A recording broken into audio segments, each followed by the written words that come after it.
He started off in the tropics before it started to take over the world. Yes! Oh, guys! This symbol, it matches the Cubic frequency. I think we're getting close. You guys hear that? The format is calling me. I can feel it in my gut. Not your guts. You just skipped breakfast. Guys, look. 8 different warriors, all from distant lands. One sacred path. Oh my, Japan is back! Oh, 8 teams drawn into 2 groups. GSL format with BO3 matches, but at the end, only 1 team advances. We have to find the next piece first, because then we get to write the story. Imagine it. LaFell's MSC 2025 Fury Pro Max Plus. Ain't that good? Yeah, I like the sound of that. It's okay, I got this. What's that? Great Scott, it's the group stage format. The MSC 2025 group stages is going to consist of 16 teams broken into 2 groups, each group balanced and regionally diverse. So all teams will be drawn into 2 seeds, and teams from the same region can't be drawn into the same group. Groups will then play a BO3 double elimination. Teams with a 2-0 record and teams that survive with a 2-1 record will then advance. 8 teams will then fight for the ultimate glory. Is it still a group stage or a group elim stage? Well, it's kind of both. It's the best of both worlds. Maybe we're intentionally lost. Oh, you mean like the time a strong team lost to a weaker team? They claimed it was a strategy to go down to the lower bracket for a more dramatic comeback? Yeah, that sounds right. Yes. Oh, look! That seems like a shortcut to the finale! Perfect! Now we can solve the final format before they even get here. Let's go. Brigida, let me teach you something. When you see something shining, you smash it. I found it! The sacred format ahead of everyone else. LaFell! From now on, you can call me LaFell, the great format discoverer. LaFell! I think you broke the format. Oh, We can still fix the format. Thank goodness I'm not with you this time. don't touch anything else, LaFell, no! Let's look at the knockout stage. The MSC 2025 knockout stage, 2-0 teams will get to choose which 2-1 team they want to face. Will the 2-0 teams just pick a weaker team for a better matchup? Or they could just fight a tougher team just to The flex. real question is, which team gets to choose first? Most game wins or shorter game time? We're gonna have to wait until we get to Riyadh. Until then, let's have a look at the playoff bracket. Quarterfinals and semis will now be best of 5. Oh, and there's now a best of 5 third place clash before the grand finals. Final best of 7 to crown the ultimate champion. There you have it. The MSC 2025 format, wildcards to glory. Yes!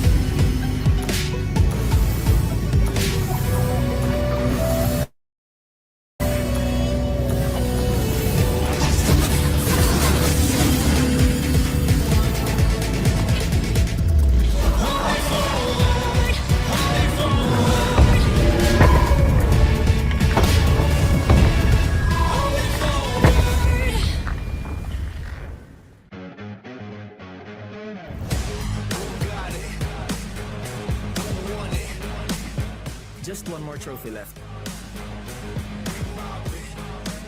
Nobody expected this. That's fine.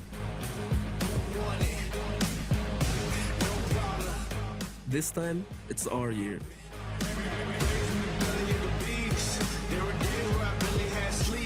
We're locked in. More than competition, I can't live like the opposition. Living everything I dreamed of, doing everything you think of. The way I work, I'm on the brink of doing everything you dreamed of. Only aim for perfection, ain't no half stepping. I'm gonna take you back. fact, you gotta live with that. Who got it? Who want it? No problem. We mobbing. In the city, plenty having coffee. Do or die, it's either all or nothing. Best believe I'm leaving out with something. Anytime I got the crowd jumping. Throwing rings, you know they fist pumping. I'm the king of this function. It's combat time! Do if you have my life, word like Everyone knows who will win MSC 2025. just to have that ice. Other dudes still trying to have that price. In the yo, cooking about to add that spice. Nowadays, you never had that fight.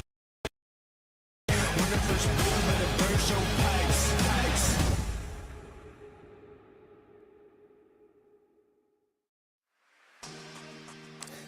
We've seen our wild card. We've crowned Team Vitality as the champions of MWI, and now we return to the MSC stage from the Esports World Cup to see who will become the champions of the MLBB Mid-Season Cup 2025. My name is Renmar. I'm going to be your panel host for the first half of the day, and I am joined by two literal titans, 7-footers, because I'm clearly a 6-footer.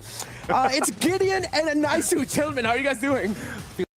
Feeling good, honestly. Great to be back here on the MLBB stage one more time for this international. And of course, Naisu, this is it. This is where every world collides. I'm so excited. After seeing that, that's the first time we saw the opening shot with all the players too. Yeah. And that kind of solidified that, man, this is day one of MSC 2025. I'm super hyped for it. Yeah, and remember, MSC 2025, it's not just the mid-season cup for MLBB. It's also in the middle of the Club World Championship here at the Esports World Cup. So just in case you need a little bit of a refresher of how the Club Championship works, watch this. This is the Esports World Cup Club Championship, the ultimate cross-game competition that will crown the best esports club in the world. Let's break down how it works. Clubs will be able to compete at the Esports World Cup and as many titles as they can qualify for. The clubs will then earn points based on their placement in each title. To qualify for the Club Championship, a club will need a top 8 placement in at least 2 competitions. But to win the championship, a club must place first in at least 1 competition. At the end of the Esports World Cup, the 24 clubs with the highest number of points will earn a share of the 27 million. With the winner taking home a staggering $7 million. And of course, the title of the best esports club in the world. Who will rise above and write their place in history? Watch it all here at the Esports World Cup. Team Vitality's record-setting championship win at MWI doesn't only have huge effects for the history of MLBB women's esports, but also for the results of the club championship. Because in just a moment, you're going to be seeing the standings. Yes, Team Vitality is the only team in the running so far to be crowned club champions. Hey man, there's still other teams up on the table who are looking to try and at least find their very first win. There's RRQ, Team Spirit, there's even Team Falcons, and most importantly, most people are going to be thinking, hey, we need to get that very first win. If either one of these teams are able to get that first win, they start qualifying for those club championship points. Yeah, so all throughout the tournament here in MSC, we're going to be updating you with the standings for the EWC Club Championship, considering that, yeah, there are a lot of familiar names on that board right now. Some aren't on the board just yet, but might suddenly launch up if ever they end up winning MSC 2025. So you're really going to have to keep a close eye on all of the standings and the results. And also, we want to ask you to join us all throughout this event because it's been a historic year and a historic run for MLBB Esports as a whole, because we are actually nominated for multiple awards at the Esports Awards. So celebrate a decade of greatness with us. The 3 categories that we have are actually the Esports Game of the Decade for MLBB, the M5 World Championship for the Esports Live Event of the Decade, and Moontown for Publisher of the Decade. So show your support at esportsawards.com/vote. Lots of awards. I think you've been also a part of with some of the things that we've mentioned here, Naisu. And that's of the decade. Yeah, of the decade. Wow. I would have imagined that some of the other tournaments would have been part of it as well, but I think the cutoff time was a little like, that's a little awkward. Don't worry, we'll keep with M5. I'm okay with that. But for the most part, it has been a huge year for Mobile Legends, and I think with the starting of this MSC to kind of kick things off for 2025, it's going to be a good litmus test to see what's going to happen for the rest of the year. Yeah, and the things that we love seeing all throughout the Esports World Cup, of course, are those key crushes. If you're unfamiliar with the mechanic, with the whole keyframes, the keys that are given to the teams, then check this out. No competition is as ruthless as the Esports World Cup. Its trophy system is no exception. The Club Championship Trophy, awarded to the one club that rose above the rest and reigned supreme across all EWC games. The Game Trophy, when a competitor closes their eyes, it's all they see, and it's not complete until it's sealed with a champion's key. Every participant earns a key engraved with their name. That's their right to compete. This year, returning champions hold a key unlike any other. Only one can place their key into the Game Trophy and become an EWC champion. The frame of the champion's key is embedded into the totem, a stone marker of legacy displaying every champion of the year. The keys of the eliminated will be crushed. The champions select 3 broken keys as a personal token, a reminder of who they have humbled. Beneath the totem, a resin block holds the remaining keys, a graveyard of fallen contenders. Will your dreams be broken or your name carved in gold and stone? At EWC, nothing is granted, everything is earned. Welcome to the Esports World Cup, the pinnacle of esports competition, waged over 7 action-packed weeks, featuring the world's best players competing in the best games for a chance to take home a share of our life-changing prize pool. There's a ton of money on the line, so let's break it down.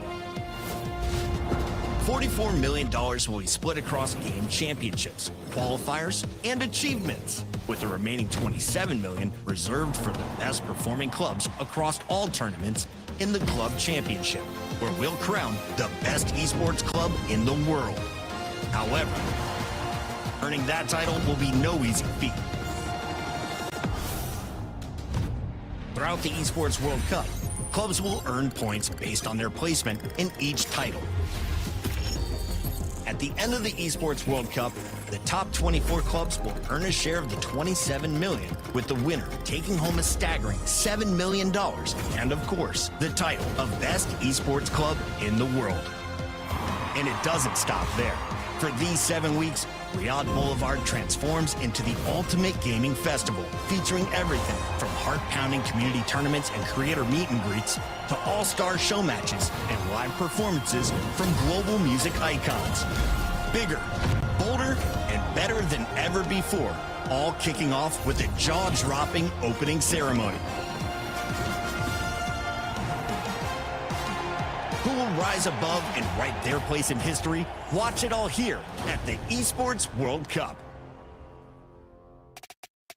Who would have thought you could make esports better? I mean, you know, you're already excited for the tournaments, but then you have the club championship, and then you have the key crushing ceremony, which is my favorite ceremony, because I always thought, like, if I was a competitor, who wouldn't want to be able to go and pick, like, what, 3 crushed keys to go ahead and put on your own display? You know, I think that's amazing. No, I love the personal touch of it, that you get to put it there and then let it rip and just absolutely demolish it. That's the icing on the cake. I'm still really bummed out that I missed out on potentially meeting Post Malone, but I guess that is water under the bridge, because now we are at MSC 2025 here at the Esports World Cup. And you've seen all the numbers thrown up there for the Club Championship, but we've got a pretty nice prize pool here as well for MSC. Of course, if you remember, last year it was Selangor Red Giants, the champions of MSC 2024, who won was it a milli? It was a milli, right? It was a milli. It was a milli. It was quite a bit. Yeah, and that hasn't changed, because actually it's still gonna be like that. So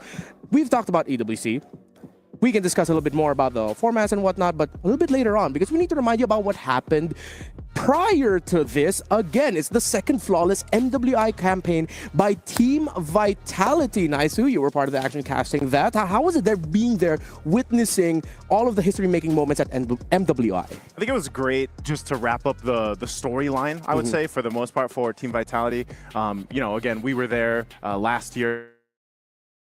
against former Smart Omega Empress. But to see them go and complete this storyline, which is, they've been saying it throughout the entire tournament, like, we want to go and get this trophy. Like, MWI was so important to them.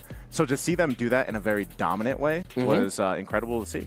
Yeah, you also had Gaming Gladiators actually be able to become the first representatives of North America to be able to make it to the finals. And of course, for a member of Twisted Minds, Lunar, getting a double savage in the game. Now, I think, Gideon, since you were there in the jungle with all of us, tournament format, I think it's your go. Hey, no worries. The wildcards already started off. 8 teams were eventually divided into 2 groups playing a GSL format to eventually go into a single elimination for that top 4. The winners of that get their pass to go into the group stages, where 16 teams now broken into 2 groups of 8 teams in a double elimination format, and they will all play best of 3s. Keep in mind, four teams from each of these groups get to move on to make it to the playoffs. Yep, and once we get into the playoffs, it's 8 teams, single elimination. It'll be BO5s for the first set of runs, but then once we get to the grand finals, it is best of 7. Nice. Let's talk about the money for the tournament. Yep, this is what we were just talking about, the milli there, but it's a total prize pool of $3 million for this run here. First place is going to get $1 million. Of course, second place $500, third place $250,000, fourth place $150, $166,000, and then $50,000 for 13 to 16. Essentially, that's a whole lot of money for our players to be fighting over. I cannot emphasize how much money this actually is. This is in USD. This is life-changing. This is life-changing money for some of these teams who have been playing for many, many years. One single win here at EWC can basically earn everybody else who's been winning multiple MPLs and even world titles. Yeah, for the MLBB community, it's been said since last year, you just make it to the EWC MSC stage, your life is already changed. So here are the teams going to be competing for that milli, for the championship, for all the glory in Group A, Group B. Group A, folks, has multiple MPL champions in one group. Was that 6 champions altogether? But well, one of them was a wild card champion, right? I mean, if we're going on a technicality, but it's Ultra Legend, CFU Gaming, Virtus Pro, Corinthians, Team Liquid, Onic ID, SRG OG Esports, Mythic Seals coming in from Group A, and don't worry about Group B, guys. Don't worry. We'll get to them in just a little bit because they have more of an interesting bracket overall. But first off, we're looking at today's schedule, and I think most people are going to be excited for our lineup. Yeah, it's a Group A focused day, so all Group A matches. We only have 4. It's a rolling schedule. Liquid versus Ultra Legends, Onic of Indonesia against CFU Gaming, SRG OG against Virtus Pro will be our 3rd match of the day, and Mythic Seals against Corinthians, the champions of Latin America. Again, we have to remind all of y'all out there, it's a rolling schedule. So the matches that you might want to see a little bit later in the day might start sooner than you expect. So you got to prepare because some of these games, I feel like even today alone, I kind of talked about this already leading into this, was some of these might be pretty one-sided games. Some of them might be dominant, but again, there's 6 champions like we mentioned. And I think the biggest thing is if we take what we've seen so far in the past couple weeks with wildcards and then MWI, I think still for us and for our viewers out there, things can still be a little different when we get into MSC 2025. Of course, this meta has been finding its place, but we got to remember, like, these guys playing for MSC 2025 and some of the minds behind them set things up for some very interesting, I think, meta shifts that we might see here. I mean, that is true, but at the same time, there is the problem of, since there are so many champions out there, and I'm pretty sure the audience is going to be like, wait, that means one of my champions locally could potentially fall. That's why each one of these games are extremely important. It's a double elimination, so losing the first one isn't so bad, but you want to kind of maintain your lives until the very end. Yeah, Group A, incredibly stacked. Group B, filled with a lot of interesting stories. So if you want to make sure that you don't miss out on any of the action, the MSC 2025 tickets are still definitely on sale. Just check out the website. You can book your tickets for the knockout stage and grand finals over at webook.com. And yeah, they're still on sale. Come join us here at the Boulevard. We're here until August 2nd, which is the final day of MSC 2025. Lots of action to look forward to and to expect. My goodness, I can't believe that it's already gotten to this point for MSC. It feels like it was literally just yesterday where we crowned Team Vitality again, but now we have to talk about what's going to happen here in Group A. It's going to be absolutely chaotic. And I think every one of us had a similar reaction when the Group A group was shown. We were just like, what the heck happened at the draw?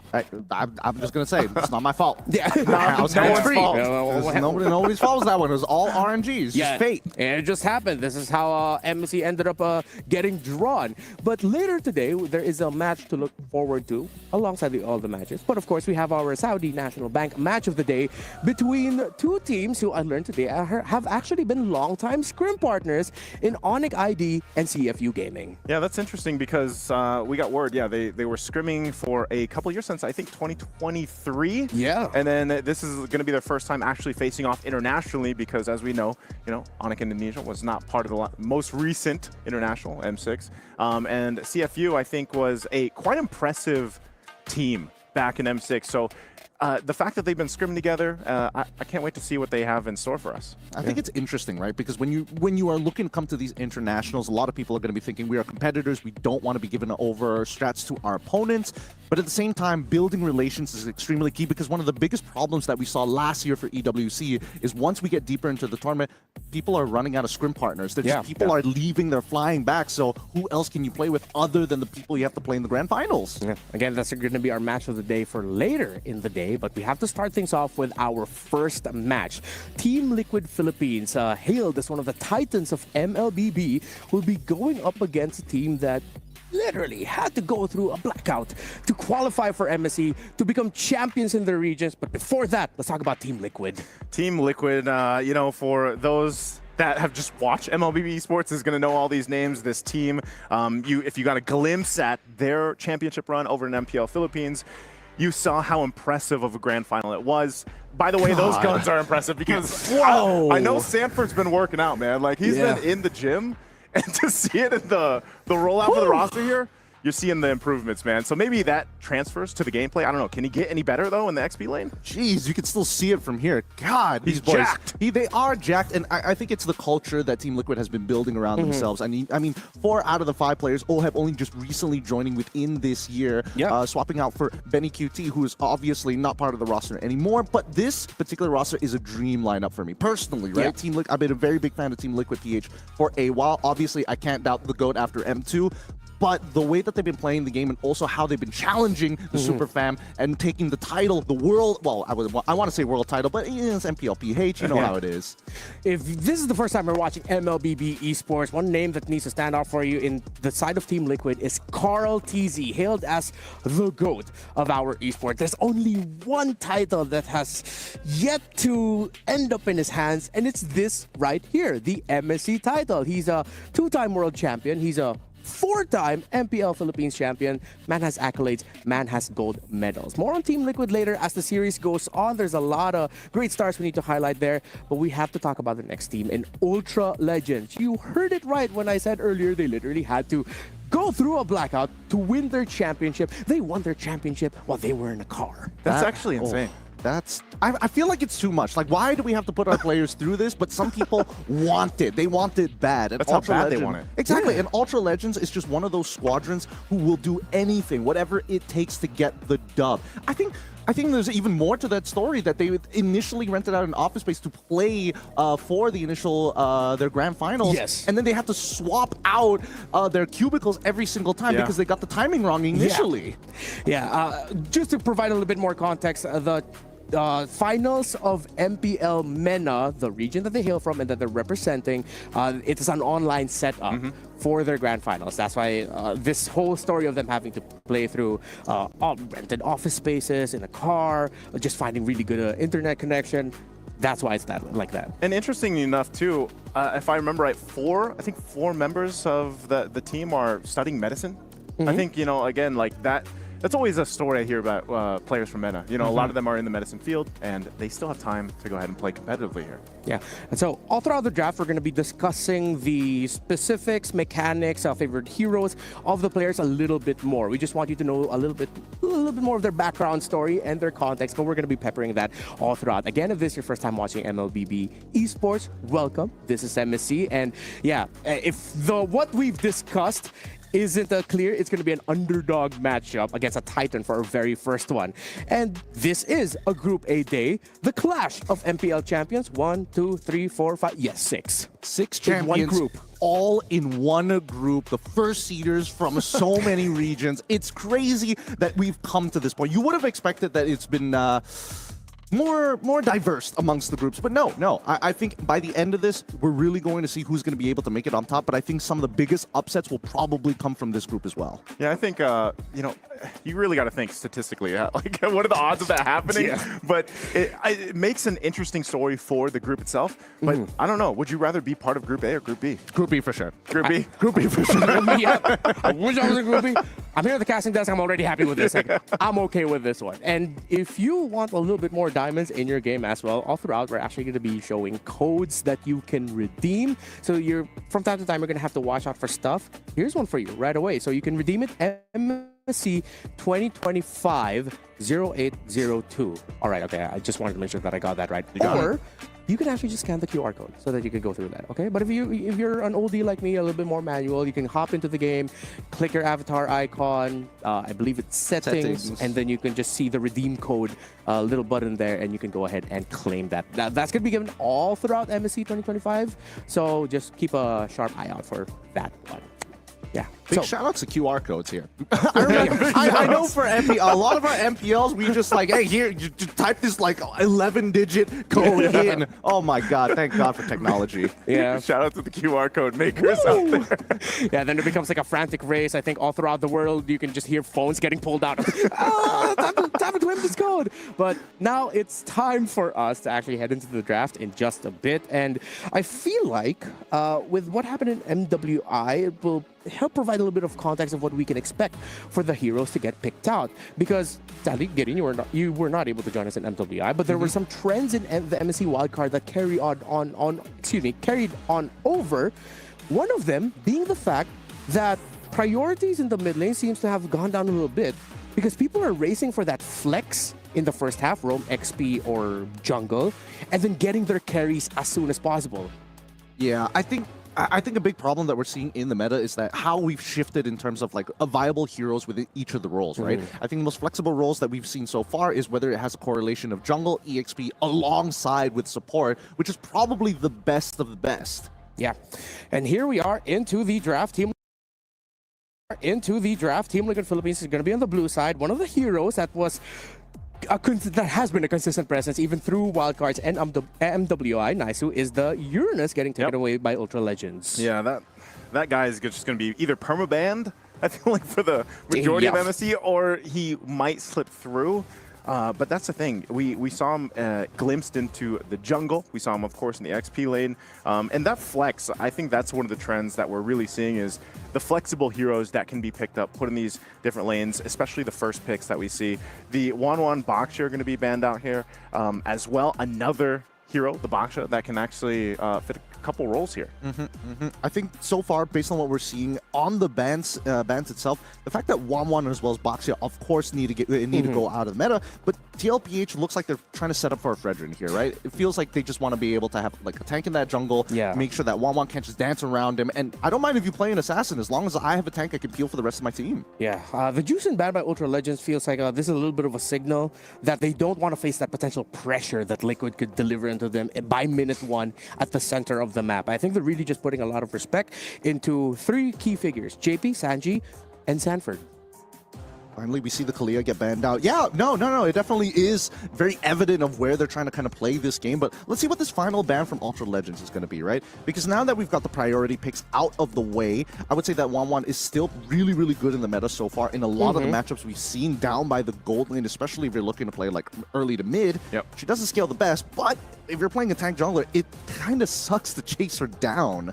I would almost, if the first game that we see from TLPH is going to be a utility jungler, like in the hands of Carl TZ, I think that's just, again, let's get some information. Let's not give too much away, because that's the, I guess, dynamic that we've seen, the dichotomy between Carl TZ's like his journey as a player alone is there was one time, he was so dominant on these assassins, then he goes towards some of these junglers when we had the jungler meta, but now all that practice has led to, quite a difference of hero pool. But the Farsa being the first pick, this is probably, would this be your #1 mage right now for you guys? Yes. Yeah. Top mage. Definitely. I think too good at everything that she does, especially in a meta that's forcing us to kind of play front to back all the time. Yeah, so earlier I mentioned the priorities in the major seems to have gone down, or the mid laners, unless it's Kimmy. Speaking of, that was a pick there by Ultra Legends. But Team Liquid, I think they're also reading into what Ultra Legends and how they ban. They really want to put priority at the center of the map, while Ultra Legends takes away 2 comforts for Liquid. Here's the thing, right? Because again, with so many prior picks on the table, I think a lot of teams are a little skewed on the idea of Arlott being like, oh, he's so good no matter what. I feel like he's a little more situational than most people think. The Kimmy, obviously, super good in the early stages of the game, scales pretty well. The main issue is you need a tank to make her work. You need that frontliner. And I think TLPH has done a really good idea of saying, hey, we take Farsa now, we give Kimmy over, and if you're not pairing up with a tank, we can still be a little flexible with the way that we attack our opponent. And we now see the branded, I hope he uses the M2 skin. I do too. God. Give it to him. Lancelot, and we also get the Fauve. That's so good. Those are like quality picks, obviously. Glad to see the Lancelot get picked up, which, again, we can discuss this once we get to the game because there are a couple variations of the build that for the Lancelot, but still, a Phoveus too. So you've got your frontliner basically to go ahead and take on multiple guys, but then you've got a ton of damage with the Farsa and then eventually the Lancelot too. So this is crucial, I would say, to round out the first phase for Ultra Legends here to see if they do pick up that tankier hero that Gideon mentioned. Yeah, I think they do. There They showed up. Ah, it's you. All right, it's me. It's me. The Panda Bear, bro. I like the pick of the Akai. Again, that is one of the key picks for the women's scene. The women's tournament that we just had in MWI can go in either to the Roam or EXP, but Akai Arlott together actually is a very specific combo that has a terrific record in MWI. I think, you know, if we're comparing, because again, most people are thinking, hey, Fredrin should have been the pick here instead of the Akai. Most people are going to think that Akai doesn't scale as hard or isn't as thick as the Fredrin, but there is a lot more flexibility with this Akai, right? More ways to kind of not only trigger the passive to allow Arlott to jump around, but more so that you have the flexibility of if the enemy starts picking Chill, you have inbuilt Purify. You have ways to kind of outplay your opponents when you're in the turtle pit itself, and more importantly, to stop the feathered airstrike. Yeah. A quick question for the table. Should Team Liquid Philippines consider a ban on something like a Badang? Like, they might put the Akai in the jungle, the Roam, Arlott, Badang EXP, maybe they can switch that up. But I feel like a Badang for the lineup of Ultra Legends will just absolutely mess up any sort of team fighting tempo for the picks of Team Liquid. I was going to say, this is already messing up tempo. Badang is that hero to do that, usually, that we see picked up.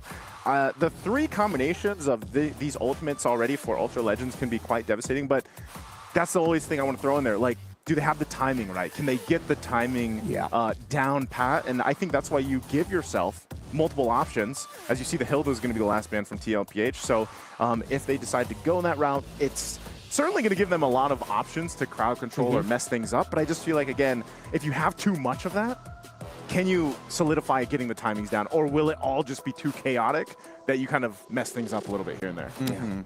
I think that at this point, both sides can really start flexing around.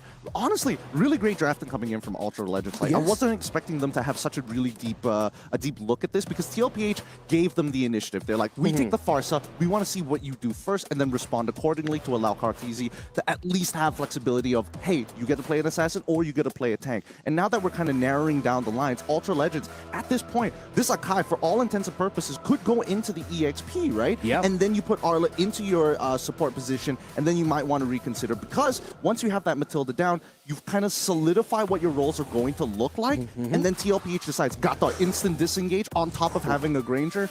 It works out. Ultra Legends, Zetian, perfectly done.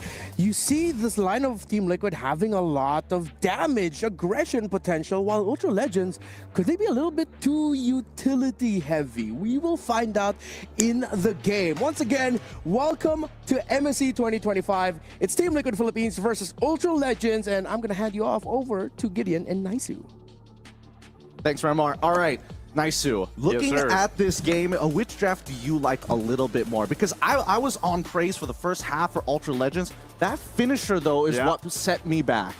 Yeah, I'm going to have to go lean towards, I'm always a big damn guy, a big damage guy is what I like to go with, and that is Team Liquid's lineup. I mean, they're looking to go ahead, I feel like, end the game early. I don't know what our fastest game is going to be here for MSC, but it could start off here. Well, let's find out as we head on into the game. Our very first match to kick things off here for the Mid-Season Cup 2025 here at the Esports World Cup 25. Let's kick things off with TLPH on the blue side up against Ultra Legends on the red side. Now, as we all know, CarlTZ has been known to be that guy. The GOAT. The GOAT. When it comes down to Lancelot plays. He didn't use the skin. He didn't use the skin, but to be fair, this skin is also very, very nice. I personally went out of my way to get the diamonds to buy it as well, so I totally understand it. Me and CarlTZ, same mindset. Same mindset. Basically, you're just as good, right? Flicker already. Look at the aggression. This might be a first blood already for CarlTZ, but he's checked from Quanok, so they'll back off, but they're going to get the Lithwander. What was that? That was a little janky, I'm not going to lie. That was a little, I'm going to quickly look back. Nobody called for a tech pause, so it seems that both sides still trying to adjust to their devices in their hands. Regardless, right? No first blood coming through, minimal damage, but at the very least, for Quanok, he's going to be a little bit behind on that EXP. He probably only missed, like, what, 1 minion at this point? Yeah. Not that big of a deal. Okay, looking at the emblems too, I mean, this is the thing. So he's going with the killing spree. He's actually got that extra speed too. I think the Phoveus as well. The Phoveus and Gataconcha for Team Liquid, I feel like give them a safe either engage or disengage to deal with all this utility. Sanji's gonna feel it here in the mid lane. The rest of the team on the response. CarlTZ will go in for some pokes, and JP just around the corner, charging up the Unbreakable, but won't land it on Rice Crimp. What was... okay. Maybe I think Team Liquid need to take a step back here. They're thinking like Ultra Legends are on a different level because he's making hard predictions, right? He could have just gone into a straight line. If he played it absolutely straight, he would have gotten all 3 with the top. But now we come up to our very first turtle here. Level 4 is not achieved, as you can see. Whoa! Sanford already going to jump in. Infernal Pursuit on Quanok. He's going to be gone already. Throwboy, popping the heavy spin. He'll get the turtle, though. Turtle secured by Ultra Legends. Meanwhile, still, CarlTZ actually falls. Now the rest, TLPH are still, they gonna go for the fight. Circling Eel drop down. They go in. Throwboy joining the fight again. So tanky for Sanford, but Farrell joining the fight. Oheb rotated up as well. They're being outgunned here as Ultra Legends picks up a little bit of lead on that. Yeah, a bit of a bad fight here. Ultra Legends even calling over the Kimmy to almost ensure that they win that fight at the very end. The cleanup was very, very good. Dark Lord honestly played an extremely strong game here. Oh, but they find a trade back at least 2-2, the current score line. Leave it up to Sanji on the far side to just make something happen. You know? I mean, they needed to get something back, right? Because let's look at this one more time. Because in that fight alone, CarlTZ, I mean, the whole team of Liquid is looking to fight. They're looking to get as many possible kills as they can.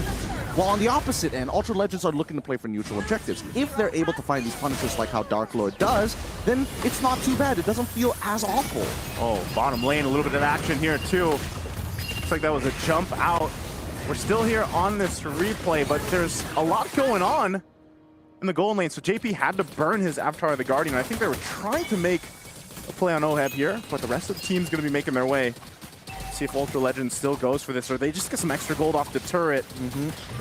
JP's here to try and alleviate the pressure, right? But I don't think they're going to commit too hard. Yeah, they just clear this out. Minion's going to be cleared out, but they want to force a fight anyway. JP thrown out against the team. Pops to revitalize. CarlTZ will now join the fight. They're going to get disengaged, though, with Guiding Wind, so they're fine. Ultra Legends will escape that situation. Okay, nicely done, because in terms of priority, it's very clear that Team Liquid want to play it towards the top side of the map. They want to make sure that Sanford can do whatever he wants, right? They want him to have a gigantic lead against Dark Lord. But despite that, that bottom side for Ultra Legends, recognizing, hey, if they want to win on that top side, sure, but if we send enough people down to the bottom, we can hurt Oheb. Okay, second turtle of the game up. They're going to go in again with the taunt.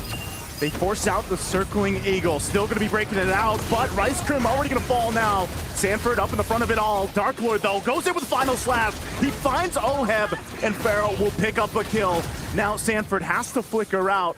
Ultra Legends going toe-to-toe here with Team Liquid. And they're doing a phenomenal job, right? A lot of battle spells burned from the side of Team Liquid, the tempo in favor of Ultra Legends, and despite everything that has happened in the early games to try and hurt the laners, it feels like Ultra Legends maintain this lead. So far, it's an ult-dependent game, right? Keep an eye on those green dots on the side, because we're going to go in potentially for one more fight. I don't know if Carl wants to be anywhere close to this turtle right now. Yeah, we still got Oheb down at the bottom. Dark Lord's gonna flicker out. Carl's looking for a kill himself. We'll find Dark Lord, a revitalized pop from JP. They might reinitiate it. Sanford's up in the front of it all. Throwboy pops the heavy spin though. Sanford in trouble, and Rise Cream still up. As Carl TZ looks to get the kill, goes in, finally clears it out. JP jumps in, can't land the taunt though, so he's whittled down at 1 HP. Turtle's still for the taking, Oheb. Now part of the fight will force Ultra Legends back. So Team Liquid wanted that turtle. They fought for it.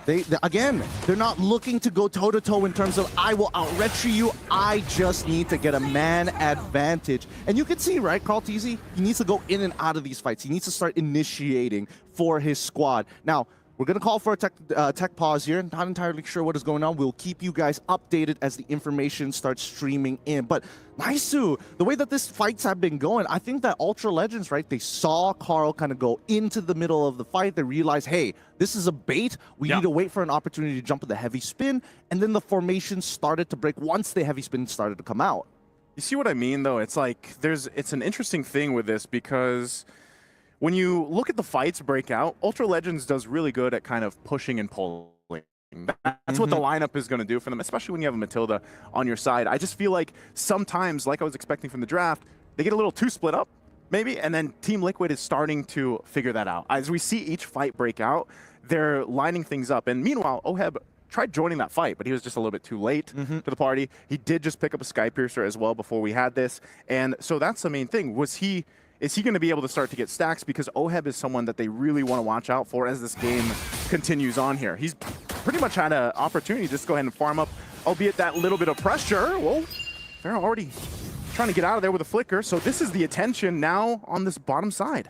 It's clear that Sanji has enough damage despite only just completing his first item. He should be able to, pick up kills whenever he feels like it. But more importantly, they're trying to unlock Oheb. They realize that, hey, Sanford can get into the middle of these fights, but this Matilda is a little too annoying.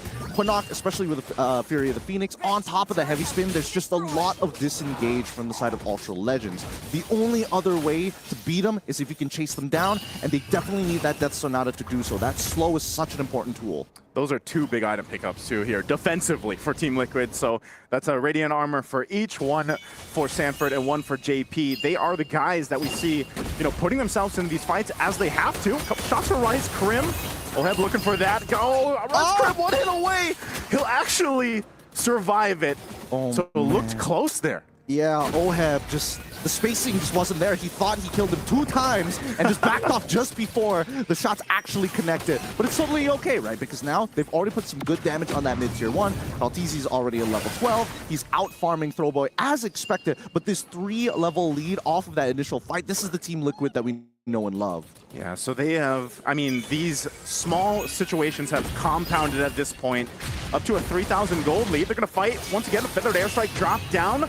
They want to clear out this mid lane. Throwboy jumping into the fray, pops the heavy spin, and once again, everyone thrown around. Throwboy's going to go down and jump into the turret from JP. He'll get the Unbreakable off, and Pharah goes down. Dark Lord takes the front of the damage as Oheb picks up a kill. They're going to pick up the turret in mid lane off of it. And now the experience for Team Liquid is starting to shine through. Ultra Legends are reacting too much to what Team Liquid is trying to do. Preemptively, right? They need to wait just a little bit longer. If they waited for a half second, they would understand that even Team Liquid doesn't really want to put themselves in a compromised position. Because look at this, right? We see the initial knock-up coming in from Sanford, but he doesn't take the Infernal Pursuit. As soon as we see Zitian drop down the Fury of the Phoenix, it felt like Ultra Legends had to make something out of it, right? It's a super long cooldown. They don't want to give another turtle away. They force the fight, and that's when Team Liquid are in full control. They force you into these scenarios as long as you react.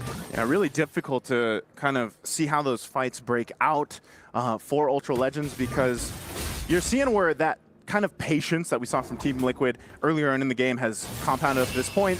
They're able to go ahead and just kind of outgun and out-survive a lot of the members right now. Again, they're going to try to force them off of this tier 2 turret. So with this kind of lead, it's up to Team Liquid to just kind of take what they want, and we're seeing Ultra Legends try to maybe respond to that and be a little hesitant.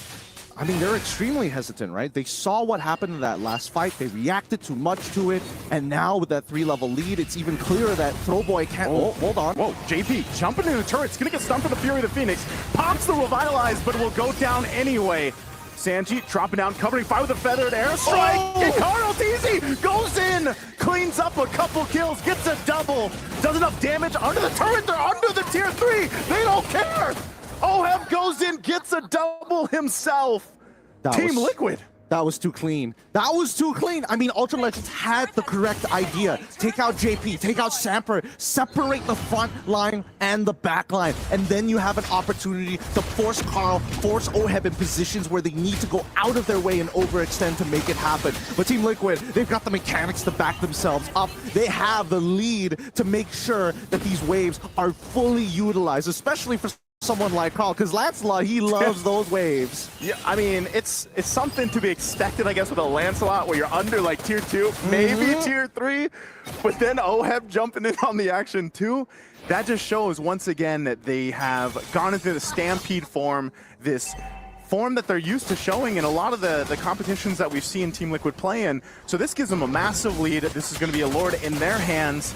And Ultra Legends is going to have to hang on here. Hey, man, when the SSJ, the trio, takes some damage, that's when you call in the baby cakes. And so far, it's working out perfectly. Oh, my God. Daddy JP jumping on in, taking out Throwboy. He's going to be fine. Pops through a Vitalize. They're going to work on this turret. Shield's going to go down. Dark Lord won't find that final slash either. So they have to get ready. Even without the Lord, Team Liquid marching into the base, looking to end game 1 in a quick fashion. Top turret going to be worked on, and Ultra Legends will hold on for as long as they can. They know how to push up the pace. 12K gold lead. This is a checkmate scenario unless Ultra Legends can make it to 42. But every single time they walk out, that feathered airstrike reminds them you can't walk up. Okay, that without the feathered airstrike, I don't know if Team Liquid's going to be able to end the game unless they can turn this fight completely in their favor. Dark Lord could be in trouble. Final Slash going to be used. Has to flicker defensively. Carl TZ doing work under the turret. Won't find the kill though, so Lord's still going to be worked on, and that's fine for Ultra Legends.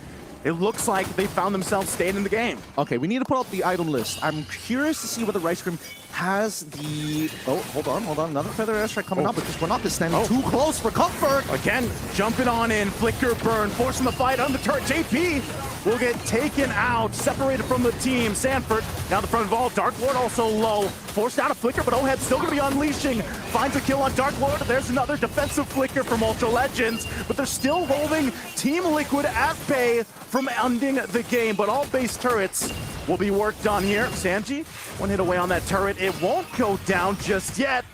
And Throwboy taking a little trip there with the guiding wind. Sanji, last auto attack, gonna take out the final inhibitor from Ultra Legends. This is such a difficult position because Ultra Legends have to make choices, especially when you're pushed in at checkmate angle. You have to decide, do I lose inhibitors or do I lose the game? And 100% of the time, teams will say, I would rather lose an inhibitor than the game. They do buy a little bit of time for themselves, but the inevitable is coming. We look at the items and quickly realize that, hey, a Sky Piercer pickup coming in from Pharaoh. Kind of interesting here, a little dangerous, I'm not gonna lie, but we do see that the Flask of Oasis has already been complete, and that's been why we've been seeing more aggressive moves from Dark Lord. Well, these are also still the aggressions from Team Liquid. Carl TZ going on the backside. They're forcing Chaos alone. A jump from JP, finds multiple members. The Throwboy's gonna be gone, and they're gonna work on Dark Lord next. Team Liquid will go ahead and take game 1 in this best of 3. Really nicely done from Team Liquid. We get to see what they are all about. Tempo-based combat. They have the lead. They will press it down your throat until they have checkmate angle. But Ultra Legends, that early game, honestly, not that bad. They were really going toe-to-toe with these guys. TLPH probably wasn't expecting them to be as confrontational. Yeah, I mean, they had the utility-heavy, very tanky early game lineup that is designed to mess up early game aggressive rotations. But there was one thing that Ultra Legends forgot. What's taking that? care of their mid-game power spike.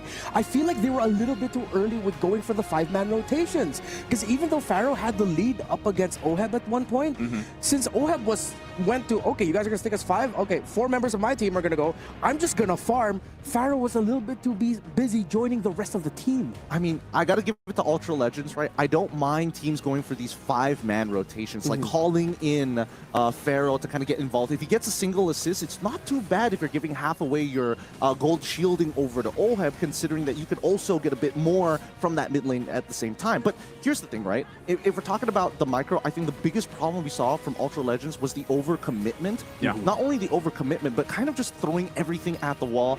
And the question is, but why, right? I was going to say, Gideon, like, and part of that, you know, pun intended or not, Throwboy was literally throwing himself into a lot of these fights because he was maybe the guy that wanted to go ahead and split them up or try to set things up. But like I was saying, you have so much utility that maybe it's almost just an overload, right? And a lot of the times when we see these later fights towards that mid game, towards the late game, it was Team Liquid just knowing that power spike timing that they worked against. They knew that once certain utility was used, then they could actually respond to it really well and collapse down. And I think they saved some of their major crowd control, whether that was JP jumping in towards the back, Carl TZ making that angle with the Lancelot is what worked out so well for them. I think it's the tunnel vision that really hurts me when I see a composition like this. Because again, you have an Arlot who literally has everybody on your side, on your composition, to trigger your passive, which is amazing. That means you get to use that vengeance basically for free all the time, but he's never the first in the fight. Every single time you see Throwboy come in, make that initiation, it looks good. Zitian suddenly drops her all, and you're like, but why? You could hold that for a little bit longer. And even Kimmy as well, with the traction pulse, you're looking specifically for the feathered airstrike 90% of the time. You're not looking at using it as a quote-unquote initiation tool, more so to disengage. Yeah, it felt like all the abilities that Ultra Legends were throwing, it's as if they were acting that they already had high damage carry online and ready to go. Yeah. But then, as we saw early on, yes, again, you delayed the eventual power spike of the Team Liquid lineup, but then you didn't set up Pharaoh enough for success. Your 1 core damage dealer. Again, Liquid's lineup has 3 core damage dealers on them. The Granger, the Farsa, and the Lancelot. And that's why I say it was so, you know, in a sense where you were allowed to be that trigger happy Farsa. You know, you can just go ahead and drop down the feathered airstrike every single time it's up. And that's what we saw Sanji do, because he knows that, all right, Carl TZ and Oheb, they can go ahead and clean up, or they can go ahead and even have enough damage that if he doesn't have the feathered airstrike, and it's a pretty quick cooldown later on towards the end of the game, where he was fine. Yeah, I have to say though, for the lineup of Ultra Legends, I do like what I saw for the first 2 to 3 fights. You could tell, like, okay, wow, Dark Lord is very clear in his role here of when he's going to use his final slash. All right. But then we didn't see like the progression of that, the growth of that. Like, their strategies were great for the early game in terms of delaying the tempo. But then once it got to the mid game, once Liquid has items, you're gonna have to change things up. Well, here's the thing, right? That's where we see the big difference in experience between both of these squads. We saw that Team Liquid with the lineup that they had. They're like, oh, it's very topside heavy. Like, EXP should technically smash, right? Like, Samford should be winning against Dark Lord in the lane matchup alone. And therefore, with a little bit of help coming in from Sanji and the San start working together, you know how that usually pans out. But that wasn't the case this time, right? And I think Liquid recognized that very, very quickly. We saw the steel leggings almost bought immediately from the side of Samford. He could have gone into War Axe and been a true damage dealer, but there wasn't enough of a snowball, and the situations weren't working out during these turtle fights. So they started moving down to the bottom side. We didn't see that from Ultra Legends. Arlet could have been the main damage source dealer coming in from early to mid, and I think that would have been a huge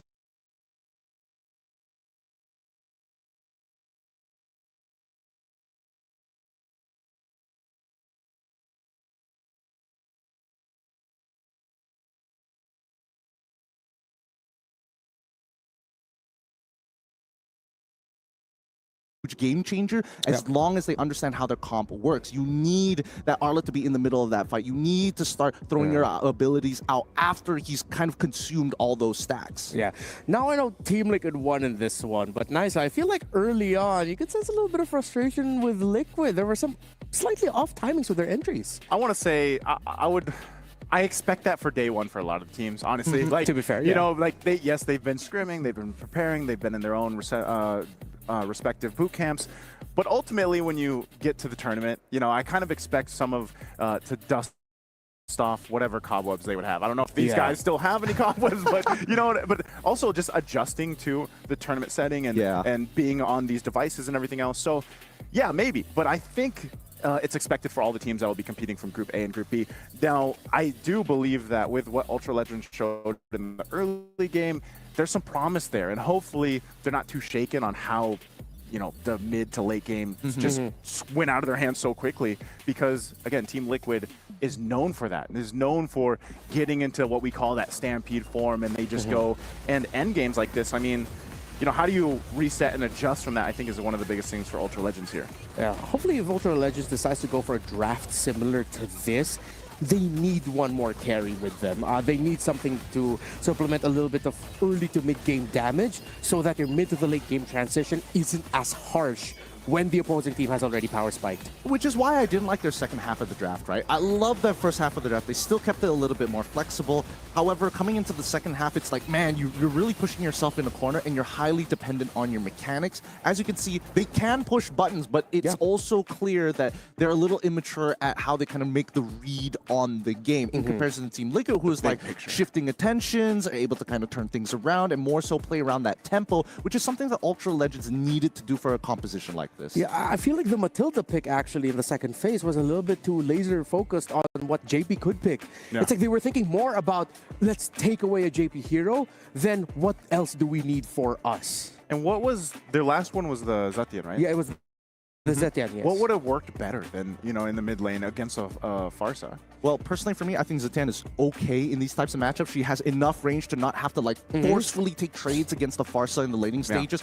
She feather airstrikes, you press your ult. That's basically the general gist of it. I think that the order of picks should have changed. They should have picked the Zetian first, and then afterwards hold up and say, we already see the Lancelot, so it doesn't really make sense if we do see the Matilda get paired over on the opposite side for Liquid, and they could have responded later down the line. So again, that's just me personally. They could have started switching things up, put Arla into the support section, then put the Akai into the EXP, and then, you know, pick a Fredrin up for themselves if they wanted to, or more damage oriented, kind of up to them. Yeah, that's it for our takes for game number 1. Remember, this is a best of 3, so we have potentially 2 more coming up. There are a lot of teams here in MSC and a lot of journeys to lead to where we are today, and this is the journeys of one of those teams.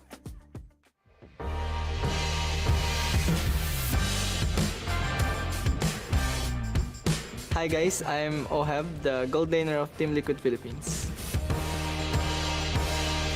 Being here in EWC 2025 feels amazing because it's my first time being here, and I think we have a great chance at getting the trophy for the Philippines.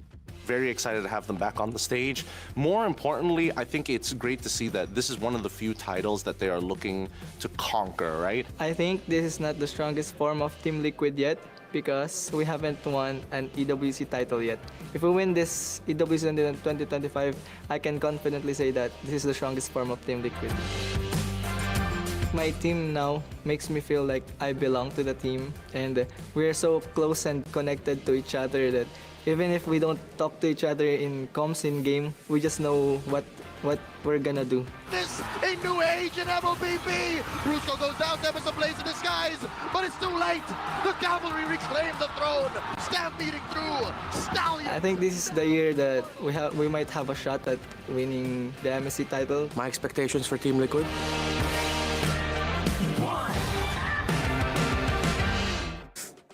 Yeah, I guess that's a little bit of a fearless forecast if you ask me. My expectations for them, yeah, but I don't want to jinx it anymore, so I'm not going to expound on that. So, yeah, Team Liquid was still humble as ever, even Oheb admitting that they don't want to say this is their strongest form until they win the championship. But you gotta admit, they're looking pretty dang good so far. I think looking good is one thing, but we need to see them be really stretched, right? I think that's the only time we're going to really be able to tell whether they are in their prime form. And so far, even a couple of missed mechanics here and there, like really is like, you know, this is the first game. Let's just warm up the fingers a little bit, get the joints going. Yeah, that's what I think. But you know, nonetheless, Team Liquid Philippines, you guys have seen it all around. A lot of people have them, you know, at that top spot, if not the top 2, top 3. And so far from what we've seen, I think, especially when we get through a couple of their games, I think that's really going to be able to gauge just how strong they are. And that can be said for a lot of the teams here that are competing. But again, this is the group with the 6 champions. So I wouldn't be surprised if that's for all of Group A. Yeah. We all know that we are in the middle of a massive international event right now, but in your games, there is also a great event going on as well with the Dino Planet event for All-Star 2025. It's been going on since June. If you haven't logged on, you're really going to have to catch up. There's a mini game in there with a little dinosaur hopping around. If you want to get a really sick Popple and Koopa skin, go ahead and pick it up. But yeah, join us for the event. There's a lot of good prizes, a lot of surprises in the map, so check that out. Now, as we head into game number 2 for Ultra Legends, do you think there's enough room in there that we could see a surprise here? Are they gonna suddenly show a different hand, maybe something that they're saving a little bit later in the tournament? Because, come on, what better way to make a statement than to take a game from Team Liquid in the very first match of MSC 2025 group stages, right? Do you show your hand now, or what? What does Ultra Legends need to do here? Well, based on what we've seen in game number 1, I think, playing a highly early game composition, if you're going to make those 5-man rotations really make it count, at the end of the day, it's going to be boiled down to simple MOBA fundamentals, right? Trade well, be effective, and if you can close out the game really, really fast against Team Liquid, that would kind of be ideal. I think their early game already from game 1 was like pretty impressive. I think for a lot of people that didn't get to watch them at all, we're probably sitting there at home and be like, wow, okay, they do have some fight in them. So I would love to see that be the priority in a way, and you can already see that happening, right? First, right out of the gate, let's go ahead and ban that Lancelot. Take him out of the picture. Well, I feel like there's a little bit too much of a prio ban there, but I mean, big respect begets respect. Sometimes you just really got to take it out, but interesting. That opens up a massive pool of heroes available now. It does open up a massive pool, but I think the real question is where are the priorities, right? TLPH, first off, getting rid of the Boxia, totally okay. I want to see whether Ultra Legends, because what we see from very fresh and new teams coming down to not only international stage, but also professional play, is that they tend to have the habit of, if we ban it on red side, we're also going to ban it on blue side. And it seems to be the case here as well, right? Get rid of the Uranus, let's see. If the next bans are looking along the lines of like, what are the biggest? Was Phoveus that big of a problem? I felt like they handled Sanford pretty well, despite the bad matchup. I think the Phoveus, like, you don't need to ban him out. Do they still go with or do they want to prioritize maybe the Jushin? Like, is that maybe the plan here? I don't know if that's the first take priority. Be, if they did it on red side, there's a chance that they do it on blue side too. Oh, let's see if they do decide to go for that. A Uranus ban, even though you're on the blue side. Usually, if available, teams on the blue side would want to pick up the Uranus at the EXP lane right away. Very first pick, but with them taking it out, what are they trying to signal? That they are going to be leaning a little bit more towards the Assassins now? That they want freedom in the jungle to just farm? I think they still want the Arlet. That's my suspicion here. I don't know whether it's going to be first pick worthy. Oh, but then they also get rid of the Kimmy too, so I guess they could be looking for like Farsa opener against TLPH, kind of, rip the page out of their book, see how it works for them. It's 2 strong first pick options. Taking away the blue side for Ultra Legends. So maybe they're trying to whittle down what TLPH could get on the swing back with the first 2 picks on the red side. Team Liquid takes out the 1-1. They take the Farsa. They take away the Farsa. That means Kalia is going to be open for the side of TLPH. Yeah. So again, it really boils down to where is your priority in terms of the meta picks. I think the Farsa opener is okay. I would have preferred the Kalia just a little bit more, mainly because of the way that they interact. The pickoff styles of compositions are really, really good. But I think Ultra Legends might be thinking a little bit ahead, right? If you get the Kalia, you still need a big damage dealer, and usually it's paired up with the Farsa. So you just take one component away. So Liquid could go pick up a Hayabusa for Karate if they want to. They're not going to lean in on that. They go for Jushin Arlott. Lots of control from Liquid. Yeah, take the control. I don't know, this is in a way a little swap from what we saw in game 1, at least with the maybe overall arcing game plan of the composition, because you get an Arlott, you get a Jushin, you get a ton of utility yourselves with those. And then for Ultra Legends, it looks like they might be leaning towards that damage-centric lineup with the Farsa already. We'll see how they go ahead and build the rest of this first phase out. They also take the Granger, because I was almost expecting the Granger to get picked up in that first couple picks from TLPH to go over to OHEB, but they go Phoveus Granger. Oh no. Are you worried? I am worried because I think that TLPH, they're going to throw Arlet into the support position. They can get the CC now to get a winning matchup into the Phoveus, but Yes. that might not necessarily work out for the comp, right? Because there's still the possibility that, hey, even if Arlet isn't thrown into the EXP, we can pick up Fredrin for ourselves, and now we have a really deadly mid trio to kind of move across the map and just basically CC people to the ground, and every time you CC, you get free damage. Yeah, so I think Team Liquid are weighing the options of whether or not they're going to pick up the Fredrin now, so they get the Fredrin Arlot combo alongside the Juicin. Or, as we tossed up in the air earlier, they pick up the Hayabusa for Carl Teasy, who now has an easy backline access. So, Ultra Legends, hopefully their comms are on point, because if they send something good in the back with the Granger,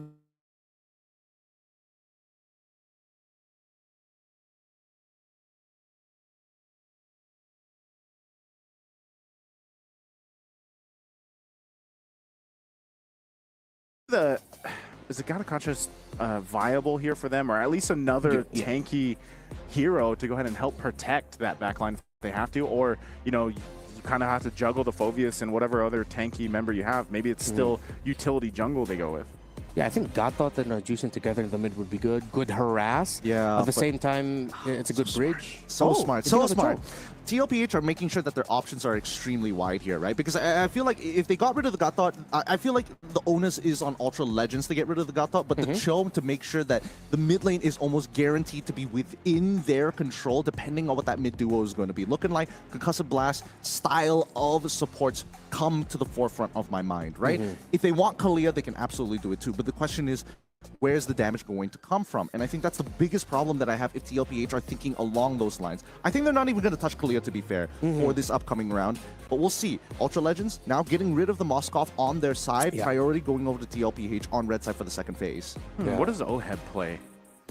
He's got like a good amount of options here still. Irithil's banned out, Moskov, Kimmy, Granger's taken. Does he actually go to Harith, who hasn't worked? I know you guys. Oh, is it you, Ryan, that's not a fan of the Harith? Yeah, I'm not a fan of You're not a fan of the Harith. He can still play Bruno or Beatrix, to be fair. If he goes Beatrix, it's almost guaranteed to be Kalia on the other side, or they can pick up Kalia now, and that's the signal. But there's so much reach on the side of Ultra Legends that either a Bruno or a Carry, which are like on the top of my list right now, is going to have a lot of difficulty. And considering that you don't see the roam yet for Ultra Legends, best to save the gold pick for Oheb last. I think for now, it's pretty straightforward what the composition wants to do, right? I'm expecting Beatrix at the very end for TLPH. Ultra Legends. Harith. Very nice. Oh, they go for Harith instead? I threw it out there. Yep. They want to go for damage diversity. I guess they do see the joy on the opposite end. Tigreal is also a little annoying to deal with, but I think Ultra Legends, very standard like Southeast Asian style of composition that we're very used to seeing in our own MPLs. Yep, I like the draft shown off by these two teams, Ultra Legends. Let's see if they'll be able to execute. Gideon and Naisu, you guys have a little bit more time to expound, and well, you're going to be casting. I'm just going to be watching. No worries, man. You enjoy being a fan for now. You and me, Naisu, we're going to be heading on over to game number 2 in just a little bit, but looking and breaking down these final compositions. What do you think about TLPH? Because I think that's the biggest question mark with the way that they were positioning themselves. It's like, we could have some really nice combos. Yes, it does come at a cost, but I don't think it's that bad if we play well. I like it, man. I like TLPH because they have pick-off potential with the Kalea, and you guys mentioned that quite a bit through the draft. But then you can fight really well into a Final Slash Zaman Force combination, and then you have a Jushin to help set that up. So I like TLPH's draft here. Okay, let's head on into it. The Mid-Season Cup 2025 continues here at the Esports World Cup live in Riyadh. The second match between Ultra Legends, now on the blue side, faced off against TLPH on the red side. Man, blue on blue. That's okay. Wait, what about you, Gideon? What do you think here? Who are you signing with here? I think my biggest problem is the lack of potential damage from the side of Team Liquid, right? Like, I agree that Carl TZ is looking for these like one-off pickups, right? But then when the fight is done, what happens then, right? If Sanji ends up collapsing in the middle of that fight, if Oheb, who's probably not going to participate for at least 9 minutes. Whoa, JP getting really close. First blood for Throwboy. Ultra Legends will pick up an early kill from JP. And all this because overextending on a Little Wanderer. That was a little strange, not gonna lie, but hey, still recoverable. Okay, Throwboy once again looking for Sanford. Will get the flicker, uses the retribution as well. Still going to be going. Couple hits away for Sanford. Oh, Throwboy picks up another kill. He's 2-0 early on. He's 2-0. He ends up missing a cart minion, which is gonna really suck for him. I mean, what to do? What poor Sanford can't do much about it. Let's see how Ultra Legends continue to play, because this is what. Whoa. Okay. All right. Bit of a mistake there coming up from Kunok. Wasn't expecting him to die, but I thought he had wings by wings, so a little unfortunate there. Yeah. Up here, up top, Oheb delaying, and there's the shadow kill from Carl Teasy. The timing on point. Meanwhile, in the middle lane, JP goes down again, but still, Sanford joining the fight now. Dark Lord takes a couple hits. Won't be able to survive that, though, as Sanford now converts. So Team Liquid finding their own, I guess, through this aggression. Sanford could be in trouble, gets thrown into the turret, takes a shot, and will fall. Oh, Sanford, he's a little sad about it. Not level 4. Oh, under the turret, Oheb, 1v1. Farrell, well, he's going to be fine. And there is Throwboy to punish Oheb. So we see Team Liquid being very aggressive here early on, Gideon. Yeah, I see the idea that Team Liquid is going for at this point. But hey, I mean, the meta has kind of shifted. Unfortunately, Old Harith probably would have gotten the kill there. But I'm just saying, Old Harith would have been totally fine. But I think that Team Liquid is trying to kind of pull Ultra Legends apart, right? Really get them heated up on these matchups. Because in terms of what they are losing, despite the solo laners getting kind of shafted here, it doesn't really matter, right? Because Sanford, at the end of the day, he's not a main damage dealer. He's either a cleanup or a big initiator. Kaltizi has been able to progressively get more and more farm. Sanji is the one who's not dying and has the full level lead. And look, Kunok, again, he's trying, but every single time Carl shows up, he's forced to use an ability. Yeah, and every time that Flicker is down, the timing is going to be there for Team Liquid to go ahead and punish it once again. So now up here in the gold lane, Pharaoh won't escape that one. JP comes in to make sure they secure that kill. So Oheb, JP doing work. Still a minute away on the objective though, so Team Liquid will go ahead and continue to put pressure up here on the turret for now. Now, most people, oh wait, hold on. Let's see how this plays out. Sanji could be in trouble here. Throwboy has quite a bit of damage, but enough crowd control will keep him alive. Sanji relying on the team here. Great Tsunami Slam. Now Oheb waiting for the rest of the team. Drops the Zombie Force. Rice Crim forced off of the turret. Farah here trying to keep it up together. They do. And now they back away. I love how Team Liquid is playing this, right? Pull them apart, and people know their matchups here. Don't get me wrong. Sanford knows that he's basically not winning his matchup, and that's totally fine. Whoa! The smooth final slash into the mid lane. Be able to pick up Quanok. Oh boy, I don't know. He's going to jump in for Sanji. Pops the beats here. Sanford again with a stun, and there's the slam forward. But Throwboy, there's an implosion. Still in the mid lane, going to be forced out. Oh, Sanford will get punished for earlier on. Dark Lord still a part of the fight. I don't think they can pick up a kill, though. He's tanky enough. The rest of Ultra Legends join the mid lane. They're going to drop down the Feathered Airstrike. JP trying to get some distance, but will fall anyway. A good fight back from Ultra Legends. So very scrappy here. Really nicely played by Dark Lord. He was able to save his jungler by knocking off Sanji, so he wasn't able to get that final pickup onto Throwboy. Either way, just look at how this game is playing out, right? It's chaotic on purpose by design. Dropping the Zombie Force. A couple of the members. TLPH, final slash. Will find Quanok. Quanok won't be able to escape as he falls now. So they were making a way up here towards Oheb, but they'll lose one member for Ultra Legends. Yeah, they've manipulated the way Ultra Legends are looking to play, right? They want to stay on this top side as much as possible. They gave up that turtle so they can get Carl TC to get the initial push down on the bottom side, and that's how they want to play. Again, implosion to try to counterplay this. A flicker to stay alive. Rice Crim's going to be fine. A lot of this back and forth with the abilities and the ultimates. So far, still a lot of attention up there on top. Carl TZ gonna make his way here towards Throwboy. Good drop of the beat. Still, they're gonna fight it out. Shadow kill gonna be used, and Carl TZ is gonna have to get out of here. He's focused down under half health. Dark Lord jumping back in, goes back with Quad Shadow, and will survive for now. Pops the rejuvenate, and Throwboy forced out. Sanji could be in bad position now as he tried to help Carl TZ. Still trying to bob and weave through it, but can't survive as Dark Lord will take him down under the tier 2. That one, bit of a mistake from Team Liquid's side that they needed him to decide whether to disengage or not. But I think Sanji was confident he could take out Throwboy, and that ended up putting him in a pretty awkward spot. Regardless, Oheb is going to get a T1 on top side. They've unlocked him, and now the main win condition for the side of Team Liquid is now on the loose. This is a very different Throwboy in game 2. And maybe that's just the fact that he's on a different style of hero, you know, for the jungle. But he's a lot more aggressive. He can be a lot more of value, I feel like, on this Joy.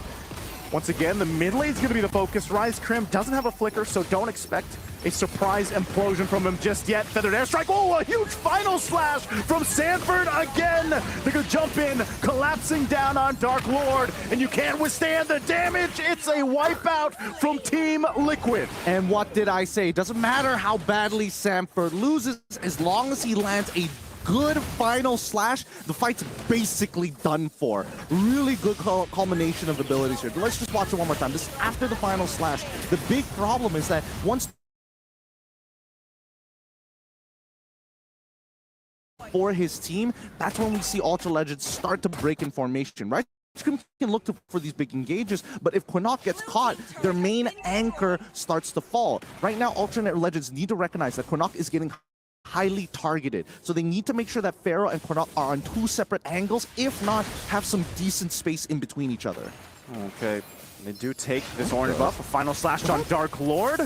They're going to go on the retreat here. I'm not sure if this is where they want to fight, but Throwboy already quite low. Gets picked up by Carl. Carl pops the shadow kill under the turret. He's going to get implosion and caught out, though. He won't escape that as Pharaoh picks up a kill, but they're going to force the fight under the tier 2 anyway. A stampede under the fight.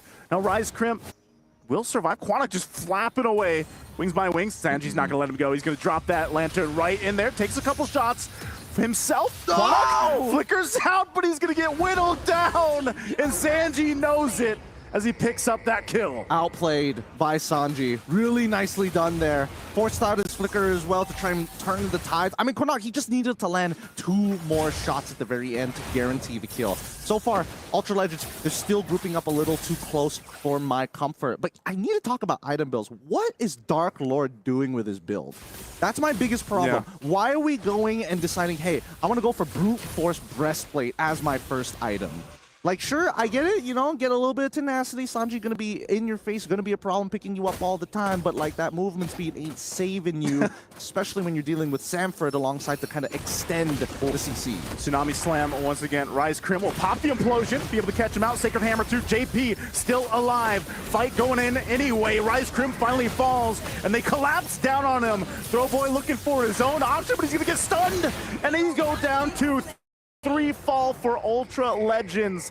They have no way to fight in that choke point. I think right now they need to use Pharaoh as a means to open up the map safely. They need Rice Cream to also open up the map. He's fighting some good, don't get me wrong, good implosions, but they need to stop Sanford from canceling the Feathered Airstrike. Oh, having a final slash.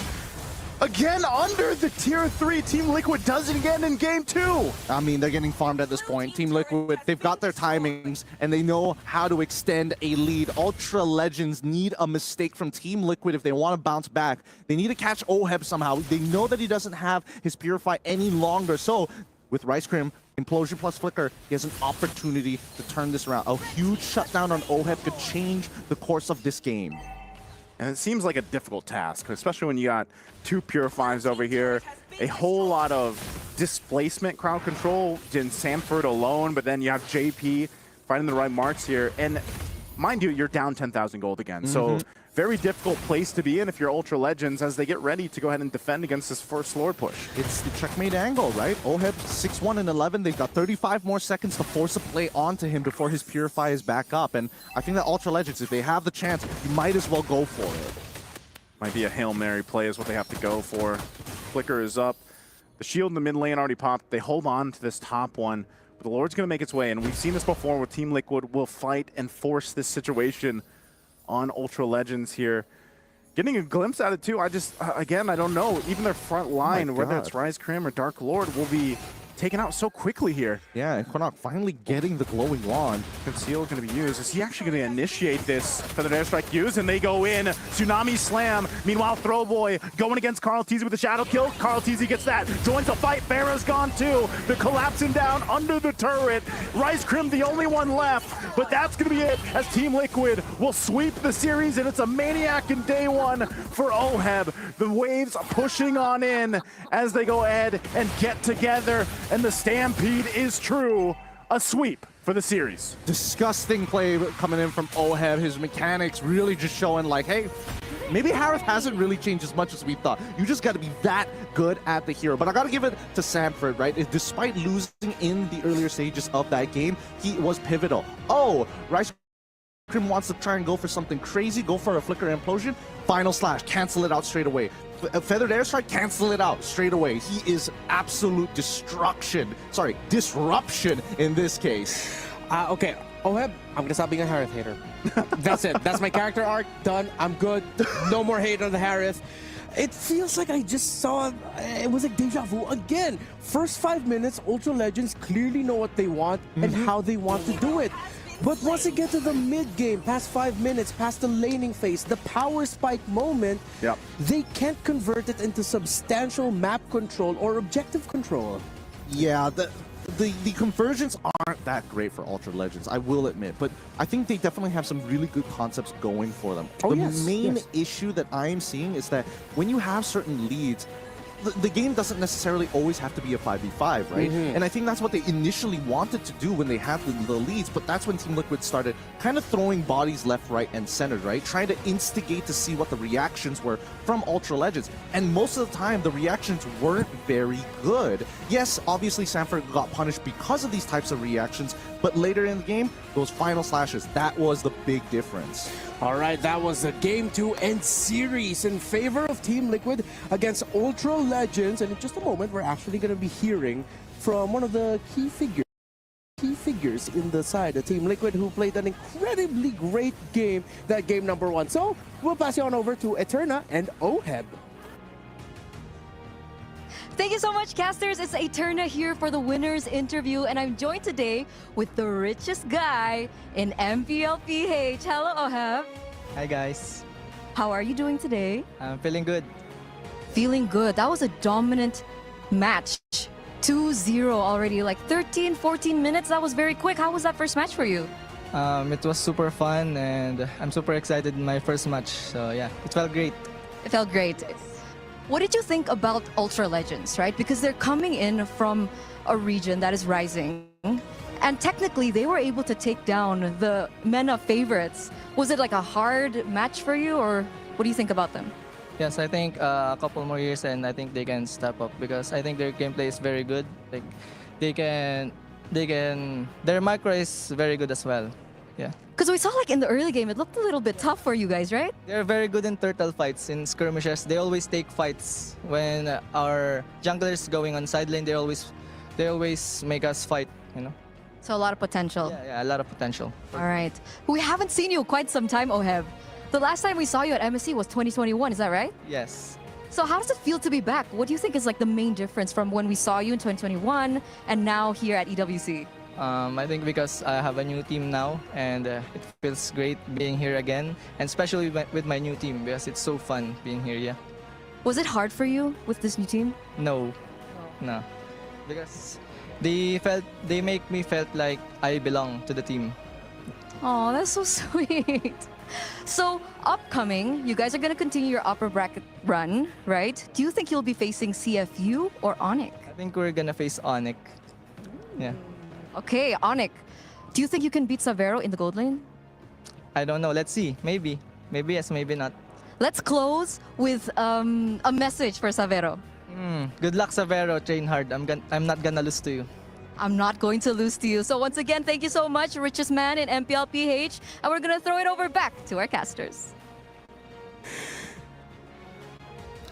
Always great to hear from Big Money Oheb. Big money. I thought we were gonna walk away with that with like nothing to work with, but then suddenly he goes, the little message for Savero, and I like how we weren't just yapping here. Whatever we said is exactly what Oheb said as well. Yeah. Exactly what he felt about Ultra Legends. They were, again, there is a lot of potential. I like that he mentioned that too, because I think for a lot of people that maybe, again, this is their first time seeing Ultra Legends, there's a lot of promise there, a lot of potential for them. Yes. I think they just need to hone in on, not tunnel visioning, especially taking care of that mid-game potential. And even the draft, like the drafting was great. I feel like the ideas are there. It's just, again, the execution factor. And hopefully they can figure that out quickly. After what a match though, what a learning experience for your first match. It is incredible first match, I'm not going to lie. I definitely think that Ultra Legends, things that they need to work on, their second phase of the draft needs to improve here, because a lot of stuff that they had some good ideas, and it's not like their concepts are wrong, it's just that a couple of interactions they kind of like slip by. It's like, oh yeah, you have Aura on that side, but I want to have the implosion. Ooh, but it gets canceled out if you don't catch the Arlets. Therefore, it's like, is it the best option? It's moments like that that really show the polish on a team. But as rough as Ultra Legends are, there definitely is potential in the early game. I really think that they should lean into that some more, because their skirmishing and their micro is pretty good. Yeah, it seems like the story of the draft for Ultra Legends is also a reflection of what happens to them in-game. First half, first phase, great. You guys clearly know where you're going to be going into, what style you want to go for. Second half, that's when things get a little bit tossed up in the air. Maybe you tunnel visioned a little bit too much. You miss something out.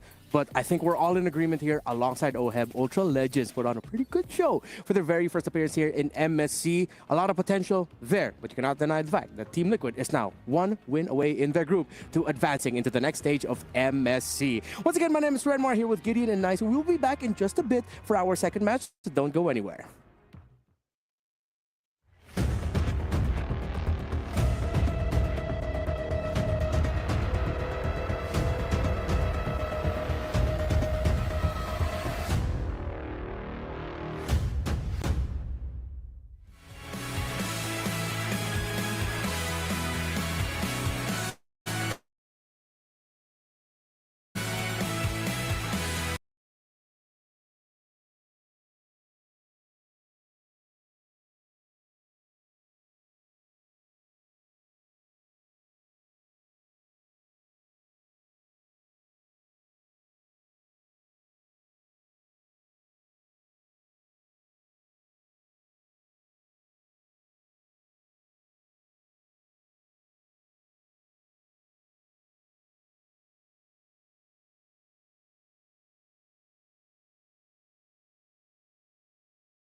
Welcome back to MSC 2025 here at the Esports World Cup. And for this second matchup of the day in Group A, it's Onyx, the Sky Kings of Indonesia versus a Cambodian team yet again. Because somehow, someway, Cambodian teams and Onyx seem to just keep drawing each other every major international tournament. Hey, at least this time, like, the stakes aren't as high. It's like right at the very beginning, they get a bit of a fight to go on to kind of kick things off. And the energy here, crazy. I'm pretty sure that, again, these two quote-unquote scrim partners are extra excited to meet each other. Yeah. I've never heard a battle cry like that. I hope that was a battle cry.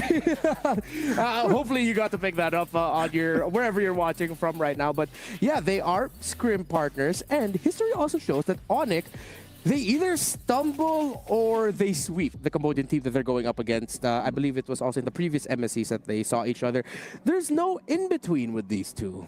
Maybe that's, I don't know, just because maybe that's fate. I was going to say, but, you know, maybe that's just the way it is, right? But at the same time, they've been, you know, scrimming a lot together, and maybe that familiarity is going to play a part here. Yeah, and when I saw that, actually, it's like it puts into context a lot of the reasons as to why we analyze the way we do when we talk about these two teams. Let's look at the Aramco power rankings here real quickly. What's one thing you want to give focus on, Gideon? Hey, SRG OG untouchables! It feels good to have at least one Malaysian team up there after years of just being like, yeah, we're probably like dark horses or fighters. Yeah, but now clearly untouchable, considering you guys are the defending champions. I was going to say, I think you just get to the untouchables after being the champions from last year, especially, I don't know, maybe you can say, like, have you seen significant improvement, like, over since the last time maybe some of our viewers have even seen SRG OG play? Dude, it's really hard to say. It's hard to say because they played, like, the same comp the entire regular season, and even their, like, grand finals was an absolute stomp. So I'm more curious about, quote-unquote, because, again, Onyx ID being put in Dark Horses is kind of crazy to a certain extent, but really, when you watch that grand finals in MTL ID, what is the Yeb effect, right? Yeah. And that was just, like, a taste of it, not the full saturation of the Yeb effect. Yeah, again, we have to talk about Onyx Indonesia, the champions of, well, Indonesia, clearly, wherein their journey here wasn't so clear-cut. For the first 3 weeks of the regional league, there were a lot of people saying we might not even expect them in MSC. Yeah. They're not going to end up there. But then the Yeb effect that Gideon mentioned, their coach Yeb coming back in to the fold, eventually they're champions, winning 7 games against RK Hoshi. It's actually kind of crazy when you think about that. And, you know, a lot of people would go ahead and argue that Coach Yeb is the most decorated, obviously. He is the most decorated, but also the best coach out there because of the fact that what he's done. And for the instance of Onyx Indonesia, almost not making the playoffs was such a big thing. But then, yeah, I think clearly when he came in, and then you watch that playoff run for them, it's like, there's definitely something here in the sauce of Coach Yeb. It really is, right? Because apparently he changes the vibes, you know? The vibes. I think, you know, with the players, and especially when it comes down to Indonesian players specifically, they need to make sure that the mood and the vibes are good, especially for like people like Lupti, Sans, Keyboy, and as well as Savera. If they are feeling good, the whole team is feeling good. And as much as you want, everybody's going to be like, oh, it's all about Kyrie. Sans and Keyboy has been such an integral part of this team, right? They are the only two who have not changed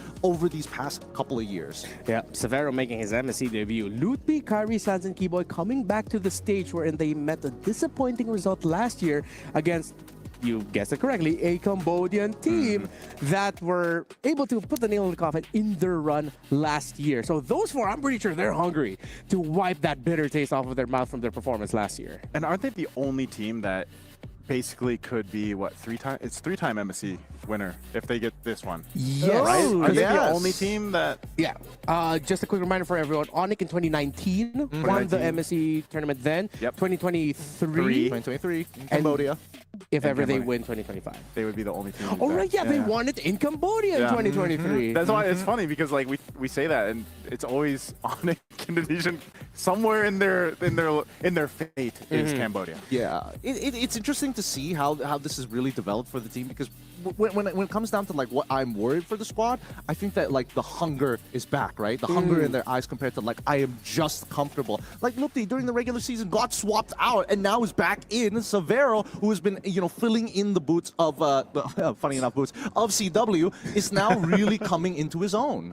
Yeah, and so with Onyx already discussed, I think think it's time for us to put a little bit more focus into the lone hope of Cambodia, CFU. The last time they were in an international stage, it was the M6 World Championship, and they almost, just barely almost, made it out of the Swiss stages. They dropped 2-1 against Team Spirit, then 2-1 against SRG. CFU have that on their shoulders. Yeah, again, I'm excited to see Cambodia as a region continue to grow, because every single time people start counting them out, they seem to be able to steal games from some of the best, right? Detective come back in. Obviously, I'm very happy for Oppie. He's like, yes, back on the international stage, one more time to try and make things actually work for ourselves. But at the same time, I am curious to see whether Boxy, CCCC this time, you know, used to be Boxy the King, can do what he loves to do. Same goes for Wadu, but I'll talk a little bit about him later. Boxy's been, like, Boxy and Opie too. I mean, most of these players, but Boxy especially is, I feel like, maybe one of the more well-known names from CFU. Opie as well. They've played so much. So this, because Boxy comes in, I think that allowed Opie to go in the mid lane too. So this could be a dynamic shift that maybe people didn't necessarily see from the last time we saw CFU gaming. Yeah. But this is a big thing, because if I remember right too, back in previous interviews with Boxy, like, he is a character, and he likes to lead if he has to. So now that he's in the Rome, we'll see if that plays a big part here in their first matchup. Yeah, again, this lineup of CFU Gaming, very similar to the M6 lineup. Former mid laner Z is now sub, as their former roamer Opie had to go to the mid to make room for their new roamer in Boxy, who is, by all means at this point, a Cambodian legend. If you look at the regions all over the world, when you think of Latin American roamers, you think of Luis. When you think of Indonesian roamers, you think of Kiboy. In Cambodia, there's only one guy you'll think of in Rome, and it's Boxy. That's why he was the king. Yeah.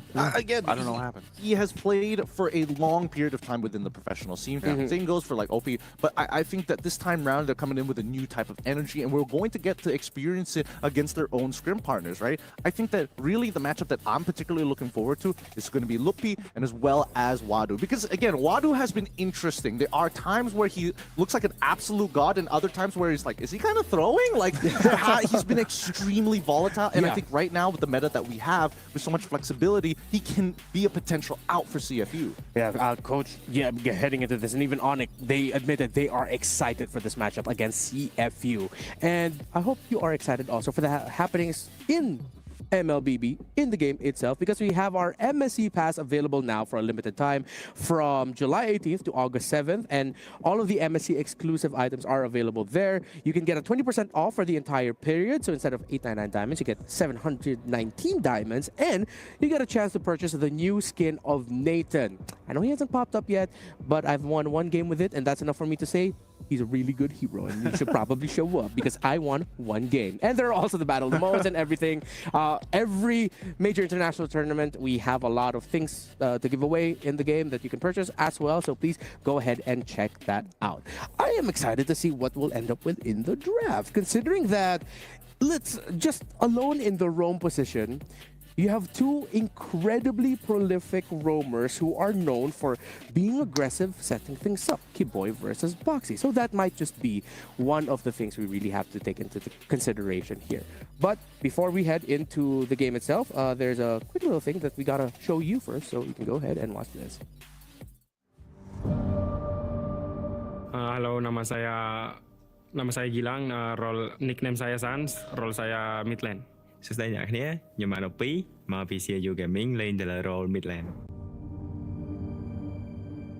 Bekerja keras juga untuk menang turnamen ini, jadi yang pastinya saya pengen juara di season ini lagi, terus yang pastinya saya kayak kasih yang terbaik di setup match-nya dan ya beri yang terbaik terus. ស្រាប់អារម្មណ៍ខ្ញុំពេលដែលបានមក EWC មានអារម្មណ៍ថាសប្បាយចិត្តព្រោះអីគឺវាធំខ្លាំងមែនតើបានន័យថា world យកហ្មង សូម្បីតាគ្រប់ทีมទាំងអស់ណាគេក៏ក្តីសម័យចង់មកឡើងហ្នឹងដែរ Yang aku ingat kemarin juga lumayan cukup sedih yang kita jauh-jauh dari Indonesia terus ke Riyadh cuman buat kita pulang pertama. Melting down Boxy the King, the immortality pops. The terrified Anasari on Felix. Kyrie now is on the chopping block, the turnaround. And P the King, sorry on Felix with the flicker, looking for Sans. Sans dances around. Ya itu lumayan cukup sedih, jadi ya di tahun ini aku sama tim ya pengen ngebuktiin, jadi kita udah nggak mau pulang pertama lagi, kita pengen sampai turnamennya selesai. Jadi ya ya ditunggu aja. Yang aku lihat dari kita segi latihan, terus dilihat dari screen juga lumayan cukup bagus. Jadi ya sangat beda untuk pengen balas dendam. សម្រាប់ការរៀបចំប៉ះ Onyx ហ្នឹងគឺយើងរៀបចំហើយព្រោះអីថា player ទាំងអស់យើងឆ្លងប៉ះគ្នានៅក្នុង scrim ហើយគ្នាខ្ញុំទាំងអស់សិនអ្នកចង់ប៉ះគាត់នៅក្នុង tour ដូចគ្នា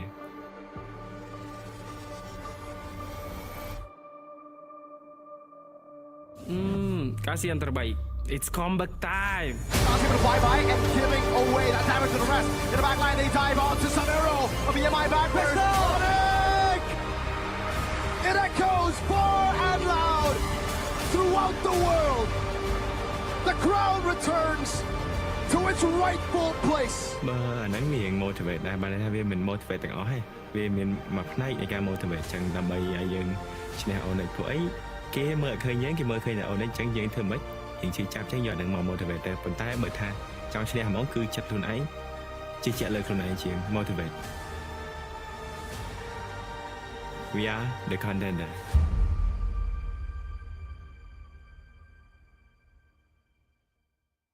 Self-proclaimed contenders from Cambodia against the, well, freshly recrowned Sky Kings of Indonesia. Two teams, two regions who have been bound by fate, it seems like, in the international stage will be our second match of the day. And I feel like that little sizzle reel just added a little bit more to the drama and the weight of the series. Yes, no one's going home today.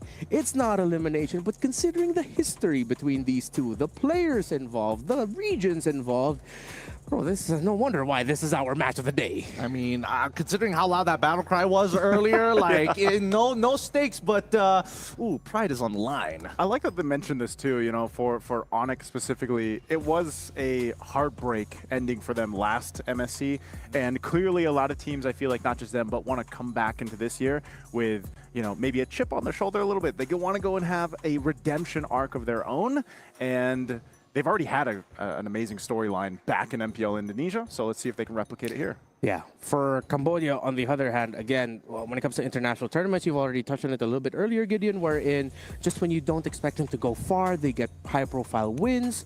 It isn't always series, sometimes it's just games, but all the more impressive nonetheless. CFU versus Onyx, game number 1.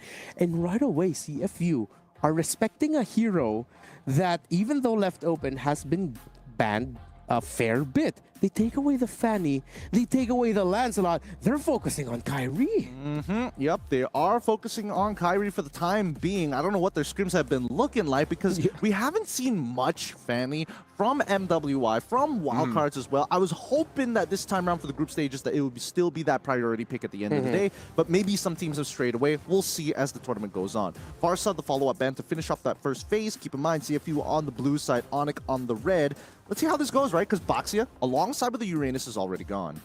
Yeah, they are, and this is already going to change the course of what we saw from just the last match. And like I was saying too, even from, if you guys have been tuning in with us from Wildcards up to even MWI, you can already see that in a first match, some of those different picks coming through, and that's going to be the case here, it looks like, even so. So first priority, I guess, while we wait for this last ban over from Onyx, is going to still be what? I mean, the fact that you, okay, well, they go with the Arlot ban. So what do you swing here? Interesting. TFE has a Rush Kimi option, Rush 1-1 option, considering the Lancelot, Fanny, Farsa are all gone. You go Kimi or 1-1 for your first pick. They can go Kimi or 1-1 for their first pick for sure. They could also go for the Kalia if they really wanted to. They kind of want to play a more pickup style of composition. The Arlot really feels interesting, right? Because I know that Wadu plays it for sure. I'm pretty certain that it fits Boxy's style of like pickoff as well, but we're going to start things off with the 1-1 as a strong opener for CFU. It's going to deter Onyx from actually looking to play those tanks in the first place, but I think that's what CFU want. Yi Shin finally gets let through, and now this is where things are going to get interesting, right? Because you have this jungler who is ultra fast, super fast farmer, is able to open up that map. Do you want to pair it up with the Zitian now that we see that Farsa is off? That'd be a great compliment to a YSS if you go that way, you know? Not only does it give you an advantage just with map pressure, but like you mentioned, you can do quite a bit speed and rotational-wise too, but they'll go with the Phoveus for now for Onyx. See what the response from CFU is. CFU, they'll be able to get their mid laner before Sans can get theirs. And I think that's one priority they really want to put a lot of focus on, considering they banned the Farsa. Yes, you could say it was a setup for the 1-1, but in the bigger picture, it's also a targeted way of them being able to tell Sans, you're not going to be on someone who can set the tempo a lot. Maybe you'll be a little bit more into utility. We want priority in our mid lane first. I suppose, but then there's also like the gamble of, oh, if we take Zitian, you won't have access to it. You don't get that complement with Yishin Shin. What else is really left on the table in terms of mid lanes, right? I'm thinking like Yve along those lines, but even then, I know Sans' pool is extremely deep, but a lot of these heroes have kind of phased out of the meta, keeping the mid lane really, really strict in terms of what the meta demands of it. We see the Fredrin, we also see the Kalia. I'm not seeing enough damage from the side of CFU just yet. Yeah, it's like they're waiting for the mid or the late game on this one. It's really going to be dependent on what they end up with in the mid and what Onyx ends up with. But yeah, it seems like Onyx can scale relatively quicker. No mid lane picks yet. They go for the Badang instead. Naisu. I like what both teams are doing. They're kind of they're waiting to see what the mid lane picks are going to be for both sides. And that's what I'm saying. It's an interesting transition that we see from match 1 and now match 2. But nonetheless, I feel like both teams have that. You know, yeah, the YSS has great damage too. You're able to kind of disrupt things with the Badang that gets locked in. But just like we saw from Kalei in the previous matchup, your pickoff potential is going to be good. But like, you know, Gideon mentioned, your Wanwan needs time to build up, and then you have the whole, you got to be able to proc to the weakness points to be able to get the crossbow of Tang off. So how do you round that out? How do you round the damage profile out? And that's why I think the mid lane picks are so important. And we're going to see more mid lane picks probably banned out in the second phase. Yeah, Onyx taking away this juice in. This is actually one of the favorite picks of CFU Gaming in the mid lane. If it would have been paired up with a Kalei and Fredrin, that means, yeah, they won't have a lot of damage, but they will have a lot of pressure, which is what CFU likes to play when they have the juice in their mid. Yeah, but then we finally get to see signatures get to be banned out. I mean, there's just so much targeting towards the mid lane, which is now starting to be a little worrisome, because in terms of like raw scaling, like, oh yeah, you can sustain forever, but if you don't have the damage, you're eventually going to die anyways, right? Yeah. So I want to see how this really plays out, right? CFU, they decide to get rid of the Eve. Now we go back to Onyx. At this point, Zitian is almost guaranteed on their side, assuming that CFU doesn't ban it. So do they want to start diversifying in terms of what in their picks and bans? I personally feel that, hey, maybe get rid of some high-profile damage-style EXP laners. Okay. Onyx bans out CC, and we'll see if it is the Zetian that's banned out here from CFU. This is interesting because I feel like this is maybe the most tested that the mid lane hero pool is going to be so far. So I'm really like sitting here as a mid laner myself. I'm like, what are they going to pick? Yeah, what is it going to be? And at that point, although there is still one pick that Onyx can go for, they can still put a Kimi in the mid lane. There's enough room for it. With Akulei and Fredrin usually play around the center of the map. That's one of the scenarios where we see the Kimi picked in that slot. Either that, or we'll end up with the likes of Lilia and Zask. That's true. I think that it is, they're opening the question up to everybody, right? Yeah. So now CFU and Onyx, they're going to look at this as like, man, Onyx, they kind of don't want to get Kimi on their side. Zitian works out in their favor, but instead they go for Lunox. They go strictly for somebody who doesn't really force out lane priority, has one of the best late scaling mid laners in the game so far. Wait, sorry, is there an option that this Lunox might actually go gold instead of mid? What does that matchup look like? There is a possibility. I think their damage profile does allow for it. And then you don't have to worry about taking Purify because you have iframes to work with. I think there's a possibility there. There is a possibility there. So that's the flex. That's could possibly be a new flex. And CFU, how do they respond to this? They still need their mid laner, obviously, so they go with the Kimi and they get the Edith. Wow, such a strong, standardized composition coming in from CFU. Love it, love it. And they even got their own chant going. The Sharks are hungry. And let's see whether the Sonics are able to kind of stand their ground here, right? They basically got their potential flex here. I don't think there's any good mid laner at this point, unless they want to go back to like good olds like Loyi and stuff like that. Valentina, but there's not a lot of good ults to work with other than Edith and even and the Tsunami Slime, of course. But even then, it's like, man, how are we going to fight for priority in the first place? Because Lunox plus Zitian, plus the Badang, Lunox versus the Badang, it's going to be a bit of a struggle, especially against Kimi Kalia. Yeah, Lunox gold lane, and I think the surprise is the CFU showed up. It's very CFU. They can actually stretch out team fights that the old base composition of Onyx might struggle a little bit. However, there is the Yizan Chin on the side of Onyx that CFU really greatly need to respect. I will be enjoying this. Gideon, Naisu, you guys have more time to expound. Thank you, Ranmar. All right, so now our second best of three is about to kick off here. Onyx ID facing off against CFU, and you heard it 2 times. Hopefully the mics picked them up, because that battle cry is actually kind of sick. We got to ask them about that. It's closer to us, man. I would be actually really impressed with the audio engineering if that doesn't come through. Again, it's so loud for us here in the studio, but again, can't wait to watch this kickoff. Let's begin our second best of 3 here at the Mid-Season Cup 2025 here at the Esports World Cup live in Riyadh. CFU will be battling against Onyx from the blue side as Onyx will attack from the red. It's going to be a purple start for both of these junglers, but let's expound on the compositions, right? Because again, a very classic matchup we're seeing nowadays is Yi Shin versus some form of tank-style jungler. And usually what happens is that Yi Shin gets a couple levels ahead of their opponents. Whoa, Sands flickers out, and that's a first blood for Opie. Keyboy will take a brunt of the damage, but he's going to be fine. Man, early start for CFU. Very early start, and Boxy even committing the flicker to it. So really nicely done. Sing also using his Inspire pretty early on against Severo. He's trying to get an early lead. Severo just needs to survive. Yeah. You know, going back to that as well, the YSS, I feel like the main part is you always have that added benefit of vision, but then when you come to his rotation and his actual jungle speed, he should have an easy time against Detective here on the Fredrin, right?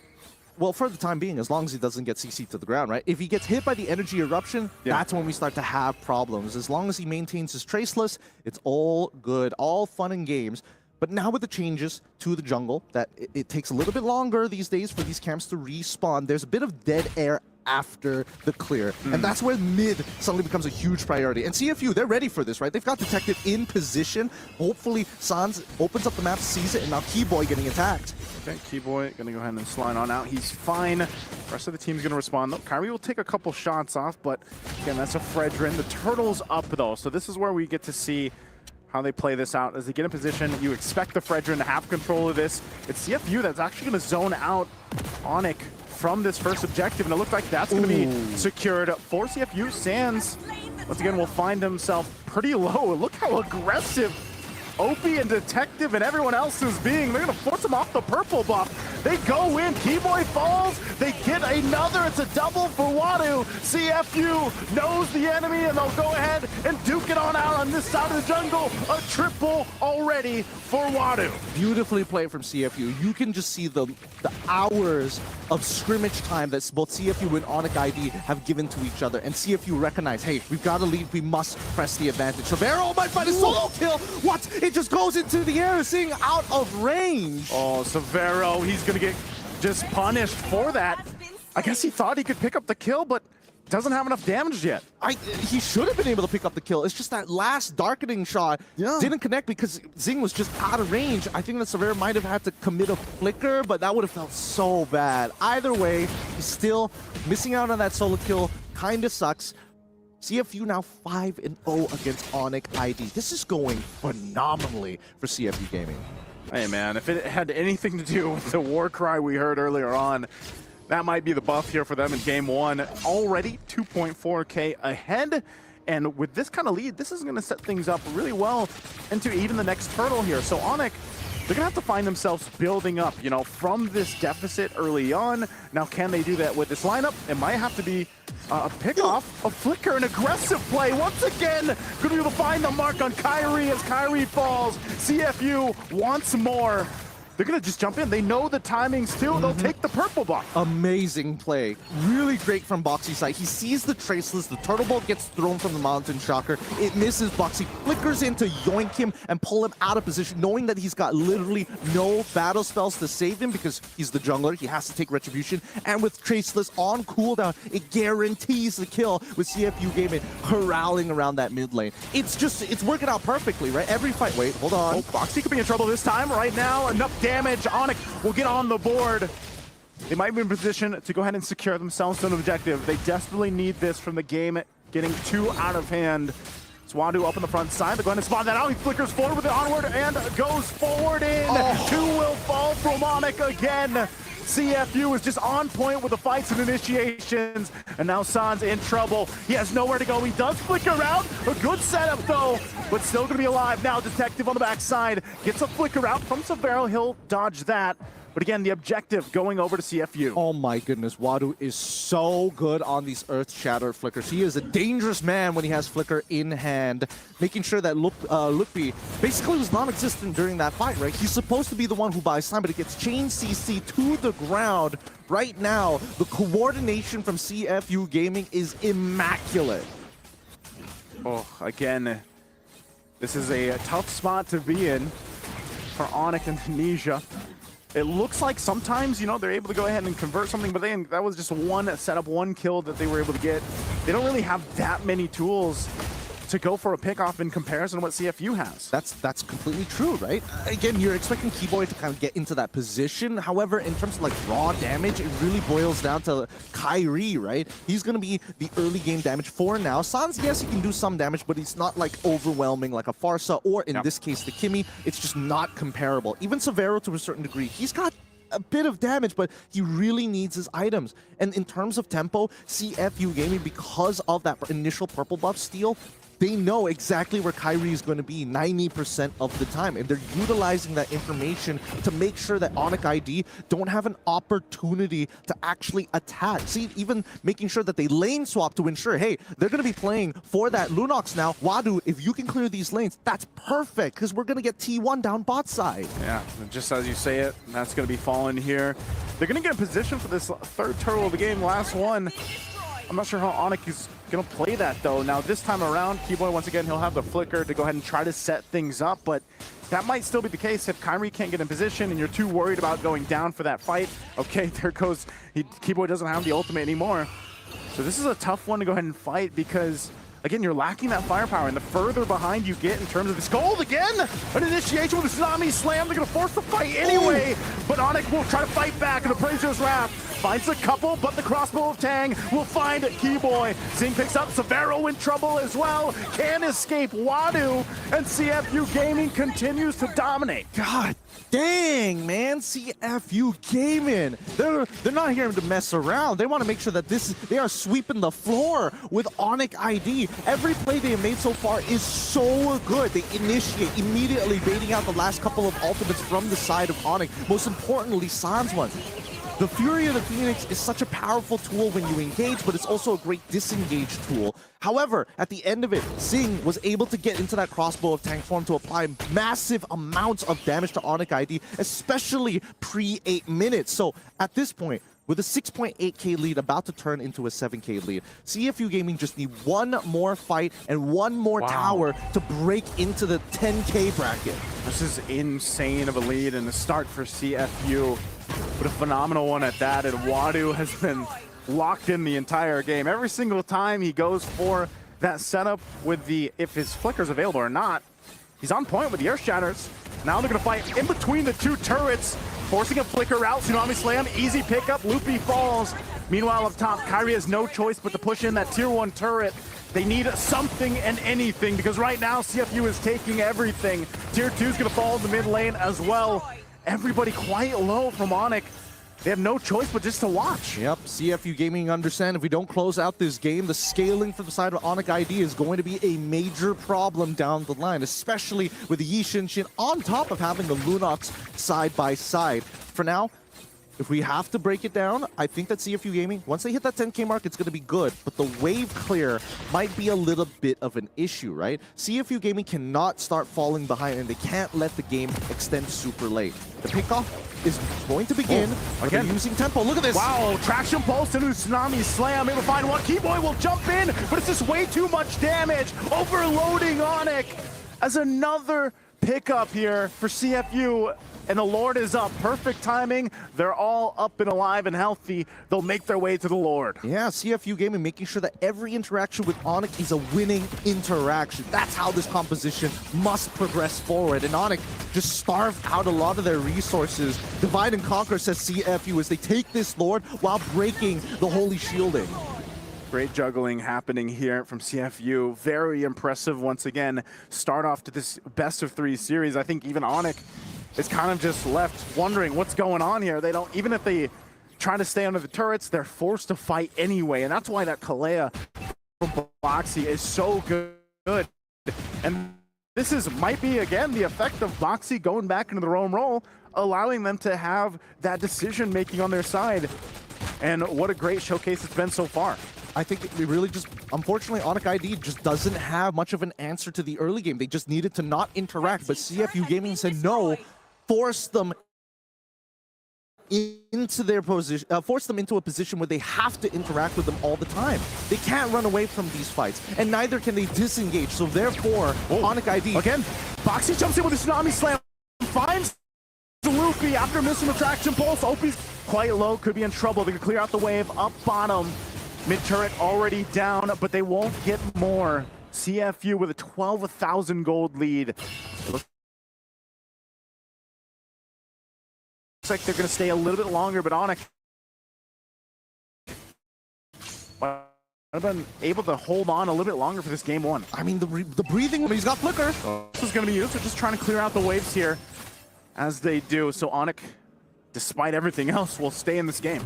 That's a checkmate angle right now, achieved by CFU Gaming. 12.3K, the biggest lead we've seen so far here at MSC 25. As we can see, even for Onic Indonesia, how do they find an angle, right? Every single attack they have, there is some form of counterplay. Sing can go invulnerable with the crossbow of Tang, not to mention that she also has an inbuilt Purify, making it more effective against the raw CC coming out from the side of Indonesia. Boxy, whoever he picks off at this point is almost guaranteed to die. The damage coming in from Opie is ridiculous. The stacks that he has, he's 6 and 10, 0 deaths. Oof, again, Boxy, big enough threat. Jumps on in, traction pulse, gonna find multiple members! A great setup under the base turret! Luffy gonna be able to fall, and it's a wipeout, a maniac for Opie! That's game 1, dominant for CFU Gaming. Holy cow, Onic. They're going to be looking at that. It's like, okay, we deserve to lose that one. Our draft didn't have an early game plan, and every interaction we had for the first 5 minutes was just a losing one against CFU Gaming. I want to see how they're going to replicate this in game 2. It seems like Onic cannot shake off whatever is up in the air here in Riyadh in MSC. But CFU, I want to focus on them. Draft, gameplay, everything, aggression, the hunger. They are just so good. That's literally all what's said in my note. CFU versus Onic ID game 1. Stop. CFU so good. So that's basically what it came down to, man. Like, I'm sorry, I was not expecting this. This is not what I expected for game 1. It was so dominant from CFU. They knew exactly where to be every single time. Yeah, I mean, this is exactly where the first stone was thrown, right? We saw that the early First Bloods did come through. A couple of mistakes were being made, especially when it came down to the mid lane. But let's say, even if that First Blood didn't even come through from the side of Sans, this purple buff would have inevitably still fallen into the hands of CFU, right? Decisions need to be made really quick. But CFU is, again, putting their foot on the pedal. I'm not going to give you the time to decide, right? You want to take your purple buff? I've already taken turtle, and now I'm in your face. You have to give this up. And that's what they do. Slow and steady, but they encroach on their territory. They're encroaching. It's like a slow encroachment. You know the aggression is coming. They're not going to throw everything right away. But again, CFU have drafted similarly to what Team Liquid did in game number 1 against Ultra Legends, where in this lineup of CFU, actually, if you look at it, It's 3 carries. The Yeah. mid, the gold, and surprisingly enough, the Edith EXP lane, which was a really great pick in the second half. Wadu's insane. Wadu is good. He is really good at seeing these angles and really extending the lead, which is why, again, we saw Onyx get rid of the Arlet, which kind of does the same thing, but a little more consistently and a little more often. It's insane because the Edith, you wouldn't expect to get that kind of lead, but even when the flicker's down, like you still have a window, which maybe some heroes, like even the Arlot, for example, doesn't have. You can just onward Earth Shatter in if you're, if you find the right mark. Yeah, and every time Wadu shows up in the map against Onyx, it's like they can just hear, it's like, oh, call an ambulance for Onyx, because here comes Wadu. It's like, I get it. Dude, that man is, that Edith performance, it feels like it's been ages since we've seen an Edith like this. I'm not gonna lie, it has been a while, and it used to be just like the classic, hey, how are we gonna sandbag this Phoveus who's dominating the meta? Edith was the go-to. Yeah. But even so, can we talk about for a second OP on his performance? Oh, let's go. Because holy cow, he was walking out of that game untouched, didn't die a single time, max stacks on Sky Piercer, and was hitting some ridiculous traction pulses. Like, come on, dude. Yeah, that last one was really, really good. And just to remind everyone, OP, 8 months ago, was a roamer. Yeah, and I love how the end of video that we saw leading into this was like him saying, we're the contenders. Because, dude, what a statement game 1 was as the contenders. It was so clean. It's so clean the way that they play it. And I love that from the side of CFU because it really shows maturity, but the level of polish that we saw on top of that, right? The fact that they aren't just throwing abilities, and that's another chant coming in from CFU. They are so amped up with this 21-3 victory. I wonder what they had for breakfast. Something, champions. Do they usually have umali for breakfast, or is that just a dinner thing? They really like the omelet station. Oh, right, yeah. Like the omelets have been bangers to where we are staying, but an ultimate banger of performance, honestly, by CFU. No other way to put it, it was a stomp. It was very clear where their conditions were at, where their eyes were at. They looked at each individual lane, tick that box. Looked at the jungle, tick that box. And after that, it was just up to Onyx to, again, as you two repeated all throughout the cast, just find a way. But how can you? You're playing a lineup, Onyx, that, yes, excels mechanically. It really shows off what Onyx does as individuals. While CFU just show up, what's up? Yeah. And we'll just walk all over you. Yeah, I think the biggest problem really just boils down to the draft, right? I mean, obviously certain mistakes in the early game could have been prevented, like Sans dying and, Severo not getting in the trade back. I mean, if we take those out of the equation, I don't think it would have mattered that much, right? Severo dying here really doesn't matter because it requires him to at least have 3 to 4 items for him to be a dominant force when you're playing that Lunox, especially when you have Detective already building Radiant armors, looking to get as much MR as possible. Same goes for Wadu here. But then we start to figure out that, wait a minute, their whole composition is designed around the late game. How do they even survive? Their wave clear isn't that good. Sans doesn't really scale on this Zetienne. I feel like all of this was engineered from the get-go in the draft from the side of CFU. Yeah, and I think now what we're seeing, as we see that traction pulse hit again by OP there to close out this game. It really seems like CFU have walked into this with all of their years of knowledge of being able to scrim and play against Onyx. That's just what it feels like. It's like CFU at one point just snapped. It's like, guys, we're going up against Onyx. We know exactly what to do. And that's the showcased in game 1.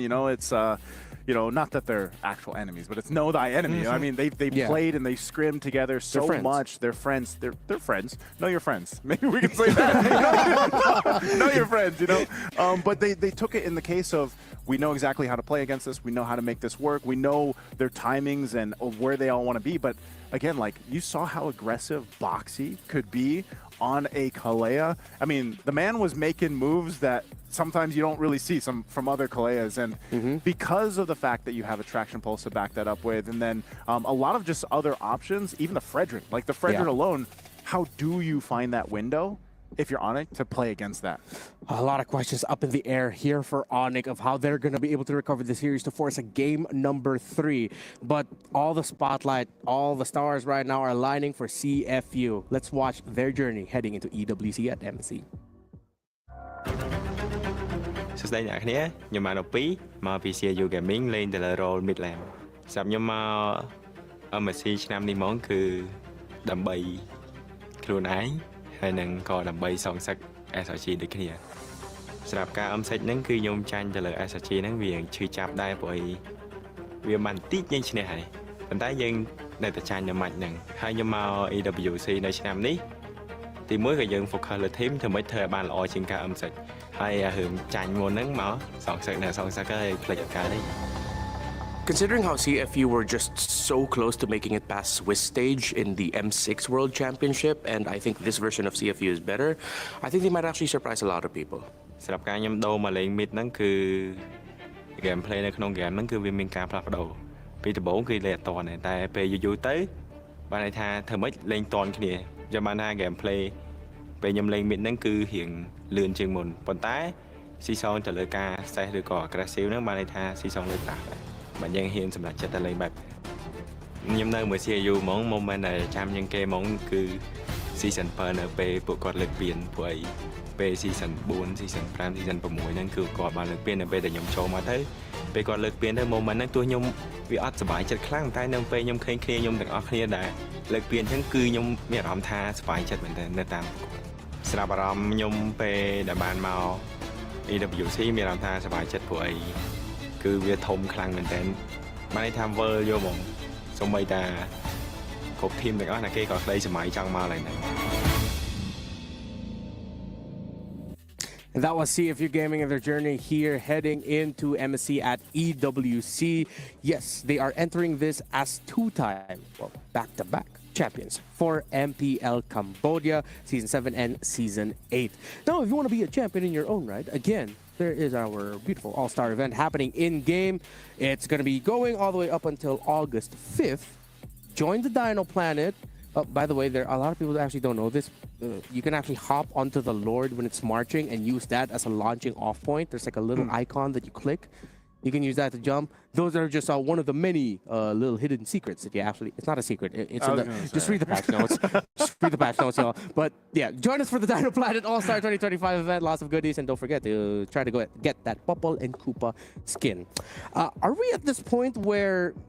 Do we really just have to tell Onyx to really switch things up in the draft? Is that the main problem they have to deal with right now? Okay, so it's a yes across the board. Yes. Oh yeah, yes across the board because again, what were they supposed to do in that game, right? With the early game already collapsing, it's like, oh, I'm just gonna take the punches until CFU don't decide not to crack open our crystal or inhibitors by like, I don't know, pre 10 minutes into the game. I feel like that's being too generous. I feel like it was one of those games where eventually when they found out there weren't any openings, they were just like, kind of like, let's get to the next one, you know?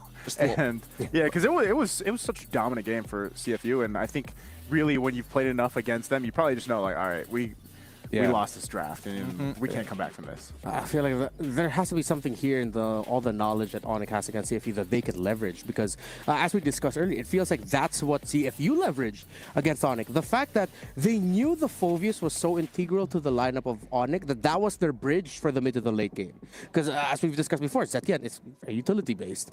She can only do so much to facilitate that. The Phoveus, once shut down, you have nothing to help bridge you into the latter portion of the game. I think that a lot of it just comes down to like Khalil, the fact that Khalil got so far down into the draft in the first place, right? I think that was one of the big things that I was trying to figure out, right? Because both sides were kind of like avoiding it. Then Kimmy as well. Kimmy, we saw the Farsa get banned out very early on within first phase, and then Kimmy was still a big question mark, and then Zetian was still there. So the question was like, wait, hold on. You already see the Fredrin, you know they want to go for the Kimmy anyways.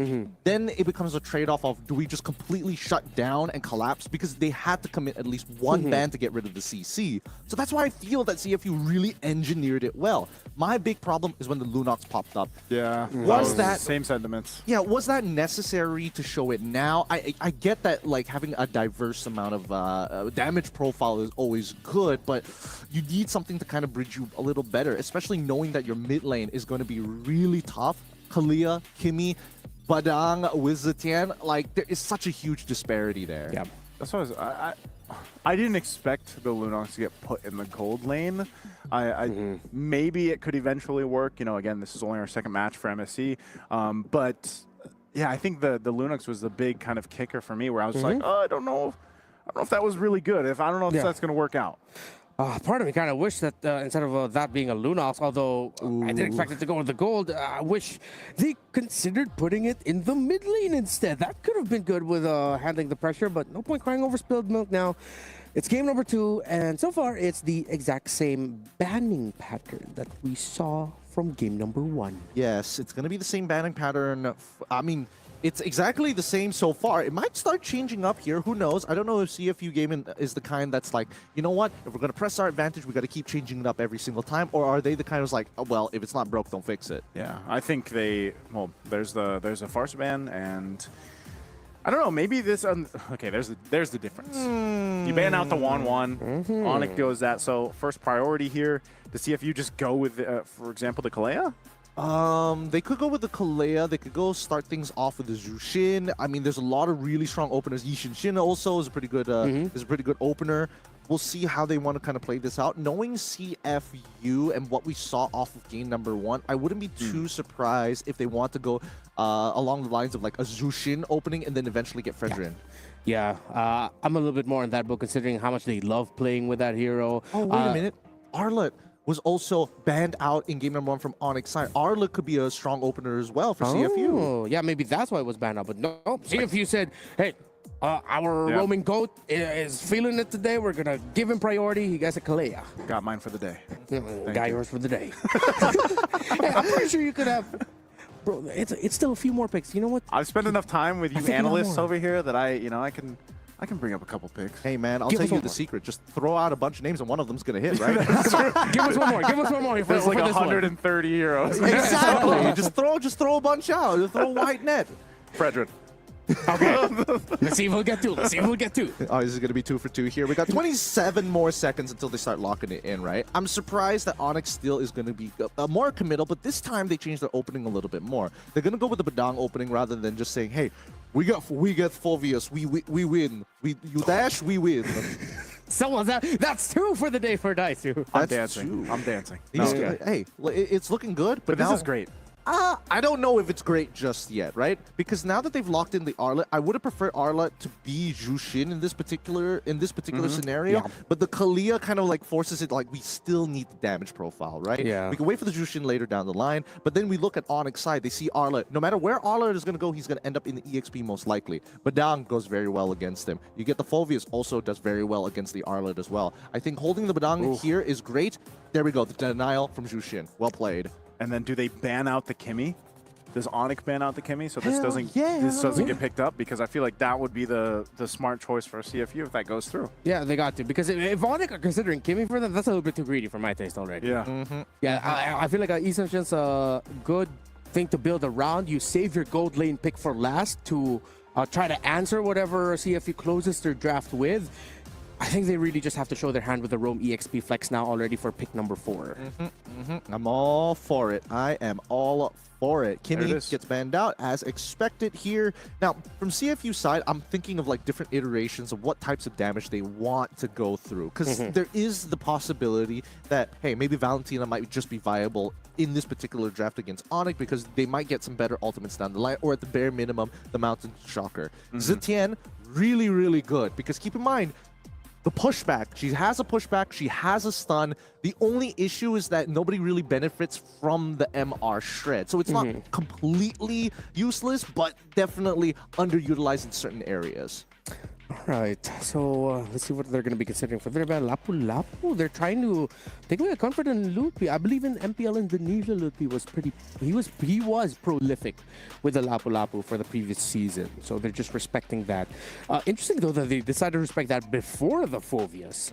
Considering that Fulvius is one of those heroes that are very happy to go up against the R-Lot because he gets this passive effect a little bit faster with all the dashes he brings to the table. I think that CFU need to get rid of Gathod.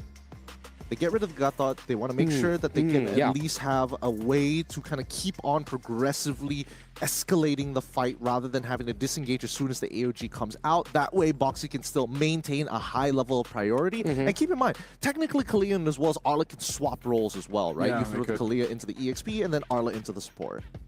That'd be an interesting swap if they did that. So the CC's Wow. last man, XP lane focus for CFU, and then Onyx went with the gold lane focus to go ahead and narrow those options down. So I think Onyx might be able to take a page out of the book from Onyx, the Onyx team that competed in MWI, and even Team Vitality. They can go Akai EXP. Sorry, I'm gonna say it. I love Akai. I'm down for it. Yeah, against the Arlot, because we've seen Arlot struggle against Akai EXP in the past, because once you go in, you get heavy spun out, and you completely have your flow broken. Yes, not to mention that his Akai's base damages in lane is actually pretty good. And the fact that you develop your own natural shield already takes away the value from Arlot trying to trade freely against you. But here we go. We get the Phobius. I think it's totally fine, right? You already have 2 dashes available. Well, arguably 3 dashes here. And that's totally okay, right? It just makes sure that the mid duo is confirmed. It's Badang plus the Zushin. Now, how does CFU respond to this, right? Because I'm expecting both Badang alongside with the Kalia to both take Concussive Blast. So really, it's the damage profile that's going to matter here. I think it's going to be the Zetienne from the side of CFU. It makes sense. It's got the enough ways to kind of reset Arla to make him real strong. And considering how Wadu played in the previous game, I think he might just be another out. And what about gold lane too? Because gold lane, you still need a what's left? Harith? They go. Whoa! I didn't think they would go with the Harith, because I figured they would want some extra physical damage, because this is I mean, you're lacking that, right? I mean, yeah, you have a little bit here, but profile-wise, and that's what we've been talking about throughout this entire draft, is you kind of expect, okay, gold lane, you're going to go with a physical damage dealer, but they go with the Harith instead. But let's not hate it, because we were talking about the Harith in the previous matchup, but Oheb proved us wrong. I feel like there's a confidence pick by CFU. They're signaling to Onyx, like, we know we can win this game, that we know we can win this before the 14-minute mark. Yeah, I mean, it's just to make sure that they could completely utilize every bit of Zetien's kit. And Marshred, there is stun, there is a pushback, so every little bit of the kit is utilized.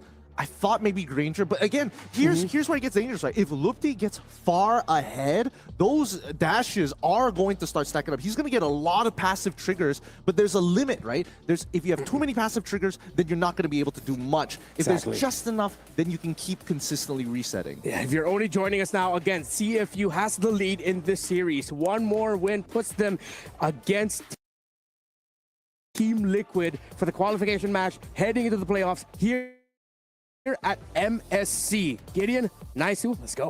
All right, thank you, Remar. Once again, you heard it here first. 1-0 against the Indonesian champions. Cambodia is looking to represent CFU. You hear it every single time. This time, we got a visual on what that looks like. They are ready to play as we head on into the Land of Dawn for game number 2 in this best-of-3 series.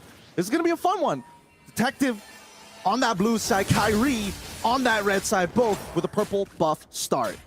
Looking at this too, again, from game 1, CFU started on a roll right away. They took it to Onyx from minute 1. We'll see if they try to replicate that here. Might be a little bit different, but definitely, I want to see if Onyx has an answer for Boxy specifically. And yes, OP doesn't have his hands on the Kimmy, but they've got a lot of crowd control to go ahead and use. You can already see Boxy being aggressive and just trying to give some information over here. And this will be a little bit different too for Wadu. Now that he's got his hands on this Arlot. Taking a look at the emblems here too, they're still quite tanky enough. They've got some decent damage, a little bit of mystery shop there too. A lot of impure rages, of course. The CFU still wants to go ahead and be pretty aggressive throughout this game. A little 1v1 action. Severo though, this time around, the bob, the weave, the Rhapsody. There'll be a back forward. Whoa! Sands, though, this time gets first blood for Onyx. Yep. So, in terms of the emblem setup, Keyboy decides not to take Concussive Blast, but instead wants to be able to kind of move a little bit faster with the help of the Quantum Charge. Helps with those rotates, helps to be able to move in and out of those fights. But more importantly, they don't actually want to push the waves. And Boxy, unfortunately, with that Concussive Blast, doesn't have a choice as they attack topside. Oh, Boxy. Boxy goes aggressively, will flicker out, but gets taken down. Kyrie picking up a kill, so way better start for Onyx in game 2. A much better start indeed. Onyx have adjusted their plan. You want to be aggressive, you want to punish your aggression, right? And at least for Severo, he's very comfortable in this Harith v Granger matchup. They played it for months because of the previous patch. Yeah. Now we go to the very first turtle. First turtle still going to be CFU that starts it up. Wadu. Fury of the Phoenix is going to be dropped down. Final Slash won't connect. They're going to jump in. Loopy, though, Infernal Blast. Infernal Pursuit. One down, still gonna be on. Loopy in trouble, trying to get away. Goes in with a Dark Wave, gets enough health back, looking for Opie, but finally will fall. CFU picking up a couple themselves, plus this objective, a hard-fought first turtle for the game. Oh my God, Boxy, that was actually kind of sick. He jumps in, knowing that Lupti wants to get the passive stack on the Detective first so he can start using the Infernal Pursuit. Catches him mid-punch, and then the rest of the team chain CCs him. By the time he gets the Infernal Pursuit, Detective gets a free disengage. Let's watch this one more time, right? Because Detective is here. He gets pushed back, he sees Keyboy, and then Lupti gets knocked up and allows them to disengage properly because Sans can't cover Lupti on top of the fact that Keyboy is dead. So really good stuff here. It's these small moments from CFU which is making the difference. Yeah, and in that, Opie got taken out. Earlier on, he did have to burn the flicker, so Onic will find something, and that's, you know, what you mentioned is anytime Keyboy can set things up, he'll go ahead and try to do that.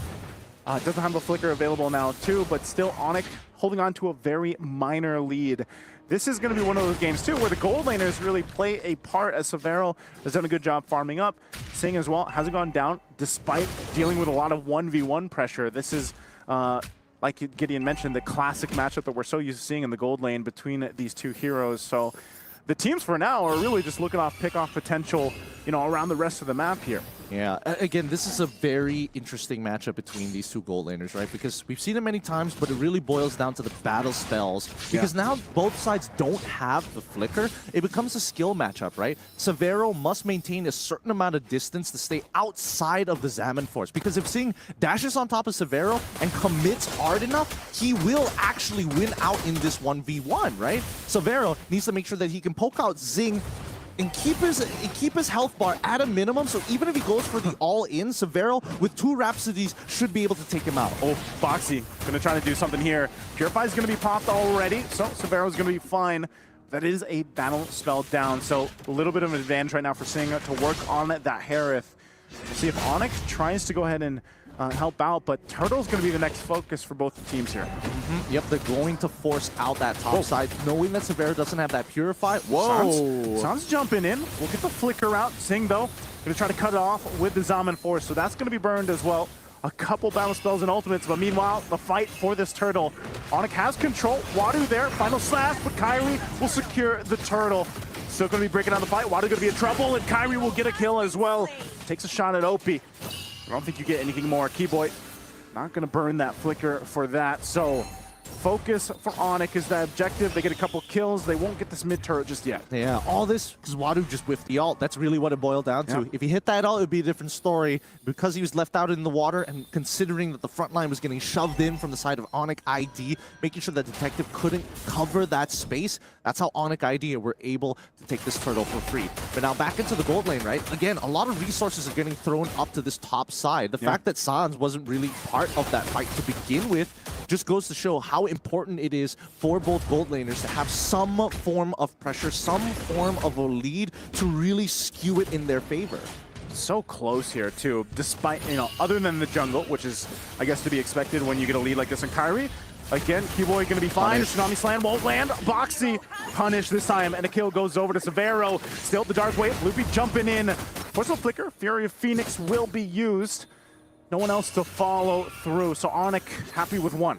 Yep, really nicely done there. Making sure, hey, you Tsunami Slam. Okay, sure, not that big, not a big of a deal. Loopy just flickers on out of there. Instantly punished, knowing that Boxy still had his flicker on cooldown. So just really good tracking of the battle spells from Onyx ID, right?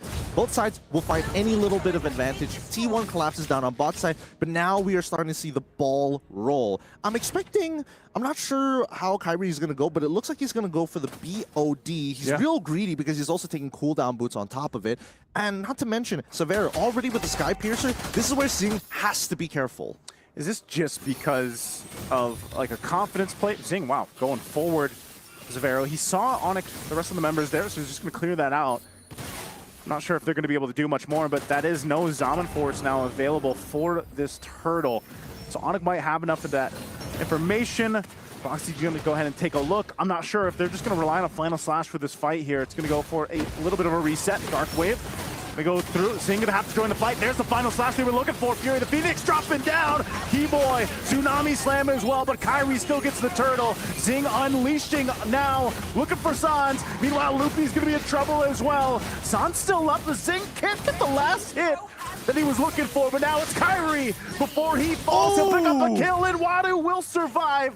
I don't think they're able to find Sans, though. Wow, that fight. It didn't look like it started off well, but it worked out at the very end. I would love to see a replay of that fight one more time, because it really boiled down to Wadu jumps into the middle of the fight. Let's see how many people he catches with that final slash, right? He gets in there, the backline gets attacked, and that's where things start to snowball out of control. When both Zing and as well as Wadu are able to get their initial resets, because right now they're still pretty tanky, and there's not enough damage from the side of Onyx Indonesia to commit and spread it out and distribute it amongst a lot of spots. Again, Wadu, I know we didn't get to see the entire play out, but he did a phenomenal job, too, at zoning Kyrie out. So Kyrie wasn't able to actually join some of that crucial moments of that fight. So, and then, you know, survives it all after that with the flicker. So, great decision from CFU. So Onyx, you know, they lose. They had about a 3,000 gold lead that they were working with. It's going to be whittled down to pretty much to an even game here, at least economically. But right now, it's still Onyx with a little bit of a pressure lead, the way that they're playing around this, but I guess they've got to respect what CFU can throw at them, especially between Wadu and Boxy. I mean, sure. I mean, the fights are looking good for CFU Gaming, but now, as you can see, the conversion isn't the most deadly, right? It's not like a 5k gold swing. It's only a 3k gold swing so far. And when we look at the items as already built, we're going into the second phases of the game. We're going into the mid game, right? BOD already complete for the side of Kyrie, and it looks like he wants to eventually build up to an endless battle. Lutpi, he's not even going for Thunderbolt at this point of time. He's literally anti-Cuirass. I'm going to be able to tank as much damage as possible. I really need to see the MR come through from him, and honestly, the anti-Cuirass is kind of strange. I would have liked to see him play the Thunderbelt from the get-go. Yeah. Oh, early initiation for Boxy. Fury the Phoenix to follow. They get the beacon out from Sans. Sans, a little bit low here, still half health, but that's a whole lot from both sides utilized for this. Lord is for the taking. They're fighting for control. CFU, there's a final slash on Sans. Sans goes down. CFU, numbers advantage, gonna be jumping into the fight. Wadu's in trouble, takes a couple hits from Severo, but Loopy has to flicker out as well. Severo has all the room in the world to move. A shot comes out and Loopy upholds them together, but he finally falls. And now Kyrie, looking for Detective, wants to line up the shot, but doesn't have it just yet. Oh, he's trying. Keyboy jumped in, but he's gonna get punished as Zing was waiting around the corner. An even fight for both. Oh my goodness. All right, it's a battle of inches at this point, right? Both frontliners end up dying here. CFU, they do get a bit of a reset. Nobody's going to be able to take the Lord just yet. And the worst part is as these fights are going through, we start to see the micro plays, right? We start to see the efficiencies from Onyx side. Yeah, I'm down 2 kills, but look at Sakeva's Vera and as well as Kyrie's damage. They're through the roof. They're topping the charts right now. And even Lutpi, without any damage items, is still able to provide and contribute. The worst part about this is the fact that Detective is 2 levels down. They don't really want to take this Lord. They really want to fight Onyx because they know they will lose a 50-50. Oh, final slash gonna be used again. Keyboy could be in trouble. Keyboy out of the picture. Still gonna be breaking out. Wadu goes down next. Loopy also half health. Falls to Zing. Now they're gonna be looking at a huge Appraiser's Wrath on Severo. Will force him back, but the Lantern Flare will give a double to Severo. Now, CFU has no choice but to back off of this. Kyrie's still up, but they're gonna fight under the mid lane turret. Sans in trouble, but they'll punish him anyway. And Kyrie now looking for another. They wipe him out. A great fight for Onyx. Down to the wire. Sans able to get that final pickup, allowing Kyrie to come in and run through the rest of them. Even Severo able to stack back up. This is a fully built, fully scaled Yi Shun Shin. Level 15, his ult is on a short cooldown. Let's watch this one more time, right? Because this fight all started with Wadu actually picking off Keyboy and not one of the big damage dealers, which is what we saw the last time, right? We saw Severo dying early in that previous fight, but as this progressed, you notice they can actually kite 4 days. Yeah. There is no means for CFU to really extend their lead without the Arlet. Detective is great at planning his foot down and being an immovable object and slowly take space, but cannot reach further than it. I think even that, when you get a glimpse of them, you know, still pressing on the gas in the mid lane, it's like, you know, you don't convert that kill on Sans, you are going to get severely punished, and that's what we saw there. Even then, Sans able to protect Severo enough to give him that opportunity to survive that whole thing was great teamwork there. So this now leads them to this Lord. It's going to be marching towards that mid lane. You can see the stacks here too for Severo. So good. 560 natural stacks, 46 on the Sky Piercer. And now with this Lord, they're hoping to get as many inhibitors as possible. Keep in mind, they have the better sieging composition. CFU, if they want to take space, somebody has to commit. Okay, they'll clear it out. Seal's going to be used. It looks like they want to fight. Boxy's giving them a call. Retro's going to be used from Detective. Boxy jumps in. Tsunami Slam. No one to target. Fury the Phoenix already dropped down. Onyx might choose to counterplay into this. Loopy with a Dark Wave. Final Slash going to bring Loopy. He goes under the turret. A great combination. Onyx down one member. Still going to be looking for the fight. Severo will keep Opie in check. Zing. Very aggressive, but CFU will just find one. Nicely done by Detective. He saw that bar full. He knew that Lupe was going to come out of the out of the taunted state. And immediately, as soon as he made the mistake of pressing his auto attack, Detective hops over the wall to pull him underneath the tower. That's the way CFU Gaming, they understand they've got a shark on their logo for a reason. They are fishing for Onyx ID. It reminds me of what LaFell mentioned about sharks and the noise they make. But, you know, yeah, that's it, that glimpse of CFU. It's really the timing they need. We do see this, the Holy Crystal and the Divine Glaive are there now for Sting. And I feel like, you know, he's pretty aggressive and you can rely on the Purify here, but maybe that's just the way CFU wants to play it out. I think even as we get up to the next Lord here in about 40 seconds, still it's, you know, they got to be able to withstand that initial kind of onslaught from Onyx. They've been the ones, CFU, from game 1 to now even game 2, despite even being down, to start these fights. I don't know if it would change much for them if they let Onyx be the ones to get the first get-go on it. I don't think they can afford it right now, mainly because Detective is a level down on Kyrie. And we know that with these world-class junglers, that one level difference really is the difference maker. Detective. Oh, no. They're going to force a fight anyway. Final Slash already used under the tier 1 turret in the mid lane. Still going to be looking for more. Detective finally falls. Sing sees multiple low health bars, but Severo just unleashes. Keyboy jumps on in. They're going to be able to take out Zing, but it's a double for Opie. A trade already 3 for 2. And Onyx still with Kyrie up. Do they go and take this Lord? They're so low here. Yep, they are low, but Kyrie is going to heal up. There's no actually, I don't think if they're able to do the. Oh, wait, no, Kyrie should have enough damage, but he's going to let Severo do the tanking. So once he's got just enough health, he gets back in and they start switching places. So nicely done from the side of Onyx Indonesia. Let's look at that fight one more time because I was surprised that they decided to fight here, of all places. Why would you do it so close to mid-tier 1? I was thinking the same thing. I was like, if they are going to start a fight, maybe not there. That's not the best place. So even if they pick up a couple kills, ultimately they now have to deal with the Lord. That was very upsetting. I think that's one of the bigger miscalculations coming in from the side of CFU Gaming. Even though, to be fair, their initiation wasn't that bad. And I could definitely see an angle. But the problem is that mid-tier 1 is still available, and that's what takes away from that power position, hiding onto that mid-brush. Now, the siege is going to be a little tough, I'm not going to lie, but Opie did buy that Wishing Lantern. In terms of Zing, he's really strong, but he needs that space to take full advantage of that Examine Force so he can start chrome dashing around. Oh, Boxy going to start the fight anyway. Keyboy gone. Lord's going to kind of march into the mid turret. It falls. But now Onyx, do they still want to fight this? Even down a member. Severo's at half health. Boxy going to jump in with Tidal Strike again. They're going to force the fight anyway.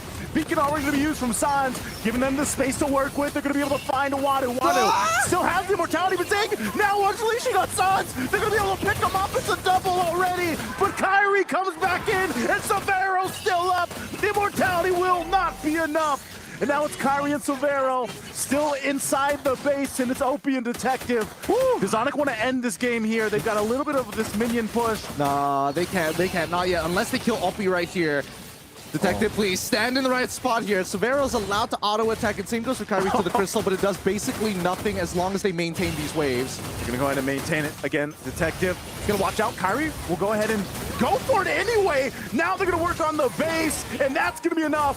Double kill for Severo. We're going to game 3. Man, I definitely thought he had an opportunity to walk back into the fountain, but again, just not enough pressure. Well done. It really goes to show that Zetian doesn't really scale that well into the later stages of the game, but when you have Severo and as well as Kyrie on these heroes, holy cow. No frontliners, no problem. We'll just bulldoze through you. Match of the day for a reason, and just when we thought we'd see CFU run away with it, Onyx gets it back, then CFU gets it back from Onyx, then Onyx eventually gets the death knell and gets the win. What a tremendous series, dictated by what is a signature of the Cambodian and Indonesian playstyle, team fighting.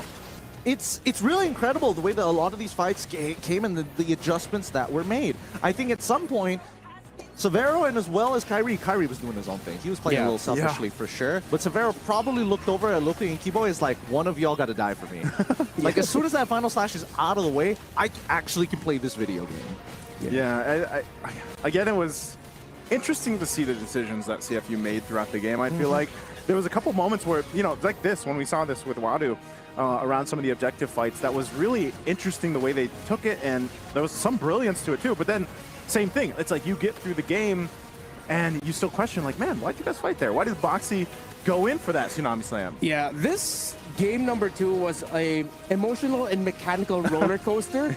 It was the highs of great job, good thing you did that, to why the heck did you do that? Back and forth, and that's the type of action that I personally like to see, where you got to see members of CFU shine at the right time and then falter and then get punished by Onyx. But then the same thing could be said for Onyx. I feel like at this point I got like, we aren't unanimous here, where we just gotta say you just really gotta sharpen up some of the decision making in the team fights for both teams. Hey, I mean, it's overheat, big overheats coming in, specifically from CFU more than this for Onyx. I feel like Onyx naturally were more consistently making the better decisions. I think it just came down to like a couple of micro mistakes of like, oh no, I have full charge, I am Phobius, I accidentally hop over the wall, I shouldn't have been under tier 2, please somebody save me, sort of scenarios like that. Yeah, that was a great mechanical call by Detective. To the fact that he knew that enhanced basic attack of the Phobius that would instantly be like we call it the shoulder tackle, would come through. So he's like, all right, let me just quickly press my dash past the wall so that he carries on over and then he gets punished. But then on the side of Onyx, you saw that at some point, it seems like a computer switch flicked into the brains of Severo and Kyrie. It's like, these are very specific skills I need to watch out for. Watch us maximize our dashes to avoid them.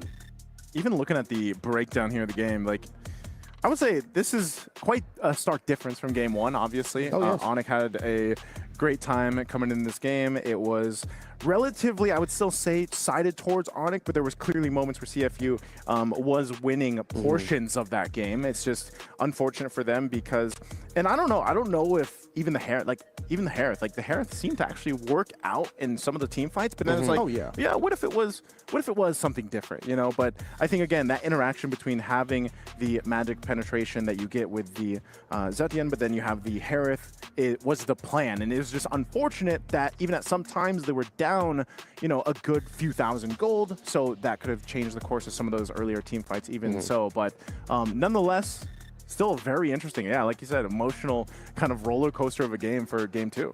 Yeah, and I was talking about it with the talents at the back. I mentioned something where this wasn't a game won by the draft or dictated by the draft. It was dictated in the battle preparation. The 2 purifies on the side of Onyx. She changed things up with the flow of battle for CFU, who were so pick-off dependent in the first game. That now the second game, you have the Badang is still there, yes, who can just CC immune by popping up the ultimate. But the fact that some of your key figures have ways to just cleanse out the crowd control initiated by Boxer. You could see that CFU were a little bit uncomfortable in the initial phases of an engagement. Yeah, I think it really came down to like you had to think about these fights like chess, and I think that's the hardest part because it's a stacking effect. When somebody throws out their first ability, then you have to kind of figure out what are the next things that are going to be traded out for resources, right? If I get a good Appraiser's Wrath here, if I get an Energy Eruption, what happens afterwards? And I think a lot of the time we did see that CFU understood the assignment, assuming that Wadu was able to get a good final slash on either of their back targets, whether it be Sans, whether it be Kyrie or Severo. But then you see the adjustments coming in from Onyx, right? As they adjusted, Sans doesn't mind getting pushed forward as long as he has his Purify and Assault. Kyrie is the one who must not be caught. He's literally got no counterplay other than the Traceless. So it's all based on his mechanics, why he was selfish. And then there's Severo, who's like, yo, Keyboy, you better do your thing. You better start walking up because I can't afford to do that. Yeah, and for Onyx, you see for majority of these fights, as the game went to the latter portion, there's always 3 members alive. Severo, Kyrie, and the Sans, who this time it wasn't a secondary carry. It's like a secondary peeler and roamer for the 2 dudes that you really need to survive. That's what I was saying. I'm in one of the fights, it was clear, like Sans, because of the way he plays, the way he positions, and the threat of the beacon too, like, and the lantern flare, like, it's so good to be able to go ahead and peel or initiate if you need to. And I think Sans really played that part. Like, he was in a way a little bit of like a punching bag, but he had to be. Like, he had to be that guy in a lot of these team fights that broke out, and it allowed Severo and Kyrie to have the positioning that they had. Yeah, I have a fun little fact for both of you gentlemen. So, as you all know, MLBB at the Esports World Cup is record-breaking in terms of viewerships, and we are actually breaking a record right now. Right now? 1 million PCU has been advanced. There are over 1 million people watching this series right now. This Group A matchup between Onyx and CFU, our match of the day.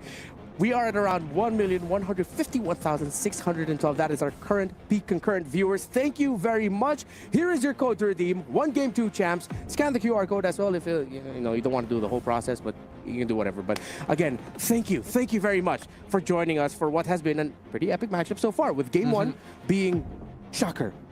CFU, they're so ready. They just absolutely stomped on it. What's going to happen in the second game? We get the emotional, mechanical roller coaster. And now I am even more excited for Game 3, knowing also that we have 1 million+ viewers watching us. Hey, it's the best kind of games. It's not boring for our 1 million+ viewers out there. It's really interesting to see these teams like slowly make these micro adjustments and that are very impactful in the game, in very big ways. And I think for all of you out there, to our Cambodian as well as our Indonesian fans, keep supporting. Who's going to win this match? It's 1-1 so far. Do you think that the draft is going to change? Because I feel like the only thing that could spice things up even more is if this case, CFU is the one who ended up dropping game number 2. They take red side instead of blue. I think that's the big difference. They swap sides, and then maybe aside from 1 or 2 of the heroes, I think we still see similar heroes banned. But they are going to we'll see if they swap sides. Yeah, because I have a feeling here, if we're going to see the similar sides again, CFU blue, Onyx red, I think Onyx going to walk away with it. We've seen enough adjustments from there. I think that CFU is more inclined to actually hold on to the blue side, to be perfectly honest here. I feel like Onyx don't mind being on the red side, but if they could be on blue, if they do go on blue, how does the priorities end up changing, right? Because does that mean, now Lupti, guess he gets to play Uranus now. Wow, so much fun. Kalea.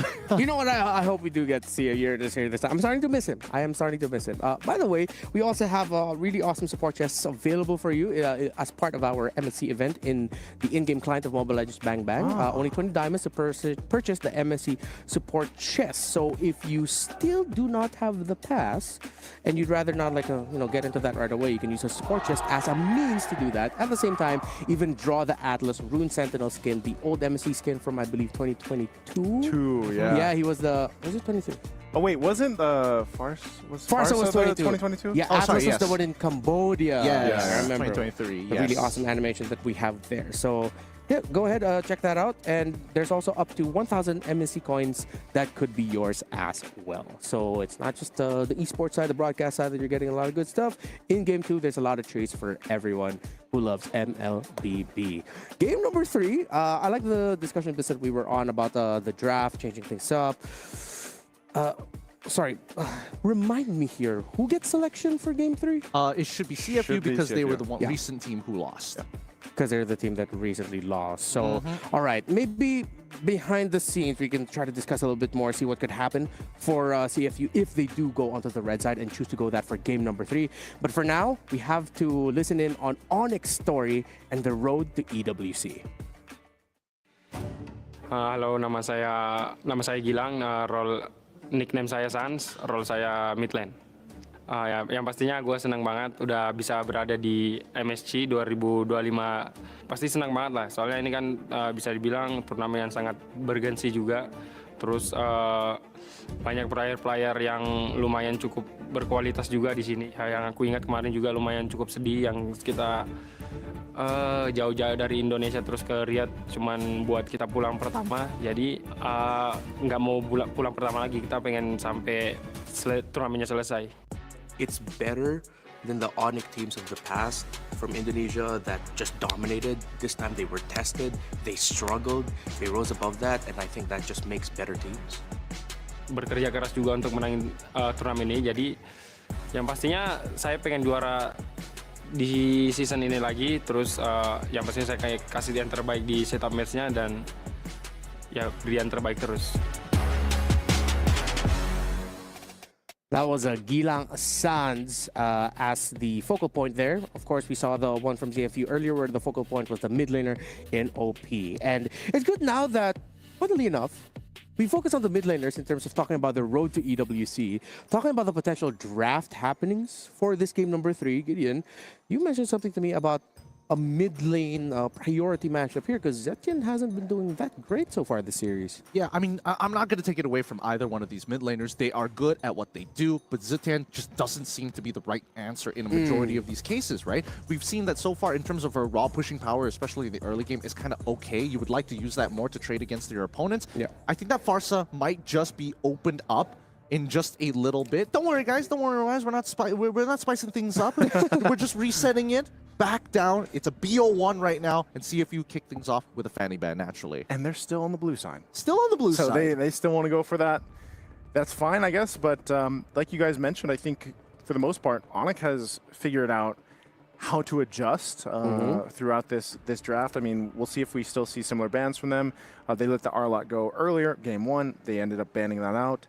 This time around, like you said, it's still the Fanny and the Lancelot. So, I don't know, is priority, like, do we still think that CFU is actually going to priority Boxy here, or do they switch things up? Because there's the Uranus ban. Yeah, I think a slight switch up. Oh, I thought they would somehow consider opening up the option of not banning the Farsa and even going for a surprise Farsa first pick, similar to what we saw earlier in the day for Team Liquid. But no, they're both leaning into what they want to do.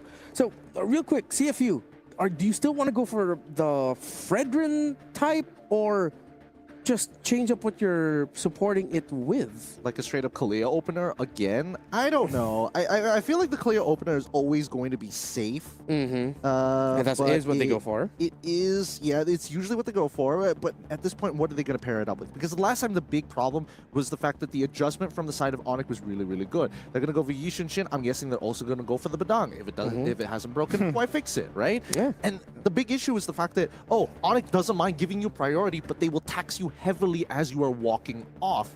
That is the big issue here that I see from CFU's side, because as much as you want Kalia to kind of top you up, unless you have a Kimmy on your side that allows you to be like, I have the early damage to fight back against you, then it's a different case.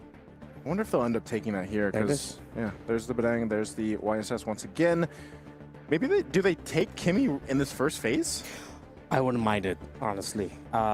Considering that Kimmy does have the jetpack, the thrusters, so that she can reposition a little bit.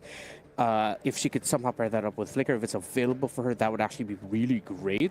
That it might force out some early engagements. You called it again. Yep. Thank you. There's the Kimmy. And yeah, they do switch things up in terms of what they pair up with the Fredrin. Also going on with what Gideon mentioned with the mid lane pick for CFU.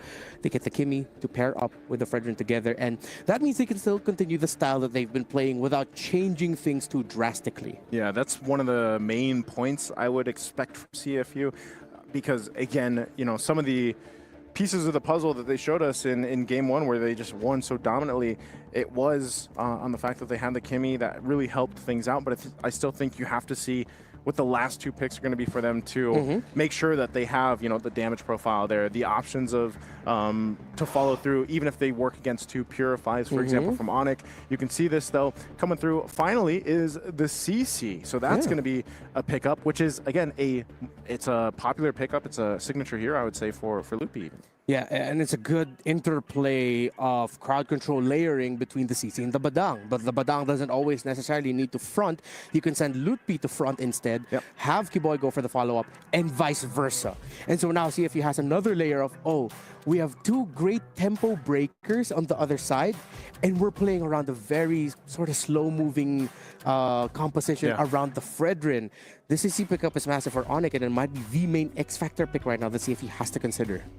With all the adjustments that I've had within this first phase, right, a lot of it just boils down to just changing the order of what we pick. And I think it's a good idea, right? But the question now boils down to how many people are going to take Purify, right? Are we expecting CC to take Vengeance this time, or is she going to go for the Purify to try and protect herself specifically from getting picked off? Because keep in mind, a lot of the previous fights that we saw in game number 2, both Kiboy and as well as Lupti were priority targets for Wadu when he was on Arlet, or sometimes if they were out of position, and that's when Boxy picks him up. Yeah.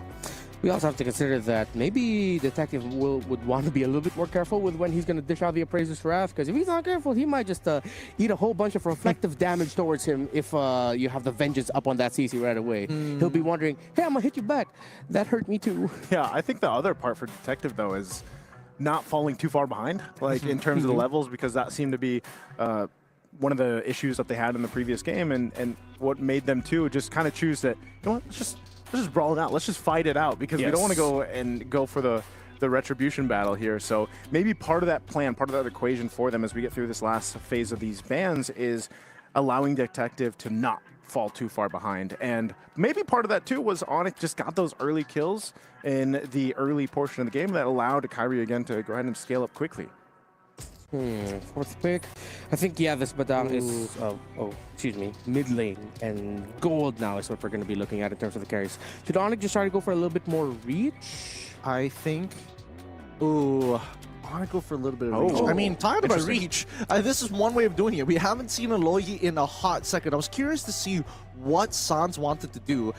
Especially when it comes down to the mid lane. Like, is this a scenario where you can actually play like a Chang'e? You're going to be playing, you know, your traditional front to back anyway, so it kind of makes sense. But I think with the Loyi, very team fight oriented. But the recent nerfs is why a lot of people have kind of moved away. So I want to see how they're going to utilize it this time in the current patch. I think for Onyx, it's because the thing about that, this feels like a team fight counter for CFU. Kaleas, especially Fredericks, do not like seeing the Loyi on the other side, which means now Lutpi, Savero should be free to pick up the things like the carry for their gold, and maybe even the Beatrix, which pair up very well with the Loyi. Shots come through. Hilda, Bruno on their side. I mean, they want to go right into the faces of Onyx. And like you guys mentioned, with a Loyi over there, I don't know how this is going to completely play off. I mean, again, we haven't seen too much of Loyi previously in the recent weeks, but maybe, again, with this last pick, you're going up against Bruno. What do you take here? Do you go... They still go for reach. I forgot Granger's still open, so why not give that into the hands of Severo again? Not surprised with the way that they played it. I do kind of wish that Bruno was switched out for Beatrix. All right, I just want to get your... I wish that there was another consideration for the Bruno, but let's see what happens there. Real quick, Gideon, who are you leaning towards for this one? Honestly, I feel like the execution for the side of CFU is slightly easier, and I'm going to lean more into their composition. Naisu? I'm gonna go for Onyx. All right. I don't want to be opposite of Gideon. All right, to the million plus watching right now, thank you. Let us witness together who will be facing Team Liquid in this Group A at the 1-0 bracket. Will it be Onyx? Will it be CFU? Will it be Indonesia? Or will it be Cambodia?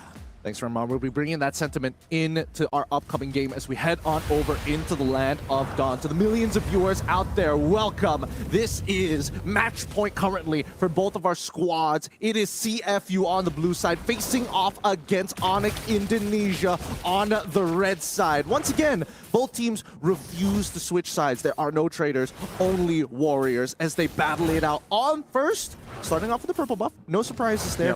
But I really wish that, you know, the Bruno was switched out for a Beatrix. There's just so many ways to get value out of the Beatrix. The raw burst damage, there's not a lot of sustain from the side of Onyx Indonesia. And even then, most of them are running with the flickers anyways. Yeah, it's kind of weird because Beatrix just doesn't seem to be popping up much, you know, in general, especially back in the professional leagues and the qualifiers leading all up here on the road to MSC.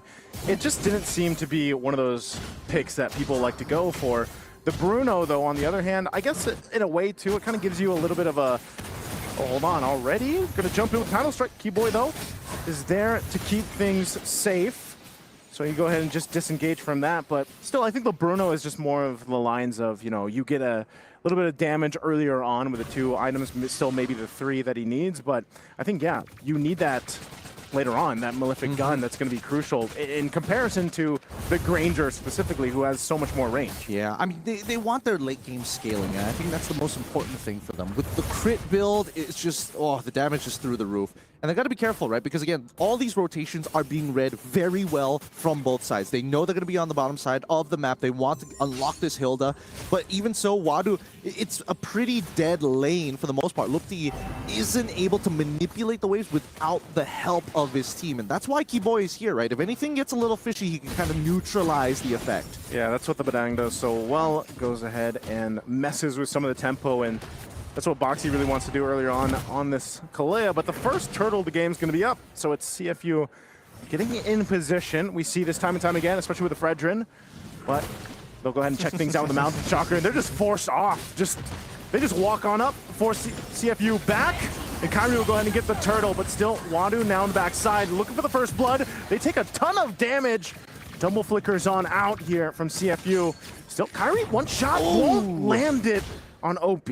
Okay, first bloods haven't been achieved, but I don't know if anybody realized that, but Sans did a very interesting move, and I think it messed with the minds of CFU, which is why they gave up so much space. And by the time they realized where Sans actually was, they couldn't take back the territory anymore. Looking at the emblem build so far, everything seems to be up to snuff, nothing too out of the ordinary. We do have common emblems being built up by Zing, not taking marksman emblems and not even taking assassin emblems of his own. He's not looking to try and win the lane. He's trying to not only survive, but make sure that he has enough mana to stay relevant. The Master Assassin's always going to be a good time, especially if we see Severa make a mistake.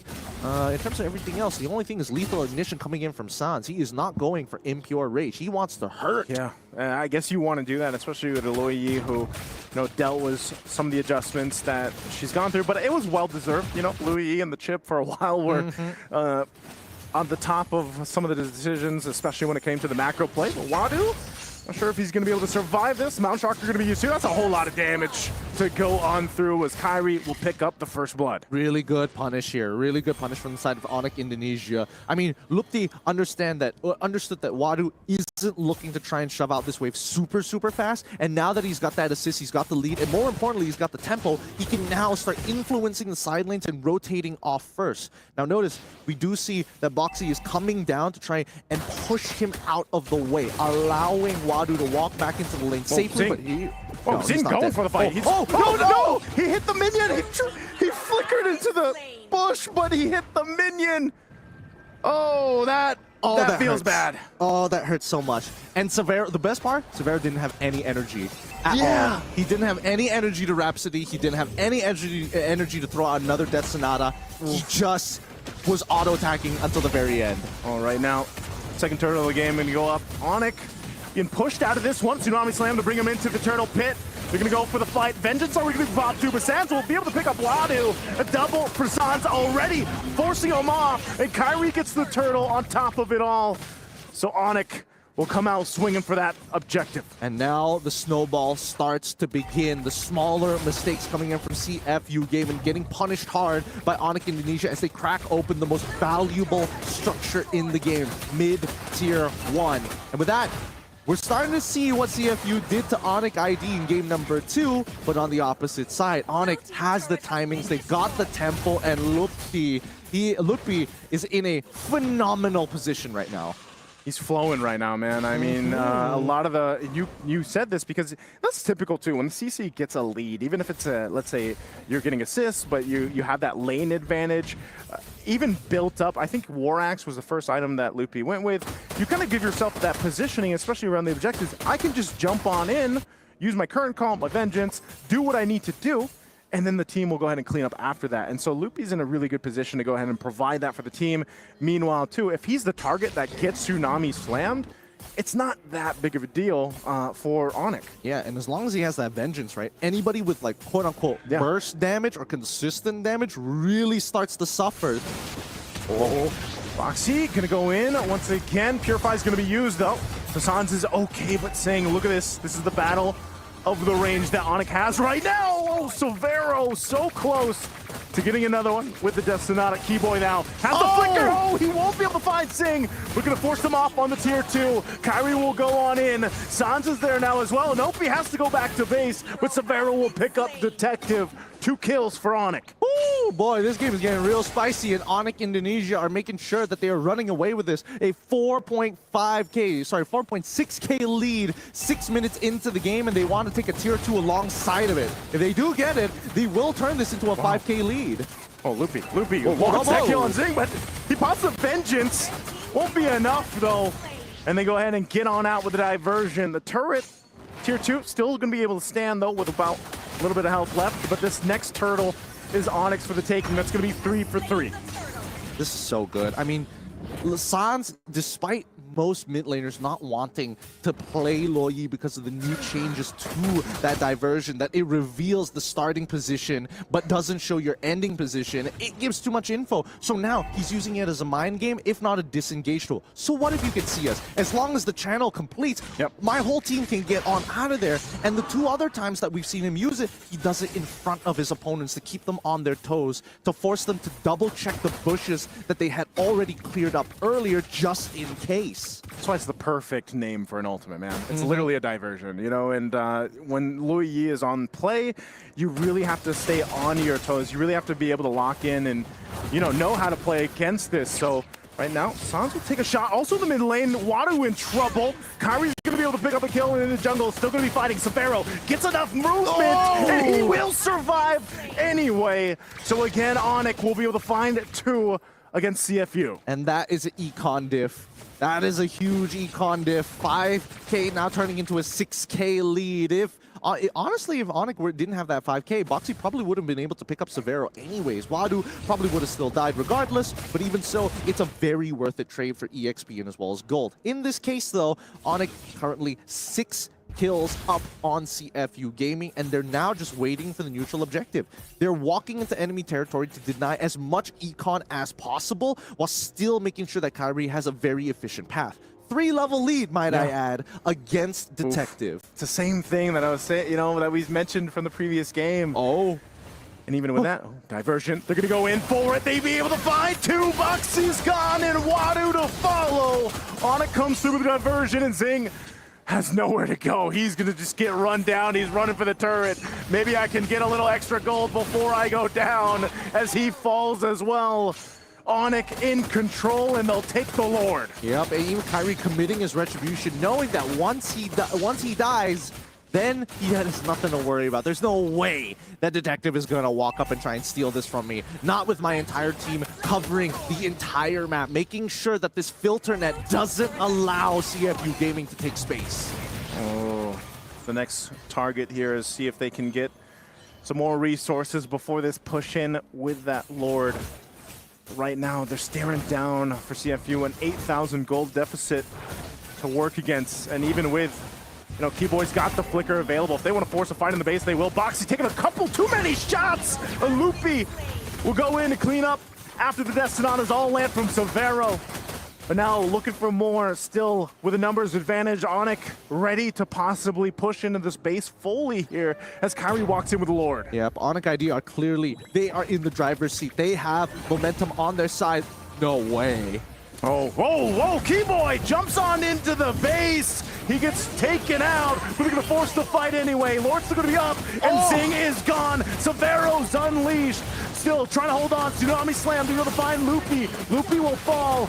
The base could be locked up, but Wadu is going to be the next target. Severo still shooting off from the backside. Looking for Detective. They'll clean out the lanes. Oh my god. But they still have minion waves pushing on in.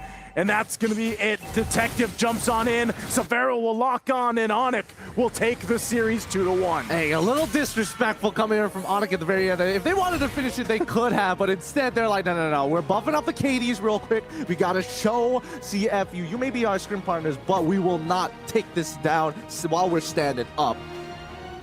What was a dream start for Onyx, for CFU in this series, turned into a nightmare as Onyx slowly readjusted, recalibrated from the drafts to the execution to showing CFU, we have you red. Yes, don't fix what's not broken, but you have to change what's already been read by your opponent.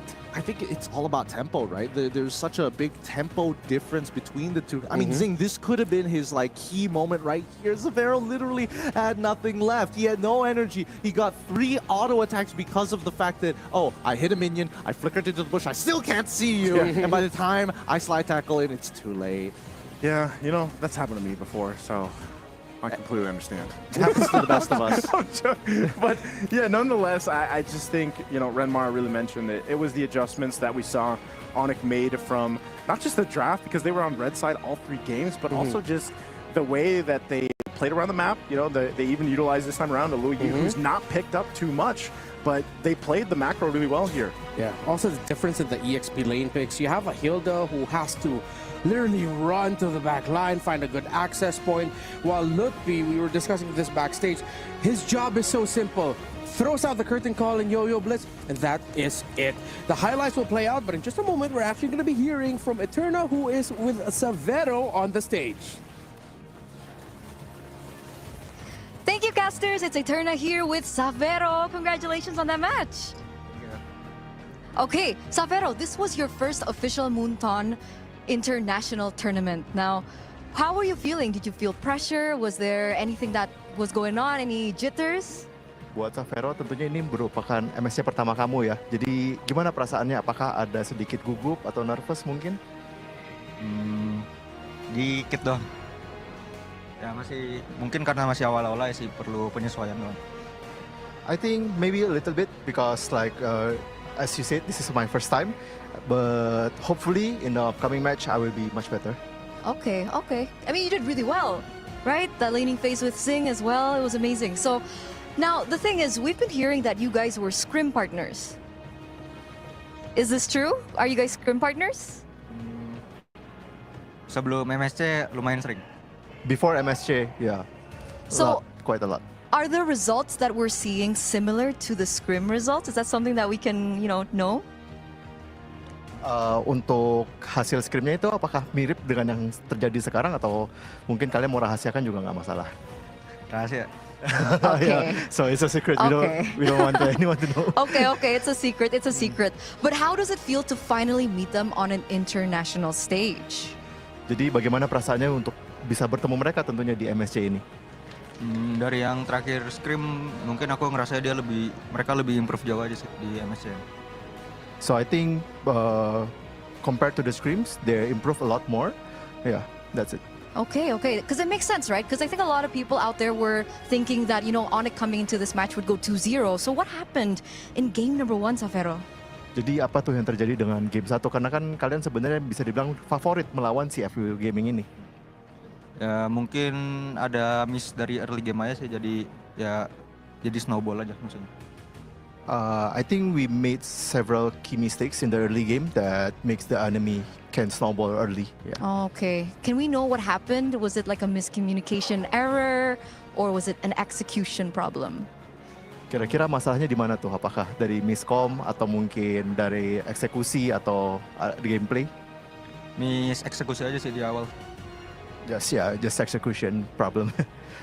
Okay. So earlier on, I got to interview Oheb. Of course, you know Oheb, right? Yeah. Okay. So he said that he was expecting you to move forward against CFU. And when I asked him about how the laning phase will go against Savero, he was like, maybe yes, maybe no, maybe I can beat him. What do you think? Do you think that you can beat Oheb in the gold lane? Kayaknya bisa sih. Oh. I think I can. Okay, you think you can? That's the confidence that we're waiting for, Savero. So once again, thank you so much and congratulations, and we'll see you in that next match against TLPH. But before I let you go, I do want to ask, do you have a message for TLPH in your next upcoming match? Apakah ada pesan-pesan untuk TLPH sebagai lawan kalian berikutnya? Good luck, have fun. Just good luck, have fun. Okay, good luck and have fun. Okay, we'll see. Thank you so much once again, and congratulations. We're going to throw it over back to our casters. Congratulations again to Onyx Severo. Good luck, have fun, he says to Ohe. But yeah, we got to break down what happened in this game number 3 a little bit more. One of the fastest games we've had so far this day, 10 minutes and 37. And clearly, Onyx already knew what CFU wanted to do ahead of time. Oh yeah, they did. I think, two main key factors. Number one, the fact that Kyrie was able to go out of his way to change his jungle path to end up on Lupti's side to get that first blood. That was the start of so many problems that were going to occur, because with that kill, Lupti was able to control the tempo and the way that the waves were going to be manipulated. Sans, that alt diversion, holy cow, the fact that he just T-poses in front of his opponent is like, where are we going to be? What we're going to do? Where am I going to disappear into? Definitely made CFU have to rethink and recalculate, right? You can see the hesitation walking into fights like, I'm not 100% sure where he's going to be. Yeah, it also felt like they just didn't have like a really safe and confident face checker. Hilda can only run away so much and deal damage. There's not a lot of what they can do, so you can see the hesitation, really. And Severo, being the rich guy, he was farmed up because, again, when your center of the map is going really well, Naisu, then your gold laner is one of the happiest people in the world. I like to call it the gold lane experience, But Severo, for the most part, like, I love watching him because he seems so smooth. Like, his positioning, his decision making, his placements seem to be really smooth and just on point. And so I can't wait to see that matchup between him and Oheb eventually, because that's going to be one to definitely keep track of. But nonetheless, like you mentioned, I think just the calculations and the adjustments that we saw Onyx make, especially for Kyrie for that example. I mean, this was a 10.5-minute game, 10:37 to be exact. And even game 2 for them, it might have taken a little bit longer, but Onyx did an amazing job at just making those micro adjustments after a devastating game 1 loss. Again, CFU, I did not expect that game 1, like how dominating that was against Onyx. So we'll see if they continue to do that on their adjustments. Yeah, so far it seems like the trend for this day has been the teams that are expected by the majority of our community to win the match is tested somewhat in the earlier portions of the game and or series, whether it's the first 5 minutes. But really you see the difference in what separates a lot of what we consider to be the top tier, S tier, championship favorite teams to the rest of the world, where in their understanding of what to do from 6 to 8 minutes, what they do around the second turtle or third turtle, that's what separates the boys from the men. I mean, let's not forget about some of the conversions as well, right? It really depends on the level of experience that we're seeing from a lot of these players, like how long they've been in the professional scene, especially once you are playing at the internationals. There's just a different level of standard. And on top of the fact that the polish is so evident on teams who have come here extremely prepared. Yeah, I think we continue to see that though, and the preparations that all these teams have, because we do not, and I don't know, we'll dig into that later on too with some of the teams, but they spent a lot of times preparing, and I feel like we continue to see that. It's been a tremendous day so far for the very first day of group stages here at MSC at the Esports World Cup. Again, my name is Brenmar. The three of us are going to be heading out with Gideon, Naisu, Height, Despair 3, bouncing out. It's going to be LaFell, Mirko, and Brigida coming in, so we'll see you in a bit. I can't take no loss. I don't even know what it costs. Hit the ground, then it go off. Yeah, hit the ground, then it go off.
You said it was going to be a 2-1. Now, here's the thing, Mirko. Something that you and Brigida got to know.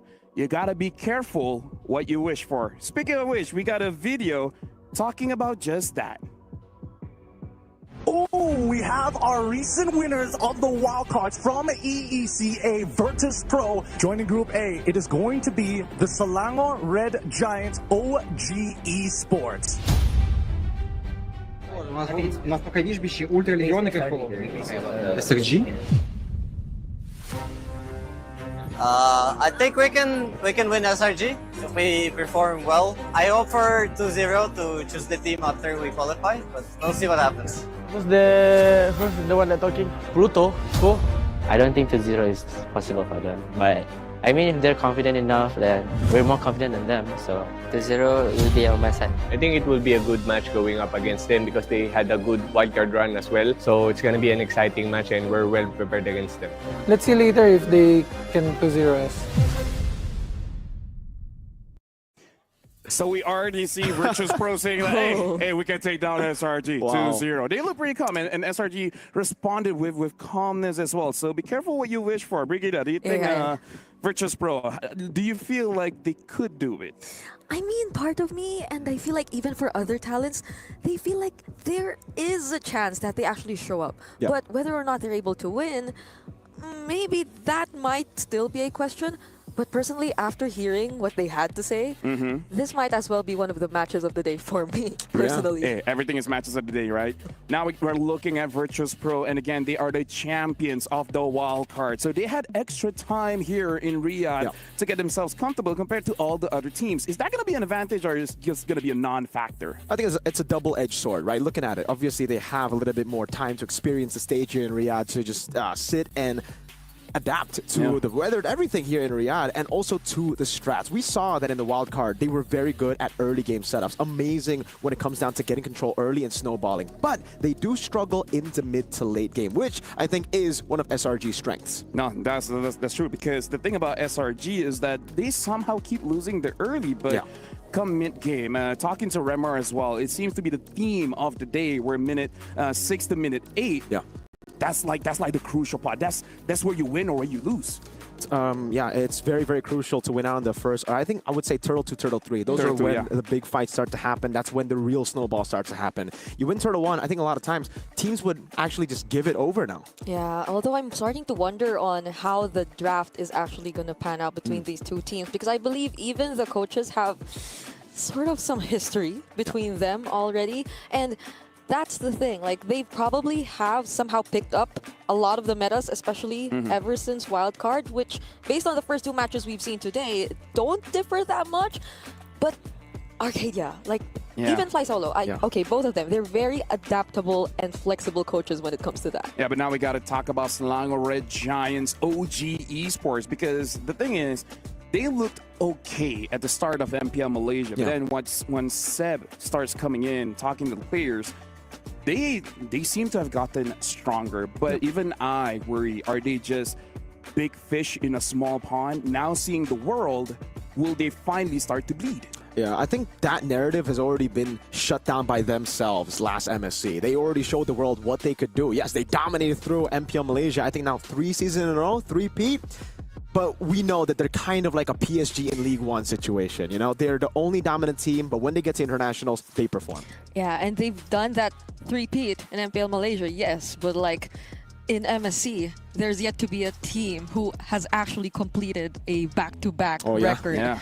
And so that is another challenge for SRG OG if ever they do want to accomplish that this year. Hey, you know what? It's a long name. I get it. But speaking of long, 10 years is a long time. And this is where we'd like to say thank you to you guys, because Moonton got nominated for 3 different things. Publisher of the Decade, Game of the Decade, as well as M5 Live Event of the Decade. Make sure you guys go over to esportsawards.com/vote and vote for us, because I gotta say, 10 years you guys have been supporting us. That's amazing. No wonder second match you already had over 1 million PCU viewers. Yeah, we're gonna break that, I think, as we get on with the days. That was only match 2 of day 1. So very interested to see exactly how it plays out. Maybe one of the Virtus Pro, wildcard matches, wildcard team matches can get all the way there. We've been seeing a lot of fans coming over from EECA. If they got 2-0, that's...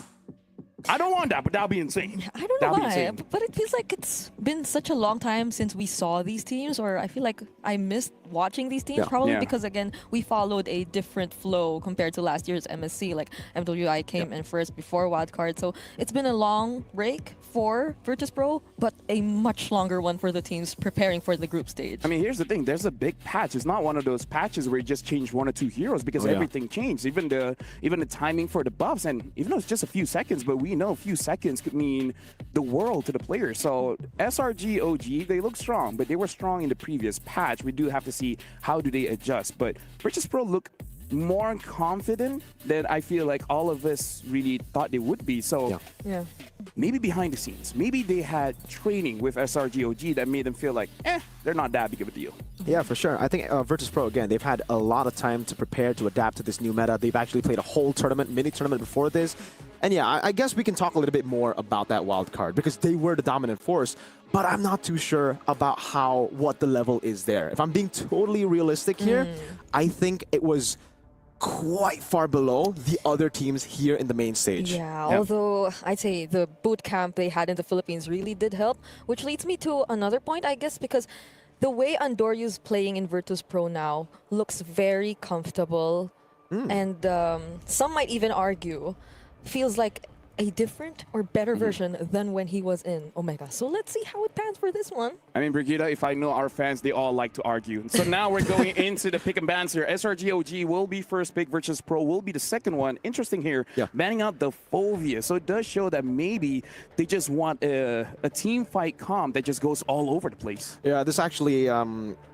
it is a great setup for a lot of different picks here. The 1-1 obviously comes up to mind. I think another one would be an Arlet that we've been seeing a whole lot of plays from. Man, Sanford in match 1 on the TLPH versus Ultra Legends match. But they actually ban out the 1-1. So this leads me to believe that it's more of an Arlet setup. Yeah, or maybe even like... I'm liking how we're starting to see the Farce again for the past 2 series, which is still available if ever they do want to opt for that. But like...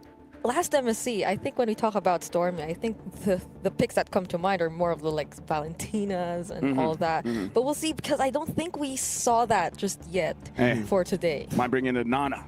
All right. We did see that in the grand finals. It's a Stormy special. All right, because here's the thing. How'd that work, by the way? Okay, knowing Stormy, he's my boy, right? He's my boy. One of 2 boys. I can have plenty, right? But here's the thing, like, he's practiced time for all the heroes. He doesn't need all that much time, so it does expand his hero pool.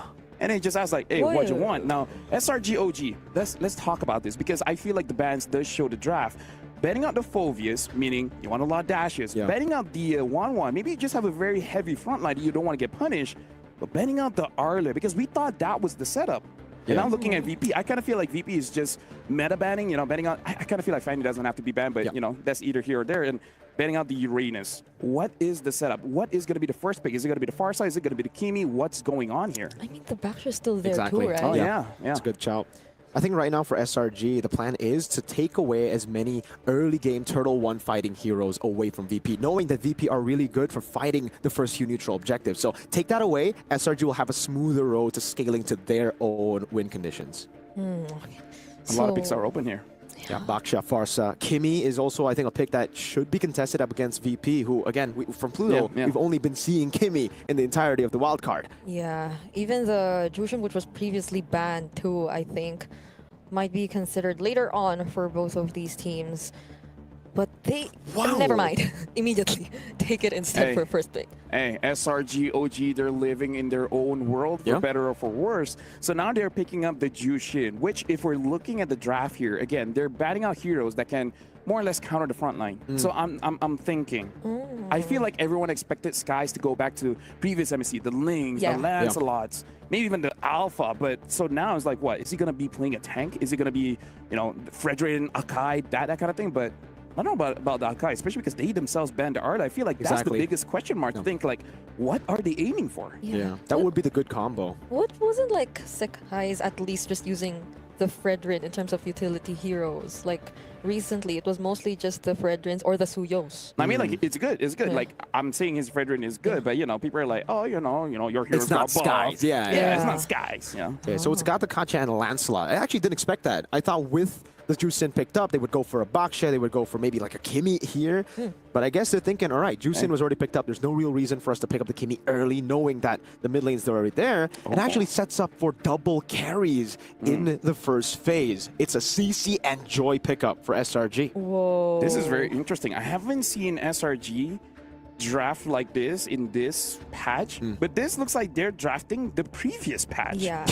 No, because this is exactly their opener back in MPL, which is like what? Looks like an M6 draft too. A month ago, at least. And even if you pick like the Farsa here, wouldn't you be a little like uncomfortable considering that there's already a Joy in the lineup of SRG, or regardless? I mean, Kimi. Oh, yeah, that too. Yeah. Kimi would be a safe choice, and they go for the safe choice there, VP. Again, Pluto, he's only really picked up Kimi for the most part. If it's not banned out, he will always go for it. Now we're going into the second phase where VP have a good shot at banning out the gold lanes. Now, they have first pick on red, so they can actually contest for the gold lane that's open to leave SRG with less heroes. Yeah, but the thing is, knowing Innocent, he probably legit doesn't care. He legit doesn't care. He's innocent. Because this is a real thing that happened before, where they were discussing and they could not decide which gold laner to pick, and he's like, you know what, Clint. It's like I'm just gonna pick Clint and then I'll make it work, and he made it work. Yeah. So I think this is one of the advantages for SRGOG. They can delay the gold laner just because they have that trust in Innocent. Yeah, now they seem to acknowledge that and not ban any gold laners anymore. Though, I'm wondering if this Gato... There's a lot of frontline punish here. Yeah. What is their plan here? Because CC and Joy doesn't really scream, oh, we're so scared of our frontline. What hero is Yum's going to be using? Yeah, I think, again, for SRG, it's just them trying to play with their strengths, right? They are very, very good in the mid to late. They struggle sometimes in the early game, and that's why they're taking away as many setters, as many heroes that can force fights early on to get that lead, to get the snowballing going for VP. I think...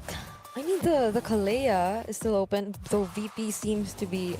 Oh, well, That's there a you good go, pick. man. Yeah. Okay. Hey, good shot, good shot, Brigida. I thought VP would be the ones to actually threaten that pick. They actually ban it out themselves, so... I hope they don't pick the Boxia, because this is already not a great draft for Boxia, for VP, I mean. Yeah. Yeah, the CC a lot of shred. Yeah. But then SRG can pick it up if they want it. So I'm wondering what does, like... Do they think or do they plan to put the Gatot? It's likely gonna be Rome, right? Like I don't see any Gatot XP lanes anymore. But the mere fact that there's already a CC, and I feel like the entire Damien situation was a testament to how CC is kind of like up there in terms of the XP lane matchup.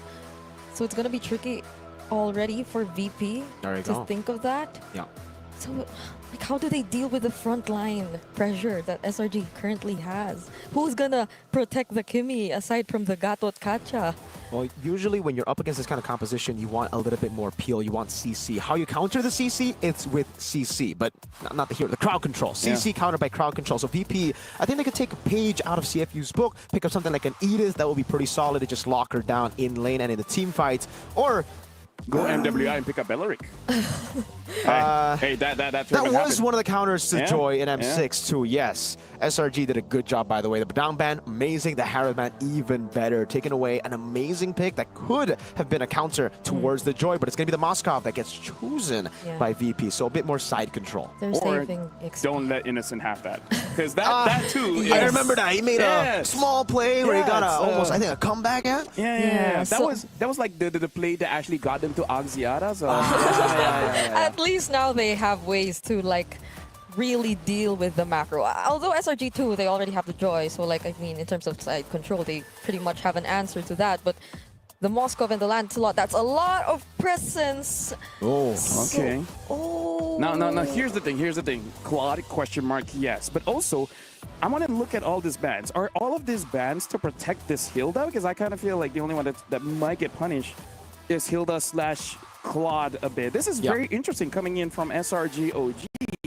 But as a Malaysian, I trust it because they spent a lot of manpower on studying the meta. So hey, maybe they know something we don't. Yeah, it really looks like a mid-game composition for SRG. They're really banking on their strengths here, but so are VP. We're seeing a little bit of a change for VP's playstyle. I think mainly forced out by SRG. There you go. That's the Edith pickup in the XP lane to deal with the CC with crowd control. Yep, and here's the thing, looking at the draft here, I kind of feel like for VP, they got the meta pick here. Yep. SRG OG, they might have seen this coming, and they just want to counter it. So either ways, good luck to the both of you casting this game. I hope it's a good opener for us. I hope so too, LaFell. Thank you for that. And now we are going to get ready, ladies and gentlemen, to jump into the Land of Dawn. Will it be the unorthodox draft of the defending MSC x EWC champions, or will it be the newcomers in VP with a meta draft, something that works, something that's solid, very orthodox, and actually does suit their playstyle in the wildcard? I like to see how they're proving just how flexible they are indeed. In as early as game number 1, who would have thought they'd be switching up their drafting patterns that early on? But we'll see indeed. It's a unique approach to see the meta coming in from the wildcard champions rather than the defending champions. Well, here we go. Ladies and gentlemen, welcome to Game 1 into the Land of Dawn as Natan brings us in. Skies and Andoryu going to be pathing towards the same route over. They'll be meeting up, and let's talk a little bit about this matchup, right? Lancelot versus the Joy. I think in recent times, well, oh, hold up, big fight mid lane. In as early as less than a minute, it seems like Stormy has been brought down to less than half HP, and I'm seeing the confidence in the interview, even just now in the mid lane from Pluto. Bober, really well played on the Kimmy. It just shows you the experience that he's had in the wild card, just picking up this hero so many times. And Andoryu was actually gone for the orange buff straight into the Lethal Wanderer, knowing that SRG's jungler Skies will probably go for the triangle route. Yep. And I'm liking how they're controlling the mid lane so far, since we know for a fact that Hilda does tend to be the one putting the pressure, being the one trying to invade a bit. But okay, so we saw this coming, but not to a point where it could potentially be an early solo kill. But hold on, in the mid lane, it seems like there's action happening once more. Thorn Rose committed by Andoryu, but Skies secures first blood onto Pluto and will not get punished for it. Great moves from Skies. A glimpse of the MSC performance he's had last time. Vengeance! Okay, gets the flicker out of the turret, but will that keep him safe? Because Cram will try to go for the kill, but instead, no, it's Yumes trying to help him there. A little bit of help, but somehow still a solo kill. Yeah, I mean, I guess it can still count mid lane. This is definitely not a solo. Oh my goodness, the pressure in the mid lane coming in from Virtus Pro, and the way they're able to answer back against SRG. This is a surprising turn of events, but Andoryu Phantom execution out. Pluto might be taken out though, not yet level 4, and the control in the turtle pit seems to fall into SRG's hands. This is big. SRG have brawled it out and actually have gotten a better timing in towards the turtle. Bad call level 4 though, that's Pluto! Oh, so it seems like they don't want to recall. They're just trying to regroup, but that'll mean that SRG OG secures the first hurdle of the game.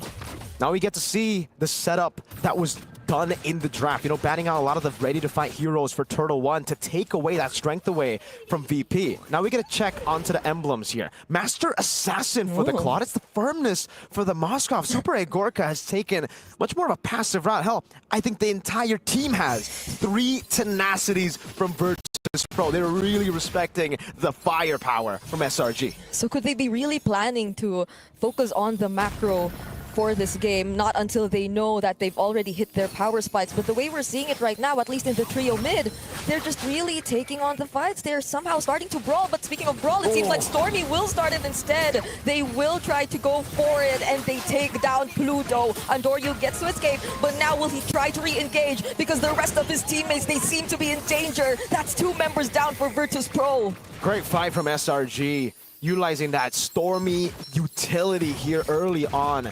Getting those knockups, massive for SRG, and you can just see the coordination here for SRG, right? The fact that they were all ready to pounce as the knockup came through with the Lantern Flare shows you that at least here, they've got the advantage in that department. Virtus Pro were all over the place. Yeah. Bober was kiting away, wanted to go for the member they used Traction Pulse on. Now Cram. What? AOG right in front of Cram just to somehow block his path. But they will successfully take him down though, but they needed 3 in order to do that. And I agree with you. It seems like Virtus Pro, their mechanical capabilities, they've proven that, but their coordination might need a little more work, especially in the way we've seen them play. But Stormy forced to flicker away. And now the SOD, okay, they will not proceed with the fight. Yeah. Scoreboard 4-3, really close, but SRG have gotten more value out of their kills over Virtus Pro. Virtus Pro, like you said, Brigitte, they've been sending 2 members into the bottom lane to go for these kills, and SRG have bought so much time with those guys before dying that they could get more value out of the map. Purple buff was stolen. This puts Skies in a good position, despite Endoryu still being at the same level, actually a bit ahead in XP. Fighting for Turtle 3. He's actually 3-0. It's a really good standing, but again, even despite him being a Lancelot, if SRG OG are able to just dominate and control the objectives that way, it's gonna be a little difficult for them to contest. And now they can immediately transition to the top lane, although Endoryu might try his best to defend. They might not let go of this tier 1 just yet, and that's another thing I feel. There's no turrets taken down from either of these 2 teams so far. Yeah, very disciplined from both these teams, at least when it comes to protecting their structures, lane swapping the lanes as well. Super Agorka sent down below for the turtle fight earlier. They didn't want to contest. And at least when it comes to the macro, it's great for Virtus Pro, right? They have been on the back foot for the most part of the trades, but they know what to do. Here, bad caught. Oh, bad caught. There's the AOG as well, but will not knock up any single member. Spober tries to go for Sakai, but on the other side of the map, Humes is the one taken down. SOD will be landing onto Stormy, and Innocent might just be the turnaround of Virtus Pro. Innocent gets to take down 1, but still, that's 3 members traded out by VP. That might be the first win Virtus Pro has found in this game in a pure team fight. Endoryu! Oh, the Phantom Execution, if that connected, I wonder how things would have changed. But just as we spoke about turrets, Virtus Pro get the first one away from SRG OG. It was so close in the early game despite SRG's control over the neutral objective. 1,000 gold was all they had in the lead. And you can see with the team fight, despite it being also very messy from VP, you can see the targeting being all over the place. They managed to find the solution, and it was a big spear to land from Super Agorka. From down below, absolutely ridiculous accuracy from the young man from EECA. And now we've got a game. Both teams scale up pretty well. And both teams are playing for mid-game here, Brig. That was a Firmness Moskov. Firmness Moskov dealing damage. AOG! AOG right in front of Crab. Oh, the flicker coming in as well from Badcon, immediately eliminating a single member from SRG before the turtle. Could this be a little different this time? Because VP, they're able to take a pick-off against SRG. Wow. I'm really impressed by VP. The miscoordinations we saw early on, it seems like one fight and they're back together. This is their wildcard form in the final. Super Agorka picking up turrets for free as they set up for the final turtle of the game, Pluto. Oh, will Endoryu let go of this opportunity? Sakai still secures the objective, but Andoryu's unstoppable. Might just go for the kills. Sakai fortunately gets away, but still, VP, they're not letting up without a fight. Trades have been so equal this time around. VP get a little bit more of value. 2-1, a turret, but SRG did get the turtle. So it's a +1 value for VP here. Super Agorka, though, he's farming up to be a beast. Let's take a look at the items. Perfect timing. In-game equipment, it's not just the man in the gold lane, but it's the man, an import from the Philippines who's done amazing this game. Look at that lead. 1,000. Again, you have to remember, his purple buff got stolen. This hasn't been the best games when it comes to farm. Endoryu! He's almost legendary. 6-0! Primal Round! Oh, not Primal Round, not just yet. It was the Phantom Execution. But somehow, Innocent still gets away, but not Kram! Oh my goodness. Someone has to charge VP for fraud. In the wild card, this was not how they performed. They were messy. Yes, they were good, but now Endoryu's going 1v1. Are they actually gonna? Okay. Back to the point. They're not playing the way we expected them to. This is clean gaming for VP. Maybe the first few minutes, yes, that was the VP we expected. You know, miscoms happening, miscoordinations little, small wins from SRG individually here and there. But it seems after the laning phase, this team has turned around so quickly. These fights have been so good, the rotations as well. And it's SRG who find themselves on the back foot, mainly Cram being very vulnerable with the CC on Vengeance, getting countered by the crowd control we spoke of in the draft. Pluto. Yeah, and he got such a good start too, but hold on, speaking of, it's Innocent who gets taken down this time, not the best one for SRG OG. Sekais gets to trade, however, but Andoryu still going for it. 2-for-2 trade for both of these teams. But it's worth it for VP. They got both the carries, Skies and Innocent leaving the utility. Stormy in the mid lane. SRG still have the better control over the neutral objective here, so they will deny VP of a take on Lord, and it will prolong the game to a point where I think SRG can still pull things back. Yeah. It really comes down to a battle of team fights at this point, but VP have a Moskov.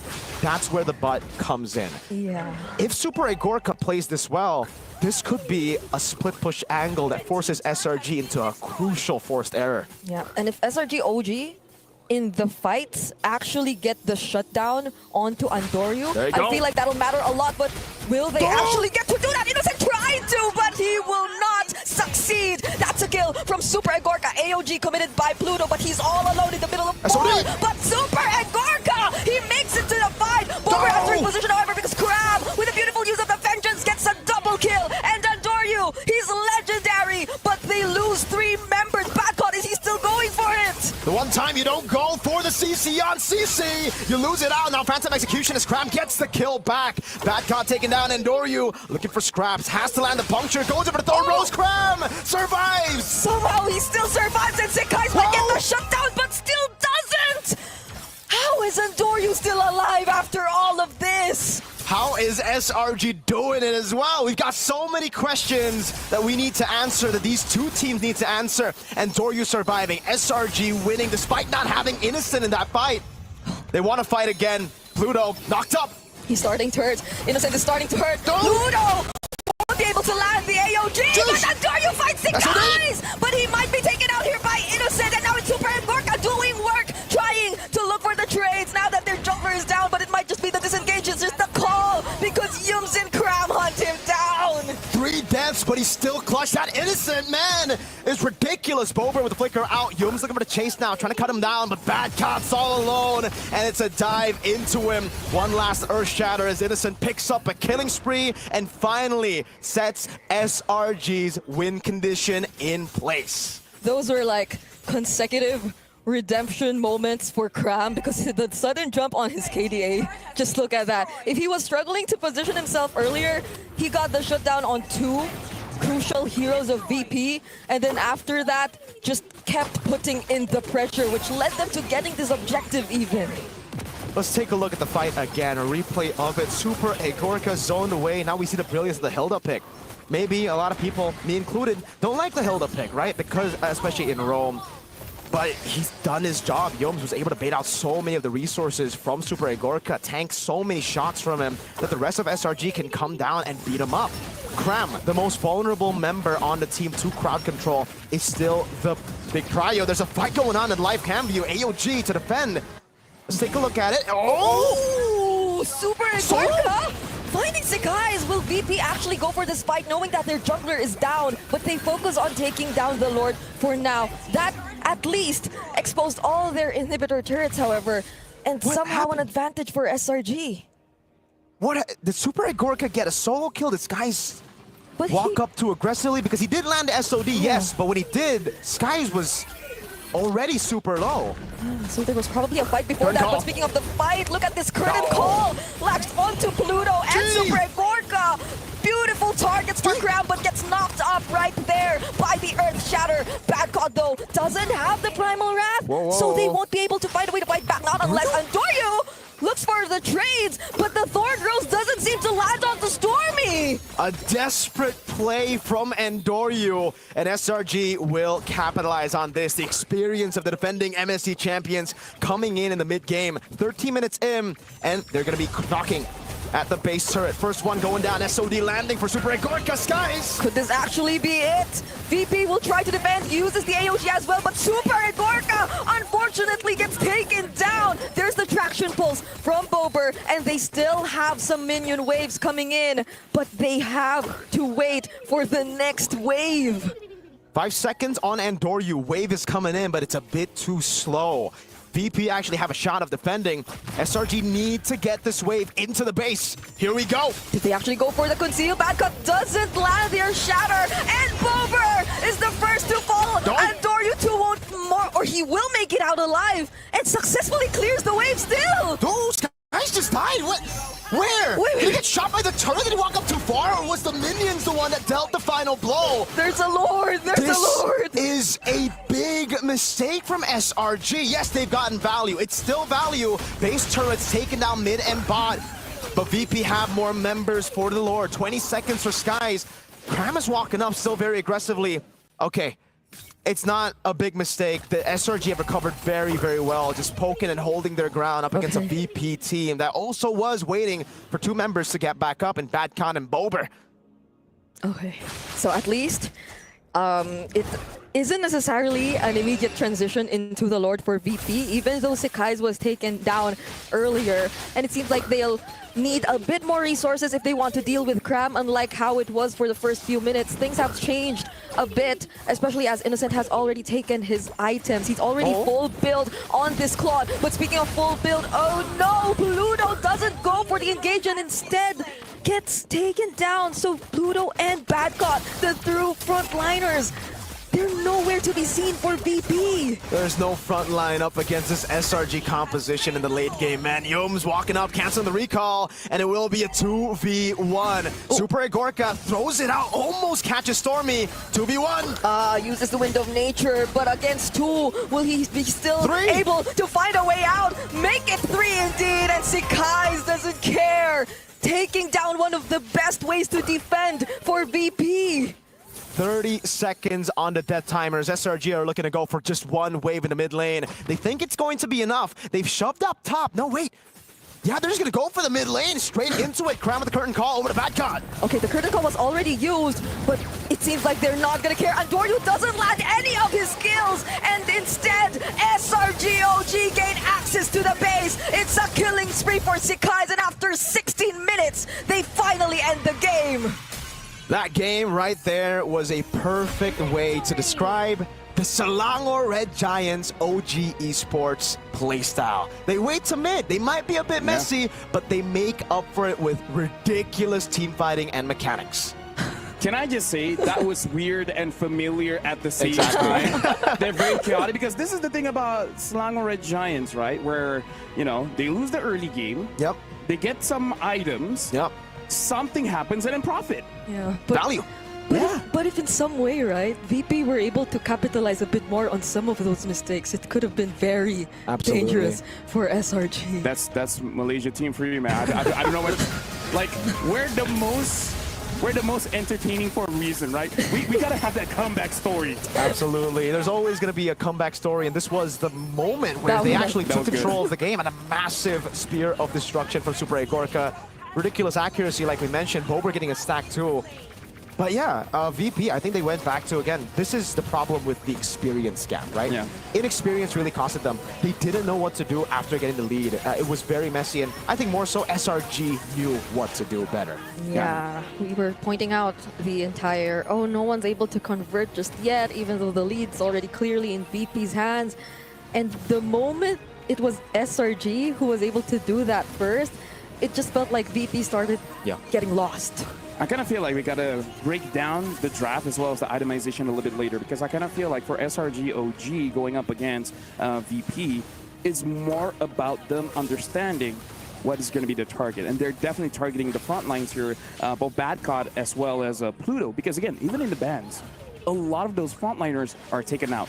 And then picking up the CC here, we rarely see an EXP laner having the highest amount of damage in the game, but it makes sense, right? Because percent HP damage does a lot. My boy Crime, he was smiling. He was like, oh, that was my game. That was my game. Because here's the thing. Even if we're looking at the items later on, even Stormy using that Jushin, there's a lot of tanky items because he understands. And Doryu, he knows how to play.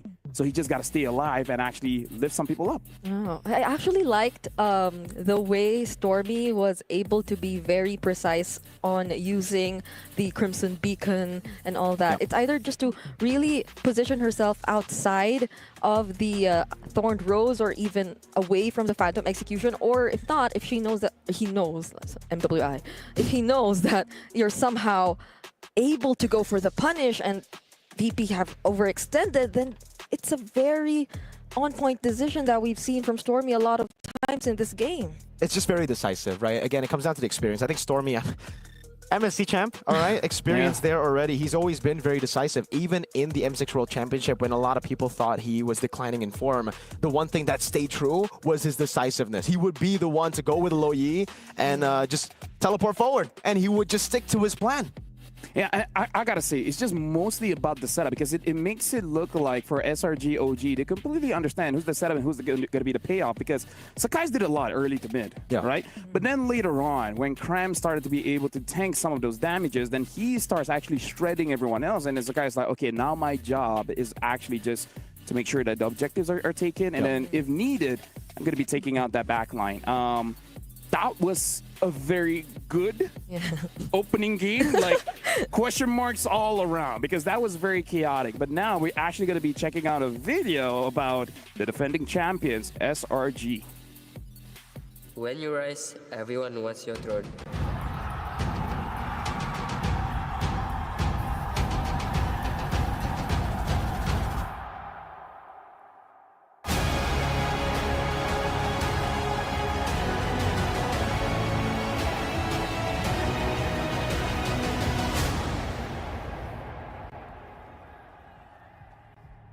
Last MSC is mean a lot to me and my team, especially when I got FMVP, I got extra bonus there, and especially it's like life-changing there to win that title, EWC and MSC, and I'm really grateful, and I feel like my career is getting better and more promising after that, after the winning. We reach the semis and then it starts to become very real. It becomes real that we actually have an opportunity at this. This team is clearly something else, right? I think most Malaysians were very emotional seeing that happen.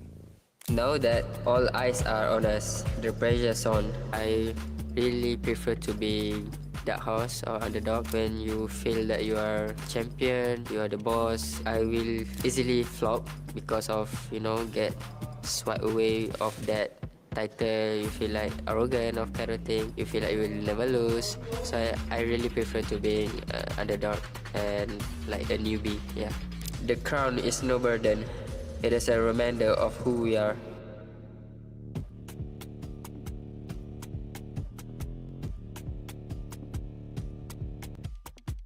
We're really confident and we just trust ourselves, try to do what we did last year. At least we can have a good place and be consistent at the international scene.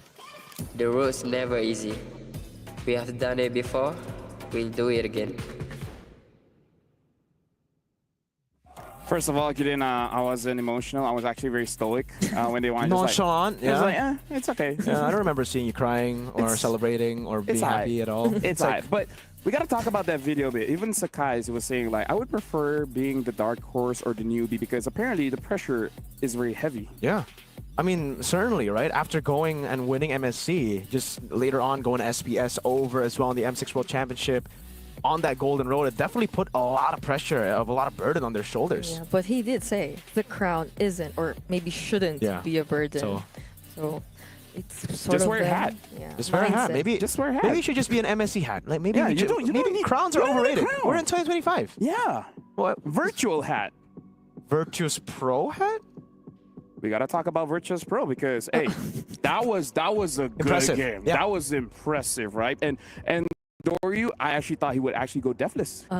Yeah, until we saw just the little habits that he has shown in the wild card, but I thought had already been improved, had already changed. Turns out it's still the same Andoryu. He does amazing in the early game with his template, but then once it gets a bit more dicey, he goes in for a lot of desperate plays, like very individual solo plays. I think that's the word. I feel like the entire early game has been such an Andoryu show that when it came to the latter portions wherein they felt lost, it felt like he had to keep it going and he had to do so much. That's where we probably didn't see the coordination. It's like he got the spotlight early and he wanted the spotlight to stay on him for the entire game, but he needs to know that it comes down to Bobert and Super Gorka to carry them in the later stage of the game. He needs to understand that, and here, a prime example of what we were talking about, the solo play that I would say this is a bad mistake. I mean, you saw in that play, you know what people always say. You chase after 3 chickens. Yeah. All the chickens are going to escape, right? Because just chase, go for one? The moment he hit onto Stormy, and then he was like, wait, no, I want Innocent. Wait, no, I want Cram. It came to the point where he's there, but he forgot his purpose. It's like, wait, why was I here again? Exactly. It's like that moment when you go to the fridge and be like, wait, what? What did I come here for? What did I come here? So that was what happened. So I kind of feel like for game number 2, I feel like Virtus Pro shouldn't really feel that bad because that was a good game coming in from them. So in game number 2, just tighten them up, just lock in, and they could do it. Yeah, because I feel like even for SRG, the early, it was something we also talked about like before we went into the game. So a lot of the expectations which were laid out were pretty much met, I guess, except the part wherein it got like really, really messy for both of these teams. But other than that, so long as they figure out how to hold on to that lead and how to be a little more composed together, I guess, then things could potentially be different. Yeah, and here's the thing. I feel like for those of you that actually check out the wildcards, you see the journey of Virtus Pro. But hey, in case if you guys missed it, let's actually check out the road to MSC for Virtus Pro.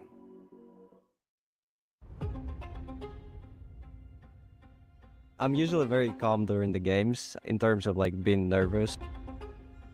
Our main goal is keep making a plan no matter what happens.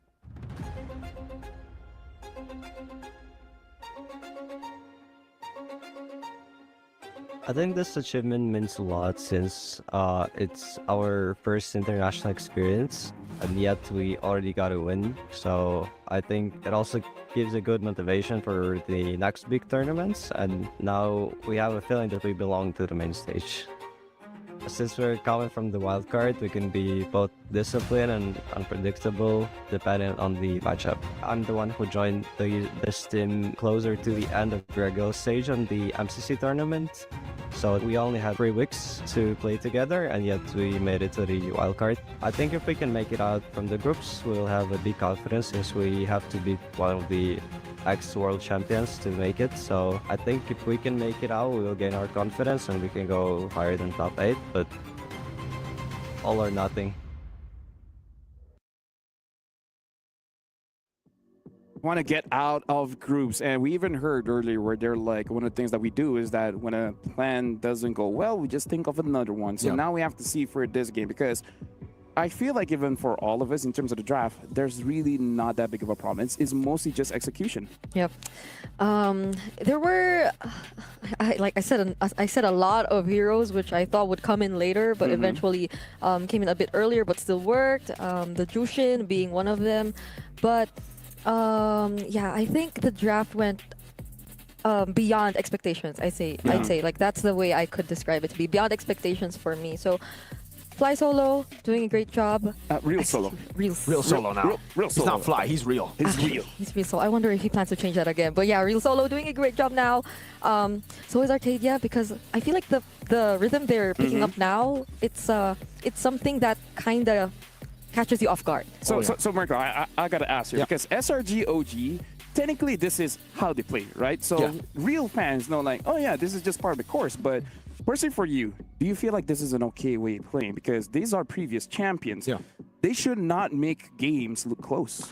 I don't agree with that assessment. I feel like, again, every team should play their own game right now, and I think SRG is a great example of a team that understands what their strengths are and plays into it. I've been a big criticist. I've been criticizing a lot of different teams for not playing to their strengths. So seeing a team like SRG who very clearly understands their weaknesses and their strengths and just plays towards their strengths is amazing. That's the reason they were able to become champions.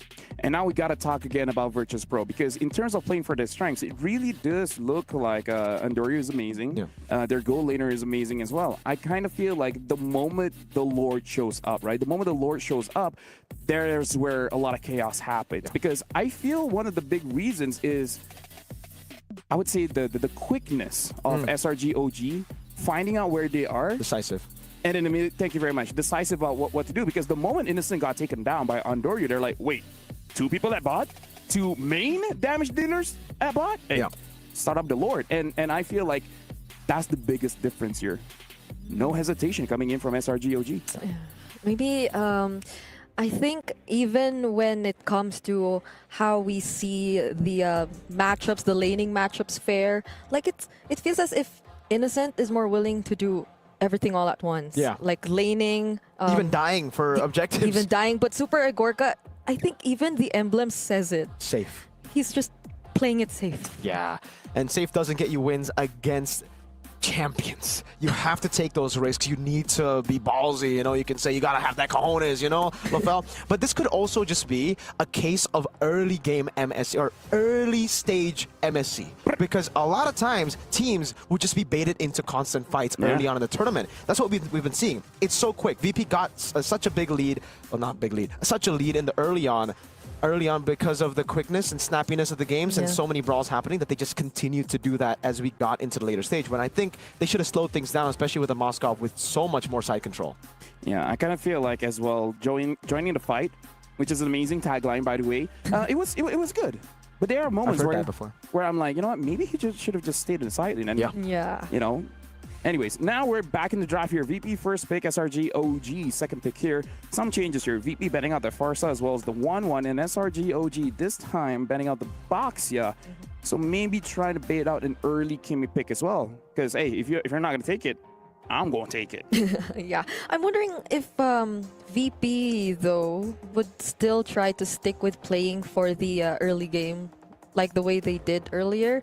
Because right now, the Yi Sun Shin is also still out there, but will they be confident enough to let the game last a bit longer and have to fight against SRG in the late game? Because that's where, again, the experience and the decision-making might matter a lot. Yeah. That's the thing, though. I think we saw a little bit of that in game number 1. I think for VP, it would be better for them to play with their own strengths instead of trying to fight SRG at their own game. So leave the mid to late. You can have a few plan Bs, plan Cs set there, but you want to play for the early game. You want to get it done. And that's why I think we already are seeing the bans on Jusin and 1-1. They want to fight early. This is rock, paper, scissors, right? And it's all about win condition. Either I hit my win condition or you hit your win condition. So honestly, I'm agreeing with both of you here, making sure that if you're strong in the early game, then hey, try to win more. Because hey, I think like, don't change the strategy, just win more. So if you lead by 1,000, try to lead by 3.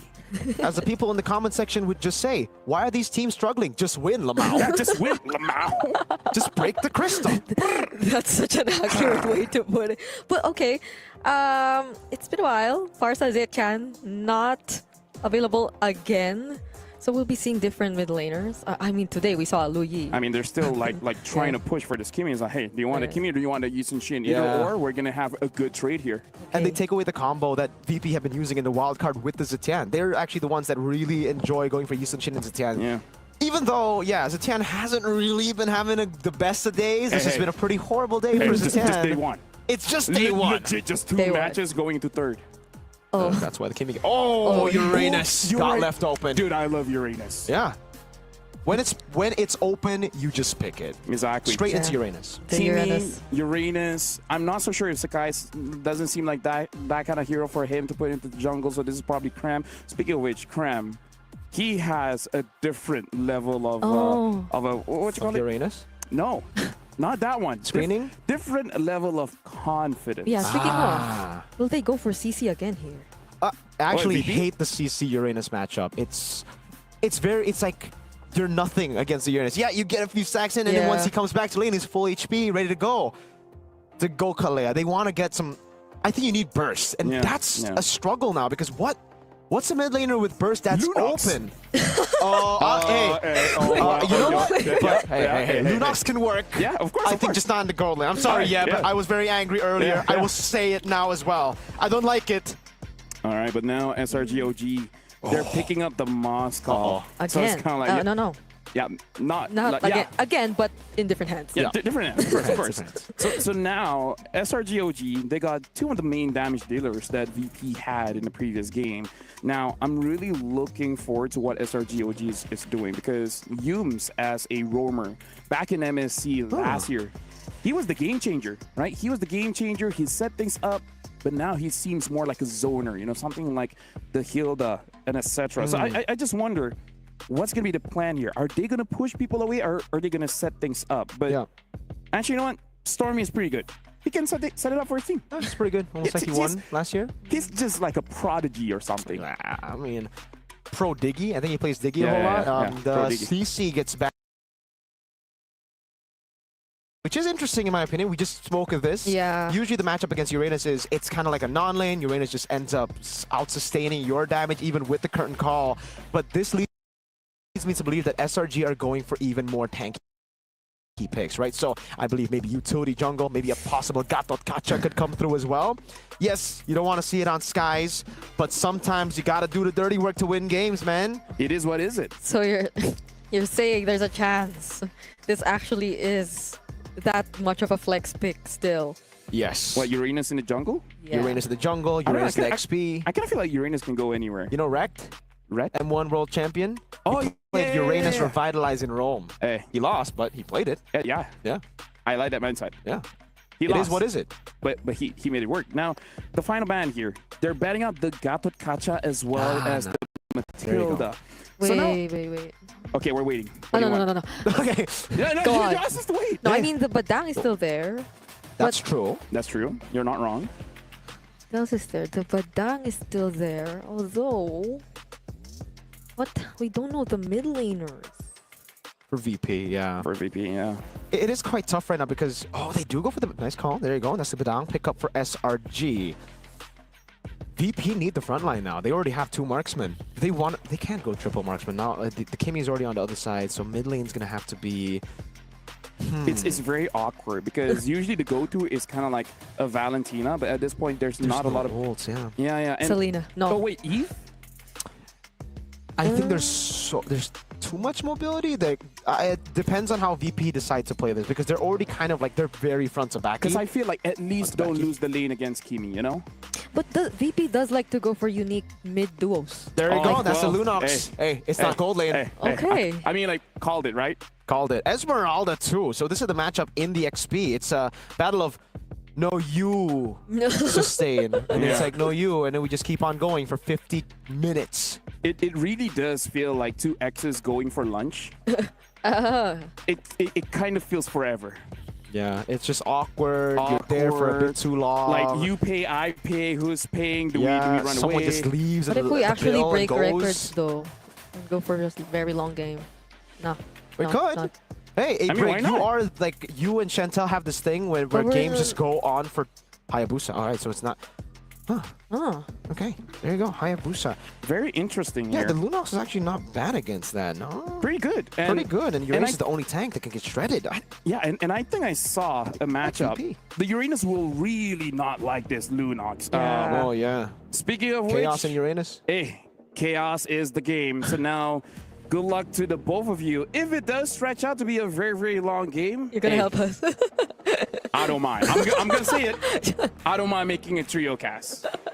I don't mind either, LaFell, but thank you for that. Now, it's time for us to shine with the teams. They have gone for, again, I would say, now it's a bit different. VP have the unorthodox draft. They have the Lunox. I don't like it in the gold lane. In the mid lane, especially in this comp, it's alright. You know, it's alright. It's alright. Well, let's get straight into Atlanta Dawn to see if it's going to be a clean sweep for the defending MSC x EWC champions, or Will it be VP taking it to game 3? Yep. At least we don't feel that iffy about the chemistry between the roamer and mid lane, because sometimes you see the Kaleas and then they pick up a mid laner which doesn't necessarily supplement like the burst damage or what? Wait, what? I thought this was supposed to be a very awkward battle. Turns out Badcott just... Okay, we'd love to see what actually happened. Did he take... A couple turret hits? Yeah. Because like, there should be no other way, right? Am I mistaken? Is Esmeralda, she just get like a crazy buff? Have the times changed? Well, 1-0. That's how we started the game. Again, this is looking pretty SRG, you know? 1-0 down, and then they go back and find a crazy team fight to turn things around in the mid game. Okay, still on track. Still on track. Yeah. For the typical and signature SRG play that we're used to seeing, but it seems like Badcott is still going for it. Oh, he's dominating this lane. For some reason, there's actually a lot of action happening in the Esmeralda Uranus lane. I guess Esmeralda is good in Uranus, against Uranus. And Doryu on the Yi Sun-shin, now Pluto as well. They're just doing a good job at screening. Yeah. I think Humes has been able to, like, he's been trying so hard to screen, to get vision on Endoryu, but Pluto is just not having it. Tenacity and the firmness, a whole lot of tankiness, because he needs to compensate for the support emblem. Tank emblem on the other side, compensating for no support emblem with the pull yourself together and the agility right there. And it is the common bargain hunter. I guess Lethal Ignition is kind of interesting. Badcott ganked. Okay, that's 4 members trying to take him down, but somehow, with the sustain, he still survives. But Cram gets last hit, however, and now Bober, using the Chaos Assault and the Flicker, will try to take down Cram and successfully will. And Doryu forced to dash away because of just how good SRG is trying to control the Turtle Pit. But they get back, and they're still going for it. And Doryu's picking a fight. Yuz might just be taken down, but that's the light ultimate already committed by Bober. It's just such a back and forth between these two teams in that objective. Just like in game 1, but SRG want to keep going. Cram walking up to zone them away. Yums will be able to recall. And SRG, they gotta respect VP, dude. Yeah, they were able to, you know, out team fight them in the previous game. Bober! This is such a nightmare for a Uranus. Yeah. Bober seems to have his eyes set on taking or making things very difficult for Cram. Doesn't like Uranus. SRG, again, just you gotta respect it, right? VP, especially in the early phases of the game here, they're going to have more of a say when it comes to longer team fights. Yep. SRG with the Hayabusa, you need to get the burst down early and go for the execution. If you don't get a big kill with a shadow kill, it's kind of already cooked. You just have to back away, especially when you're up against someone with constant passive crits in the Yi Sun-shin. Yep. I'm liking how they're really watching out for that Yi Sun-shin though. Oh, Tsunami Slam onto Humes, and they have enough damage to actually burst him down. And Bober still going for the damage. Takes down Stormy too. Sakai's trying to trade, but that's 3 members. And still, VP actually win that fight. Super Igorka. The nitpick, the criticism was you're a bit too safe in game 1. He says, it's all right. I'll just pick a safer pick. I don't have to take risks. I'll just shoot from the back and get some crazy kills.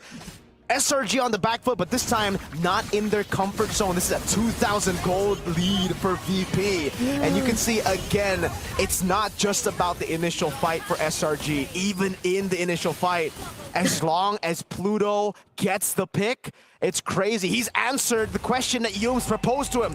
Who's Pluto? The guy that just got the Tsunami Slam on you. Oh, man. And Pluto feels so confident in all of those setups because of Bober. Bober, he's just able to provide the right amount of damage and even a little bit more even when the Chaos Assault is over. But Traction Pulse committed onto Bober.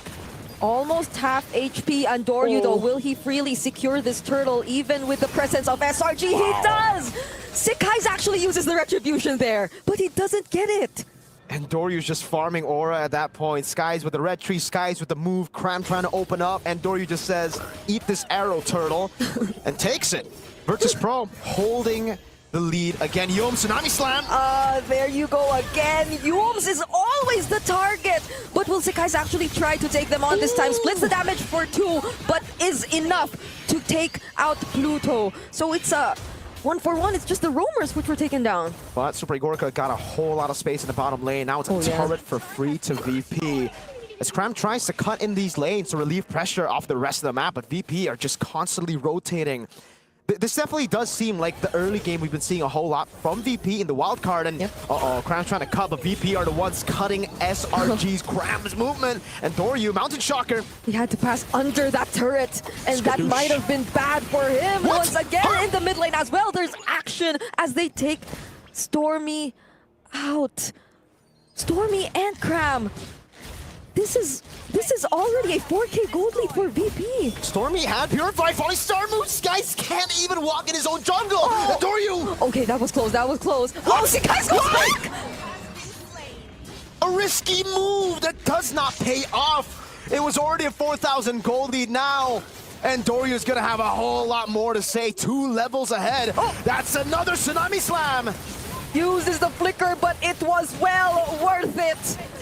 Mid-tier 1 falls for SRG, and now they gain access to the purple buffs, to SRG's farm, and that's what you don't want to happen. As guys, those were such risky decisions we've seen from SRG so far. And Innocent taking 1 or taking 2 members, trying to at least, but he cannot do that. I was just about to say, Brigitte, that SRG are just gonna have to fall back to plan C, which is play for Innocent, but he gets caught off staying a bit too long up top, punished by Virtus.pro. And now what is plan B? What's plan C? I don't know. It's 11-3, 6,000 gold lead for Virtus.pro. You can see the SNB gold difference. Oh no, Cram again trying to cut. How confident is Andoryu now, taking on the Uranus, and with just the help of a single bullet from Super Egorka, able to take down the tankiest member in SRG already. This is not looking too good for the Red Giants. You put the perspective in the right place. Yes, ladies and gentlemen, that guy right there who just got shredded down by a Yisun Shin is the tankiest member on the team. Bober is going to now shred through everyone, not just Cram. Traction pulse over the Mountain Shocker for Vision. Would love to see the items right now. Innocent has picked up the Golden Staff. That's an Oracle. There you go. Hunter Strike. All right, there's an attempt here with the Quad Shadow, but it won't really work out. That's, oh man. Look at the goal lead for Super Egorka! That was so close. He already had the Sky Piercer. What if it actually landed? But then this one lands, the Tsunami Slam. And the follow-up from Bober. Yums is eliminated, and they gain access to the inhibitor turret. Holy shields already popped in as early as 8 minutes in this game. Unbelievable showing from VP. That sounds like a reaction. Holy shield. VP continuing this relentless assault into the base of SRG. Mountain Shocker there with a falling star move too. They really tried to read Stormy's move. Cram pinning them down. Oh, he actually surprises them from behind, but still Zekai's burst it down. Cram forced to flicker just to make it out alive, and Yums, it's a double kill for Super Egorka. Now they have to defend all over again. We take it back. I'm sorry, Super Egorka. You do not need to risk it all to win against champions. Maybe you just need a better hero, like a one that suits you. Play in the back, shooty shoot McShoot, and SRG goes down. Now it's a Lord that will go down as well, and Virtus.pro, they're en route to securing game 2. Oh. And SRG, what a Cram! Okay. There were at least some waves managed. That's the thing. SRG with the Moskov, with the Uranus are somehow able to deal with the sides, but that was a sacrifice there by Cram. He, or at least Innocent, had to go down, but since he was closest to the objective, then you know what's gonna happen. At this point, Brig, I'm just thinking of ways that SRG can actually turn things around. It's very, very difficult. I don't want to say impossible, but it's very difficult. Yums has to get like a 5-man ult, 5-man fist crack. That's so hard. I just got that. Little bird told me. Wind of Nature already too. So even if they do get a pick, like they go for a big stun, great initiation. There's ways. You gotta understand the yellow from Bober too. Now Shadow Kill. There you go. That's an attempt. Oh, that's a lot of damage. But look at that Tsunami Slam Tidal Strike combination, just denying the last hit. That potential kill onto Andoryu. Now making it 4v5. Bober goes in, uses the Chaos Assault, but all they want is the inhibitor turret in mid. Pluto gets taken out with the falling star mode coming in from back. moves in into the base. Now it's Enduryu picking up the scraps. Mega kill, one last shot to get another Innocent trying to save the game, and he falls to the bullets of Super Egorka. We've got a series in our hands. Game 3 for BP versus SRG. Oh my goodness. Wow, wow, wee, wow. Holy shield. That was an amazing game. Dude, here's the thing. There's so many questions, right? So many questions that I don't even want to ask right now. Like maybe when everyone has left, then maybe I can ask, you know? But still, that was a game. No, we're looking at the replay. Can I just say, Pluto, man, Pluto. I love when Kalia players have no hesitation. And as a Kalia player, you will have no hesitation if your mid does damage. And the mid does damage. Bober had such a great start. He had a nuke in that ult. When he got the bobbering, right? Bobbering? That's what he did. He was bobbering. Hey, this game was all fine and dandy until Bober said it's Bobering time. It's Bobering all over the place. When he got the Genius Wand, things were just a lot more difficult for SRG to manage. I feel like it was already difficult when level 1. Oh yeah, that too. Krem already died. So. Yeah, what happened there? I would love to see a replay of. Honestly, I have no idea. Like the only thing that I can think of is just that he tried to cut the wave. Yeah. And then just free hits. Got punished. And he's just like, no way, this guy's gonna kill me, right? Yeah. No way, right? And he'd be like, holy shield. Holy shield. But really though, like, was he actually under the turret that early? I mean, I don't. There's no way he took a turret shot, right? There's no way. So, it could... Did Bad Cut level skill 2 up first? Was that how he dealt enough damage? It shouldn't, but maybe. Like, that might be, yeah, because like the damage comes from skill 2. It could happen, yeah. Yeah. And his name is Bad Cut. He's a bad boy. And he's caught. Caught? That I don't know, but hey, we got the bad part. That's in Malaysia, it's caught. Caught. He was caught. Yes, exactly. But wasn't he the one who like caught them? He caught Kram. Okay, Super Gorka. We tried.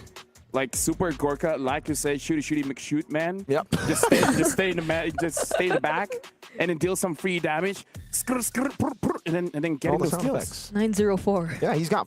Although I do have to say, like probably not the MVP, but Pluto. I feel like because of him, no one from SRGOG could do anything. Even Skies made a desperate play.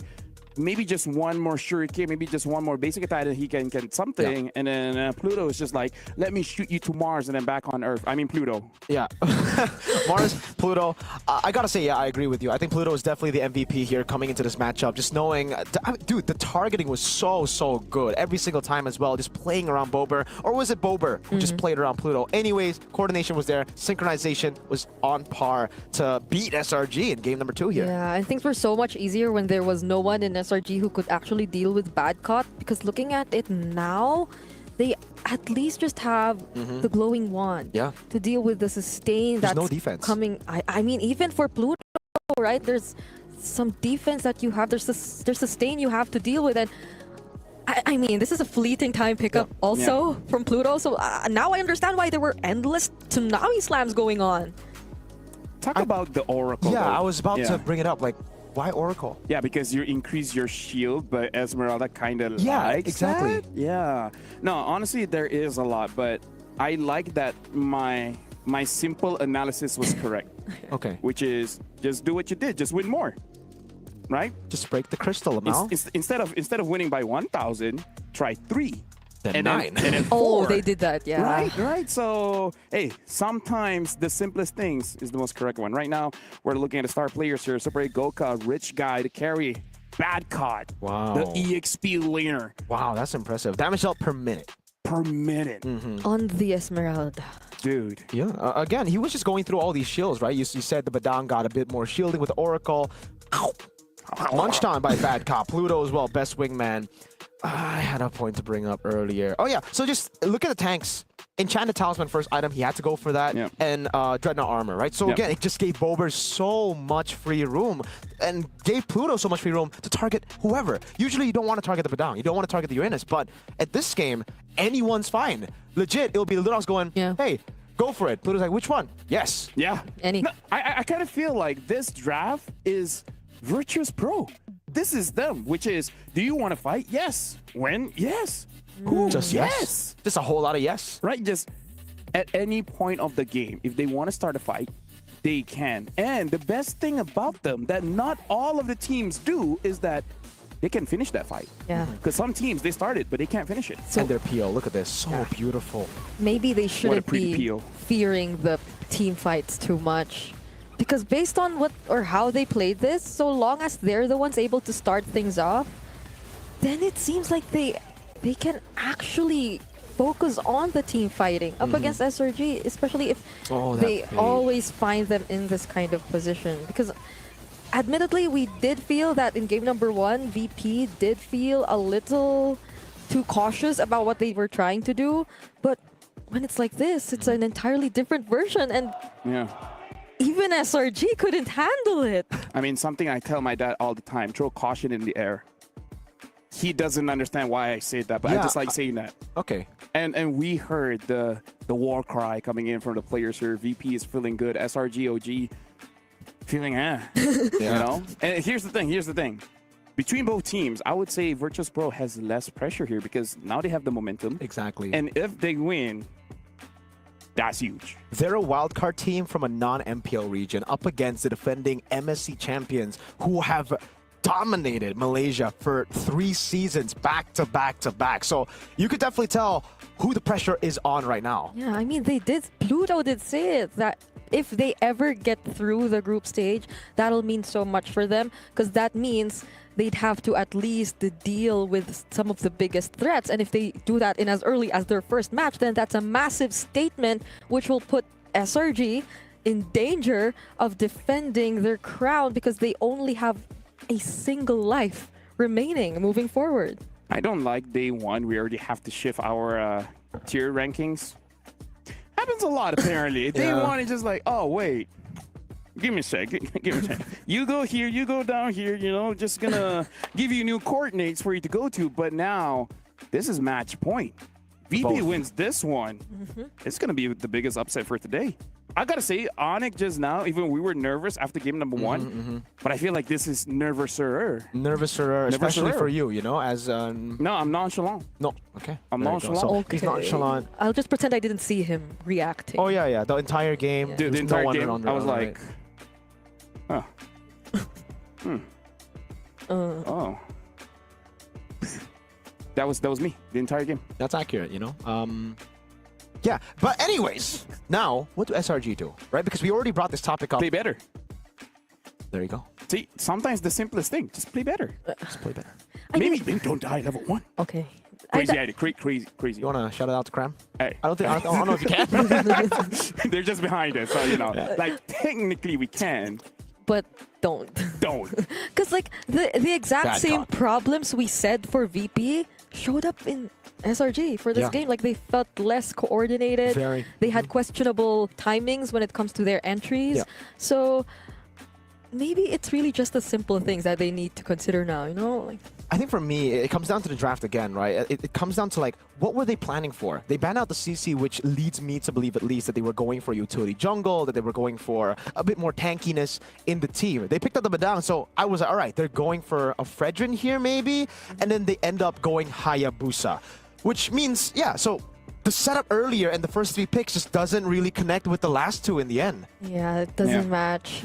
I mean, they do tend to become a little surprising in the draft, but not this kind. Which so the surprising Red Giants. But even like even they themselves don't know how to pull it off. So. Speaking of which, in case you guys don't know, it's only 20 diamonds to purchase the MSC support chest. So make sure you guys do that now because we're gonna be jumping into the game, and by that point, you guys might forget. So do it now.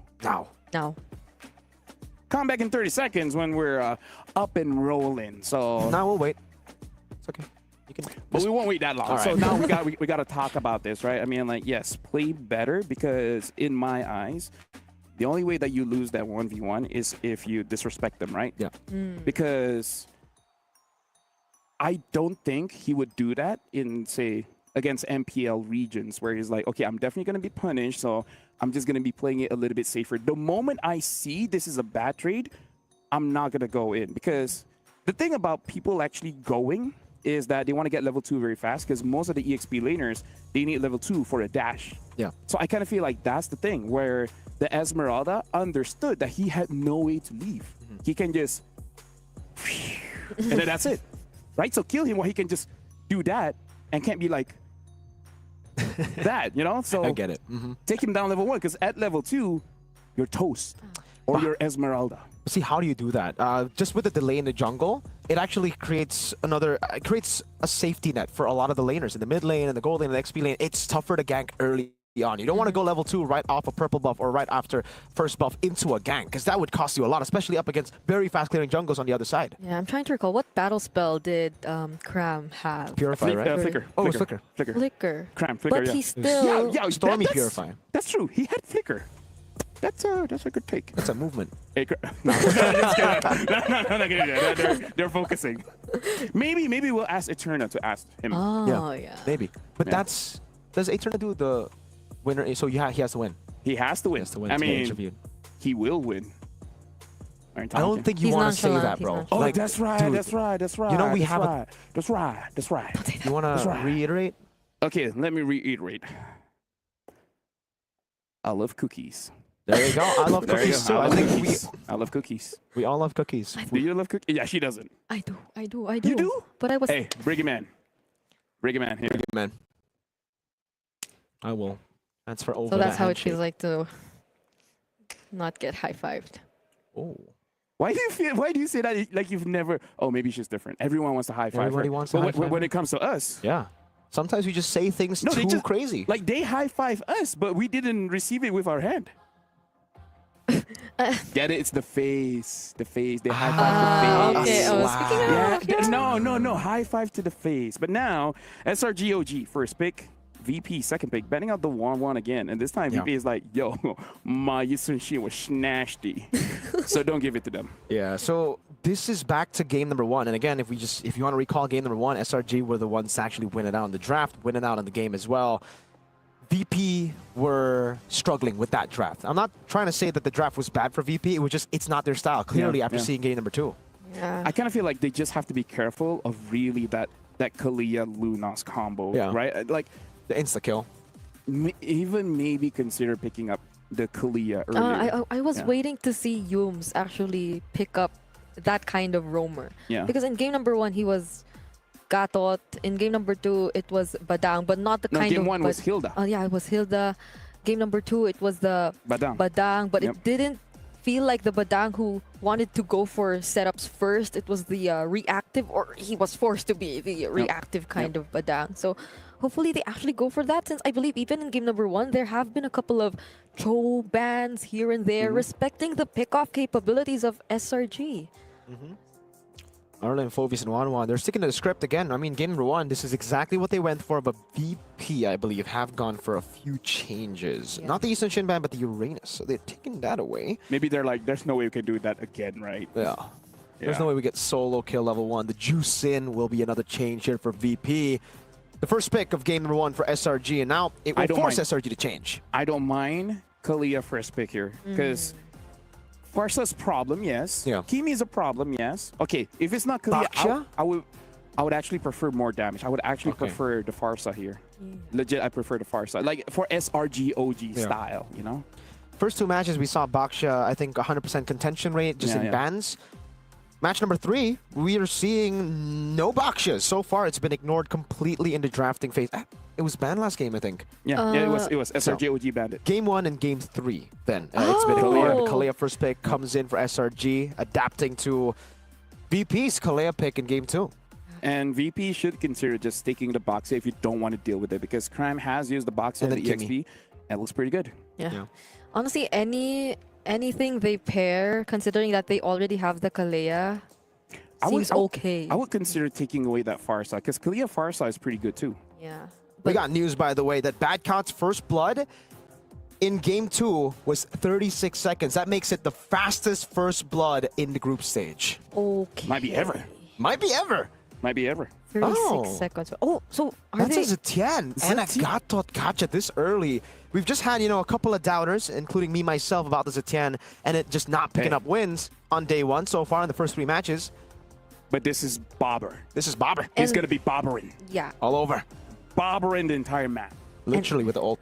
And I'm liking the pairing with the Gato. Because like you can go Fury of the Phoenix, and then there's an immediate AOG, so you can like layer all of your skills together and let your damage dealers do their thing. Lancelot, please, or Boxia. Oh Lancelot, my gosh. Boxia with this Farsa, and SRGOG has a good draft. Yeah, there you go. Great pick. Great call from LaFell there. Farsa and Lancelot. This looks to be a very, very good composition for SRG here.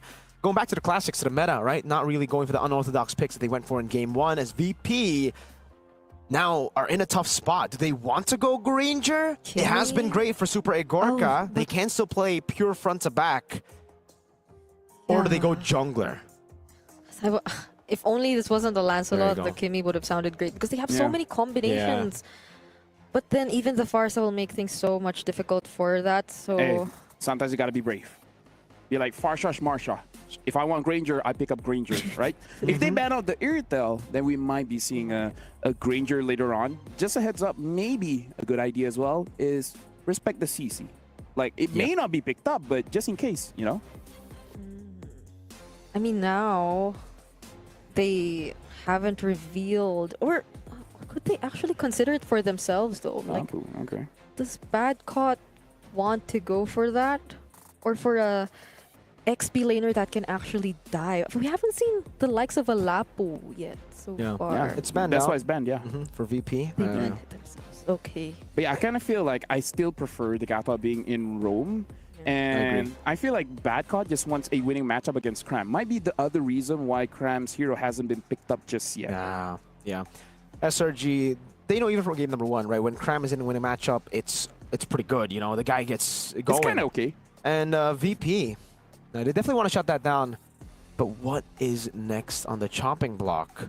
Do they just go for a gold lane ban now? I mean, the Moscow was already taken away by SRG. VP, they ban. Okay, they end up going for CC. I was about to say if they ban out Irithel, we're going to see a Granger on the other side banned out too. And then we'll see new faces in the gold lane. But with the CC ban, I don't know. Game one, they banned out the Hive. I don't know if they want to repeat that or not. I don't think so. There's they have a Farsa to deal with it, and there's no Joy. I think the main reason was because they had Joy as well. Oh, what if VP actually go Harith? Which, Against the Farsa and Lance. Oh, but hey, then... sometimes you gotta be brave. Yeah, you gotta be brave, but... That's what I always say to my mom.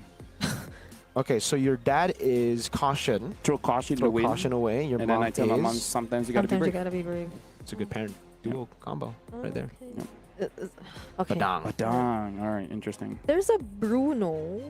Yeah, Ooh. Bruno's pretty safe. Bruno, Granger is still up for Irithel. grabs. Irithel. I think honestly the safest choice would still just be the Granger. You I have agree. so many dashes too to get away from the Thorn Rose and skill shots of the Lancelot. Yeah, the Farsa will be a bit of a problem, but that's why you have a Haya. That's why you've picked it up, right? You just want to get a... Oh! That's a I good pick. forgot about the Hilda. Yeah, that's a great pick. Lance and Farsa? VP, well played. That's great. Now they set up for And a no winning matchup CC. in gold. Yeah, and no CC. Yeah, this is gonna be a much forgot about freer that. game for the Hilda. Not yet. We'll see. Maybe they have an answer. Maybe. What could be the What answer? could be the answer? So many XPs banned, dude. There's still the Esmeralda, the Edith. I lost. They're gonna go glue. Oh, glue. Okay, respect. First time in MSC, by the way. The Harith gets picked up for SRG. Now VP, they can go Granger. I feel Granger. Yeah. Granger's good against Harith.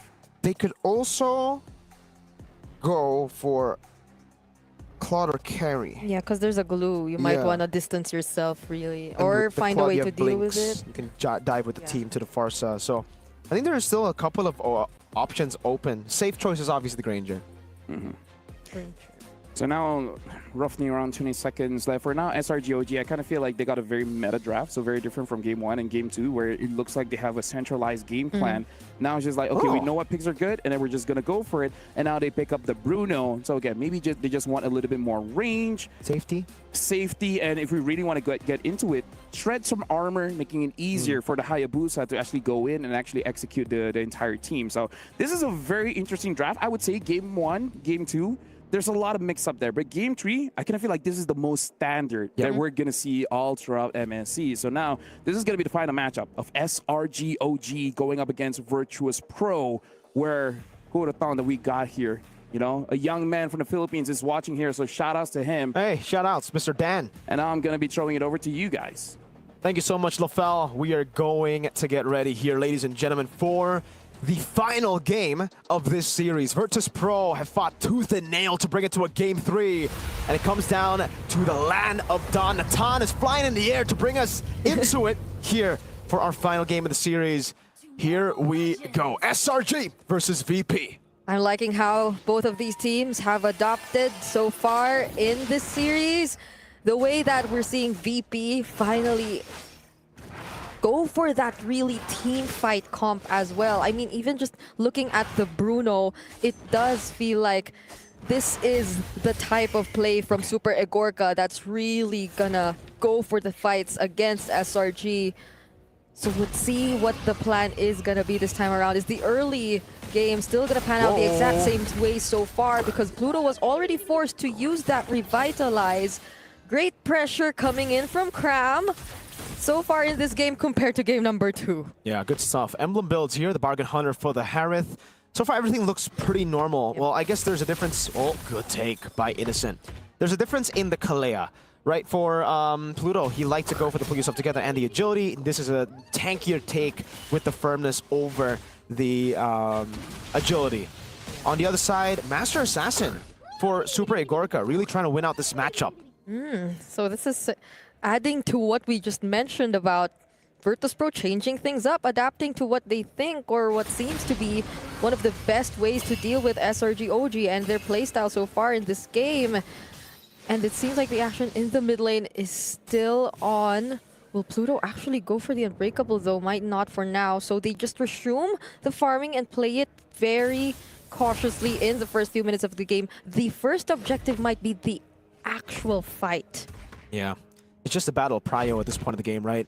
For both teams. That's why SRG have been sending even Skies to come in mid to clear it out. Stormy's level 4, so first move by SRG on Turtle 1. Oh, there's the grab and Pluto. Will he still be able to commit the AOG? It's a no, and Sakai secures the objective as well as first blood. Bad got forced to flicker away, and that does not allow for Andoryu to at least get close to contest. And now they transition into denying the orange buff. It's all about speed. SRG saw what Virtus Pro were able to do in game number 2 with that speed, with that pace. Tsunami Slam, bringing Pluto back. For the second time around, are they actually going for Pluto? That's his second death in this game. Badcott trying to take out Sakai's, but it's Bober who gets to do it instead. But still, Badcott, he also falls. 2 deaths on Pluto, 1 death on Badcott. Overall, it should still be worth it for SRG here, especially if they deny this trade in the jungle. Innocent's walking up, Yums too. And Doryu gets the retry down. So at least he finds a bit of value with Skies falling, but it's really not too much, considering, again, SRG got 2 kills on Mr. Sky Prince. Yep, the numbers are clearly in favor of SRG right now. They've also established a 1K gold lead so far, which I feel like is a really good situation, especially if you're Innocent, which is, speaking of Innocent, look at him right now being very confident, using the Zaman Force just to force Super Egorka to go back under his turret. So this is SRG. Yeah. This is the team, this is the experience showing up in terms of holding on to the lead or actually trying to make it grow. This is why, personally, I wouldn't think of the Bruno against the Harith. Like, you're not really a big bully in level 1 to 3 against the Harith, and once Harith gets level 4 into a book and just a book, you get the ultimate dashes, unlimited dashes on the Chrono Dash with the Zaman Force. Yums! Oh, that's such a quick rotation from Stormy, as well as Yums, a very decisive flicker and Tidal Strike as well, but the counter engage takes down Yums, but the Zaman Force, the cooldown is already gone. Now they actually try to go for Pluto, but Andoryu makes it just in time. Will he be able to cast the Yogi Shadow Kill, though? He will, and Stormy gets traded down, but the Phantom Execution! Oh my goodness, Sakai's, he got Andoryu! Very unfortunate. They split apart. It was a good flicker from Stormy to bring in to disperse the damage, but then they just dispersed again, and now Turtle 2. They don't have the jungler. They don't have their jungler. And still, Sakai's clearly will have the upper hand, the advantage in securing that objective. The pressure just, it's always in VP's side of the map. They're not letting go, especially with Cram, who's also able to rotate down bottom this early on. So they're clearly trying to go for the objectives, but at least for VP, it's a commendable way that they're able to deal and defend their turrets for now. Super solid from SRG, that pace that they've been playing with. They've literally just, again, adapted to VP style. In game number 2, VP were the ones constantly fighting, constantly getting the early setups onto neutral objectives. This time, it's SRG. They're first into the fights, they're first into neutral objectives as well. And everyone wants smoke. Even Innocent in the bottom lane, constantly going for 1v1s, feeling confident. And Doryu brought back. There's no way out if you're on Doryu. And I think the way we're seeing SRG play this so far is that they're not following a certain system. They don't follow a certain sequence when it comes to forcing the fights. Anyone can actually start the fight if they wanted to. It can either be Innocent if he's confident enough to use the Zaman Force, or even the Feathered Airstrike. But hold on, speaking of Innocent, he might put himself in a dangerous position. Badcock still catches up, but there's a Flicker and the Zaman Force to keep him alive. Stormy catches up too, which makes Virtus.pro a little hesitant. There's too much members, or too many members from SRG who caught up in that moment. And SRG get the wave up top. They get a turret too. They have some more capitalization over VP, who've just been reacting to the plays of SRG without much to say in the macro game. They're not able to trade for much here. It was a flicker. I guess it was pretty good, right? Because you got a flicker, and now next fight you should be able to punish Innocent if you catch him. But it's an if. SRG got an absolute. They got a structure down that will be down forever. SNB gold difference here, 1,200 gold lead for Skies. The last 2 games he's been, I would say, struggling, right? Level 1, game 1 as well, losing out to Farm against Endoryu. And game 2, we know what happened. So great to see Skies finally in the lead. I mean, for VP, I guess they don't really have a choice but to wait for their timings, to wait for Super Igorka. But now they might actually try to contest for this objective. AOG already committed. Actually knocks up a couple members from SRG OG, but they immediately take down Stormy, but Pluto gets punished as well. Yums tries to escape, but he will not succeed. And look at the damage coming from Super Igorka and Badcock, who decides to dive under the turret just to get that kill, allowing Andoryu to finally get a turtle for his team. Pluto! Last-ditch effort. Most of the times you see a Gato Kacha AOG back. He was mounted, he was bound to die, and he decided to AOG forward. He even caught Stormy off guard. He popped in the Feather Airstrike thinking that the AOG will be defensive, or thinking that would at least be like a slam forward to cancel out the AOG. Miscom by SRG, great punish by VP. The team fight capabilities right now. And yeah, the flicker wasn't used. Not by Stormy. Yeah. But the team fight capabilities of VP, they're becoming scary at this point. They've already somehow caught up. There's still a 1k gold lead for SRG, but this could have been way bigger if only they're able to keep the momentum in their hands. And as you've mentioned, even the leads between their junglers, somehow, someway, they're slowly catching up. 1,500 gold lead. That big lead that SRG have built up in the early stage of the game towards this point is gone. And VP, look at see the confidence in Endoryu. A Sky Piercer for the Hayabusa.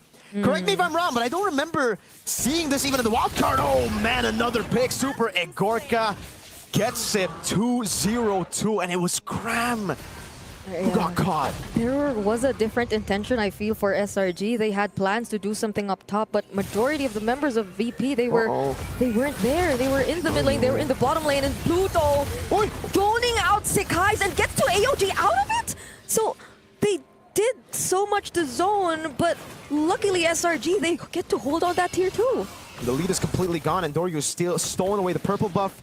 Skies is still a level ahead, and that could be an angle that SRG decide to use to contest for the neutral objective here. Lord spawning in the game at the 9th minute mark as Endoryu constantly farms up, trying to get even in level up against Skies. But VP know they've got a winning angle here. They have to play for Super Igorka. Yet again on a safe pick that's just previously shoot. This is balling away. Cram. Oh, Pluto's already down half. But so is Cram though. Oh, they find Sakai. They go for the Tsunami Slam onto Bober. What a beautiful target for SRG AOG Innocent also using the Zaman Force might just be able to get another kill, but the AOG immunes him for a while, but not for long. Okay, Shadow Kill also committed as well by Andoryu, and that might not be enough anymore for Virtus Pro to keep going with this fight. Super Egorka chased by 4. Andoryu tries to go in, but he doesn't have the Ogi Shadow Kill anymore, but still finds Stormy, tries to get away, but it won't be enough. That's still 4 members of SRG OG. The recovery from the Selangor Red Giants. OG Esports now straight to the Lord. 10 minutes in, 2,000 gold lead back. So they're back where they left off. Not completely, but they're on the way there. Virtus Pro, Bober way too aggressive, standing up front, not respecting the concealed potential of Yums, and he got caught. He got caught hard. Everyone wasn't really able to recover from that position. Everybody was just throwing in skills, even Andoryu. He walked up with the quad shadow, got the shadow kill in, but he was stunned right as he went for the quad shadow. So it ended up being a very awkward shadow kill that got, I think most of the damage was actually on the Lord. So very unfortunate for VP, for SRG, back to plan A. Going with the snowball, utilizing the Lord, 4,600. There you go. That's where they left off. VP need to be a little more careful about when or where they position themselves, especially for heroes like Bober, because he wasn't able to even use the Fury of the Phoenix anymore to scout the other members of SRG OG, but Andoryu with that single combo and the Fettered Airstrike, he gets deleted on the Hayabusa, even with the quad shadows. There's no way out. And the Holy Shields, once again, they are already down. But this is the punish from VP. They find Innocent. Sekai's, though, still a massive threat. So they focus on taking down the Lord for now. But Sekai's, he just won't stop. He will have to stop, though, now with the Holy Defense already taken down the Lord.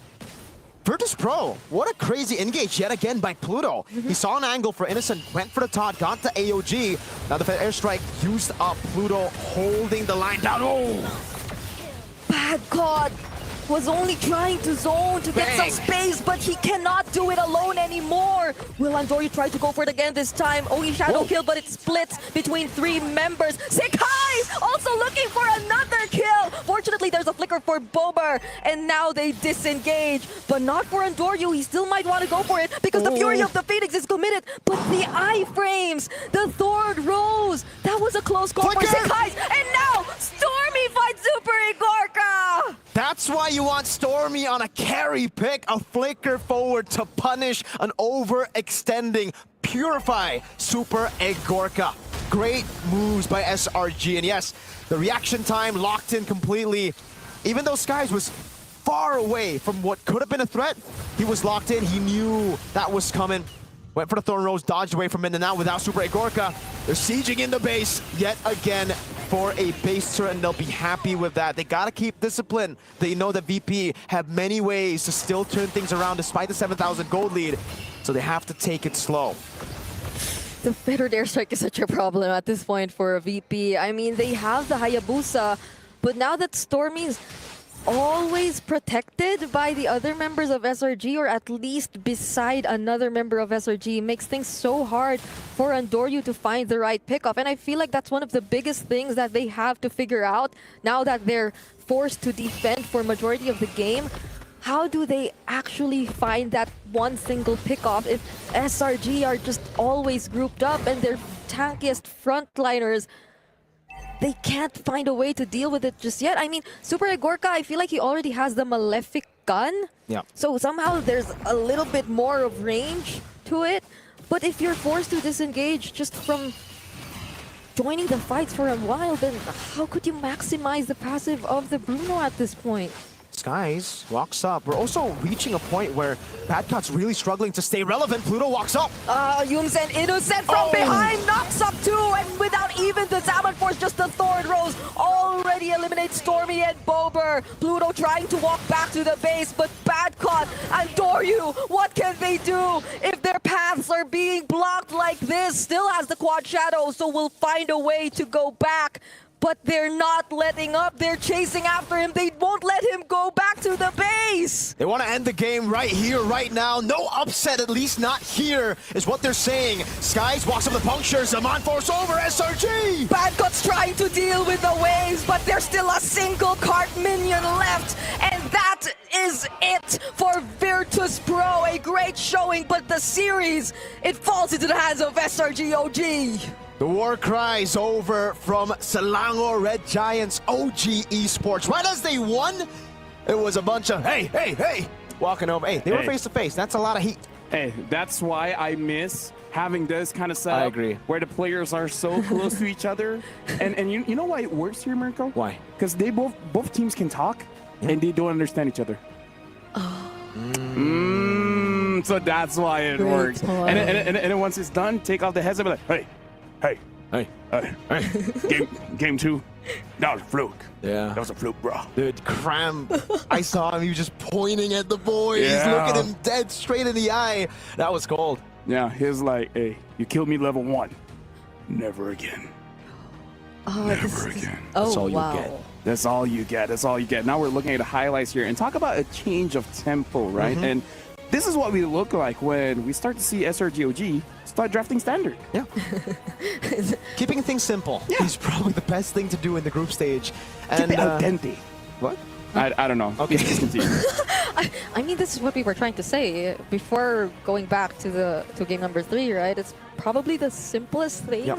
And I feel like VP, they did attempt to simplify their approach. It was clear that they were after the team fights as well, but whenever they do try to go for a fight, it seems like the angles from which SRG comes from, they're not able to cover all of them. Like, Super Igorka seems like a free target for most of the time. And even Bober, he has questionable positionings every now and then. So I feel like that contributed a lot to how these team fights fared out for VP and SRG. Yep, thank you very much. But now, honestly, looking at the highlights, it's all great, it's all good. But behind me, I already see Eterna as well as Sakai standing by. So we're going to throw it over to see what Sakai has to say about this game. Thank you, casters. Eterna here once again, and this time I'm joined with the Sky Prince Sakais. Welcome, Sakais. Hello. Hi. Okay. So congratulations for your first win here at MSC. And I think a lot of people are curious, right? Because as defending champions, I think a lot of people were obviously expecting that this would go to you, but it looked like in game number 1, things were a little bit shaky. Can you tell us what happened? Okay, pertama sekali tahniah lepas menang game hari ni, and tetapi kalau kita tengok daripada match hari ni, ramai orang yang expect SRG akan menang mudah, tapi kita boleh nampak di game pertama tu SRG agak terkapar-kapar sedikit. Boleh ceritakan apa yang terjadi tak? Saya rasa series tadi tu kita orang main macam biasa je sebenarnya. Kita orang pun tak ada estimate orang, and orang pun tim yang kuat juga, iaitu dari wildcard. Even though they wildcard, but they are the only one yang dapatkan slot. So I think they kuat juga. So bagi kita orang series tadi just series yang normal lah, part of the game. Yeah, first of all, I think VP is a strong team. We need to give them credit. It's because of from the playoff, from the wildcard itself, they are the champion. And to be honest, we just play like normal. We don't underestimate them. And I think this is just part of the game. Okay. So what part of the game was what made things tricky in game number 1? Jadi part of the game yang mana yang buat adik rasa game tu agak tricky di game pertama tadi? I think saya rasa untuk game pertama tadi saya rasa di bahagian early game je. So mungkin yang tu kita orang tengah biasakan diri untuk bermain atas stage untuk season ni. I mean It's okay. It's okay. Calm down. So untuk game kedua tu obviously tu daripada mistake kita orang lah. Yeah, I think the part of the game that been tricky for the first game is basically just like, I mean, we are trying to still to adapt with the weather, with the stage itself, and it's just a mistake on the early game. But for the second series, which is the second game, basically it's completely our mistake. So yeah, I think that's all. Okay. So understandably so, right? Adaptation period is definitely going to be there. Now, what about your next match? Because you guys are continuing into the upper brackets, and there's a choice here. You could either go against Corinthians or Mythic Seal. Who do you think you're going to go up against next? Okay, untuk match seterusnya ada dua pilihan, Corinthian ataupun Mythic Seal. Rasa-rasa Sky sendiri, SRG akan bertemu dengan siapa? Corinthian atau Mythic Seal? Saya rasa personally kita orang akan berjumpa dengan dari Myanmar, iaitu Mythic Seal, sebab kita orang tahu yang Myanmar region yang sangat bagus juga, kuat. So kalau nak banding dengan region Japan tadi. Brazil. Saya rasa Myanmar yang lagi better lah. Yeah. Yeah, I think between Corinthians and Mythic Seal, I would choose personally Mythic Seal. It's because of, for me, Burmese or Myanmar team is basically it's one of the strong region, and I think it's a strong team as well. So I'm looking forward to meet Mythic Seal. Okay, now considering that you did mention Mythic Seals, if we have a little bit of a flashback to M6, unfortunately in the Swiss stages, SRG lost to another Burmese representation. Are you confident going against Mythic Seal this time? Okay, kalau kebetulan adik sebut pasal Mythic Seal, which is daripada Burmese, daripada Myanmar. M6 tahun lalu SRG kalah dengan Falcon, which is daripada Burmese juga. Adakah Sky sendiri confident yang kali ini korang akan pastikan orang kata tak jadi lagi keadaan yang sama? Saya rasa for the last series yang M6 tu, even though kita orang kalah, tapi kita orang rasa kita orang boleh menang untuk series tu lah. So I think for against Myanmar, kita orang confident lah. Yeah. Yeah, I mean, for the last M6, yes, of course, we are still confident that we can win that match, but unfortunately, we just lost that game. But for this series right now in EWC, we are really, really confident against Myanmar team, and just we are look forward for next match. We're also looking forward to it, and we're excited, and I'm glad that you guys are confident because that's going to be a banger of a match. So once again, thank you so much, the Prince of Mages. And we're gonna, Prince of Mages, what? The Sky Prince, what in the world? That's Stormy. But once again, thank you so much, and we'll see you in the next match. We're gonna throw it over back to our casters. Sorry, LaFell, please don't hate me. Hey, only a little bit. But shout out to Skies. He's clearly sick. Yeah. You know, it's cold here and he's sweating. Yeah.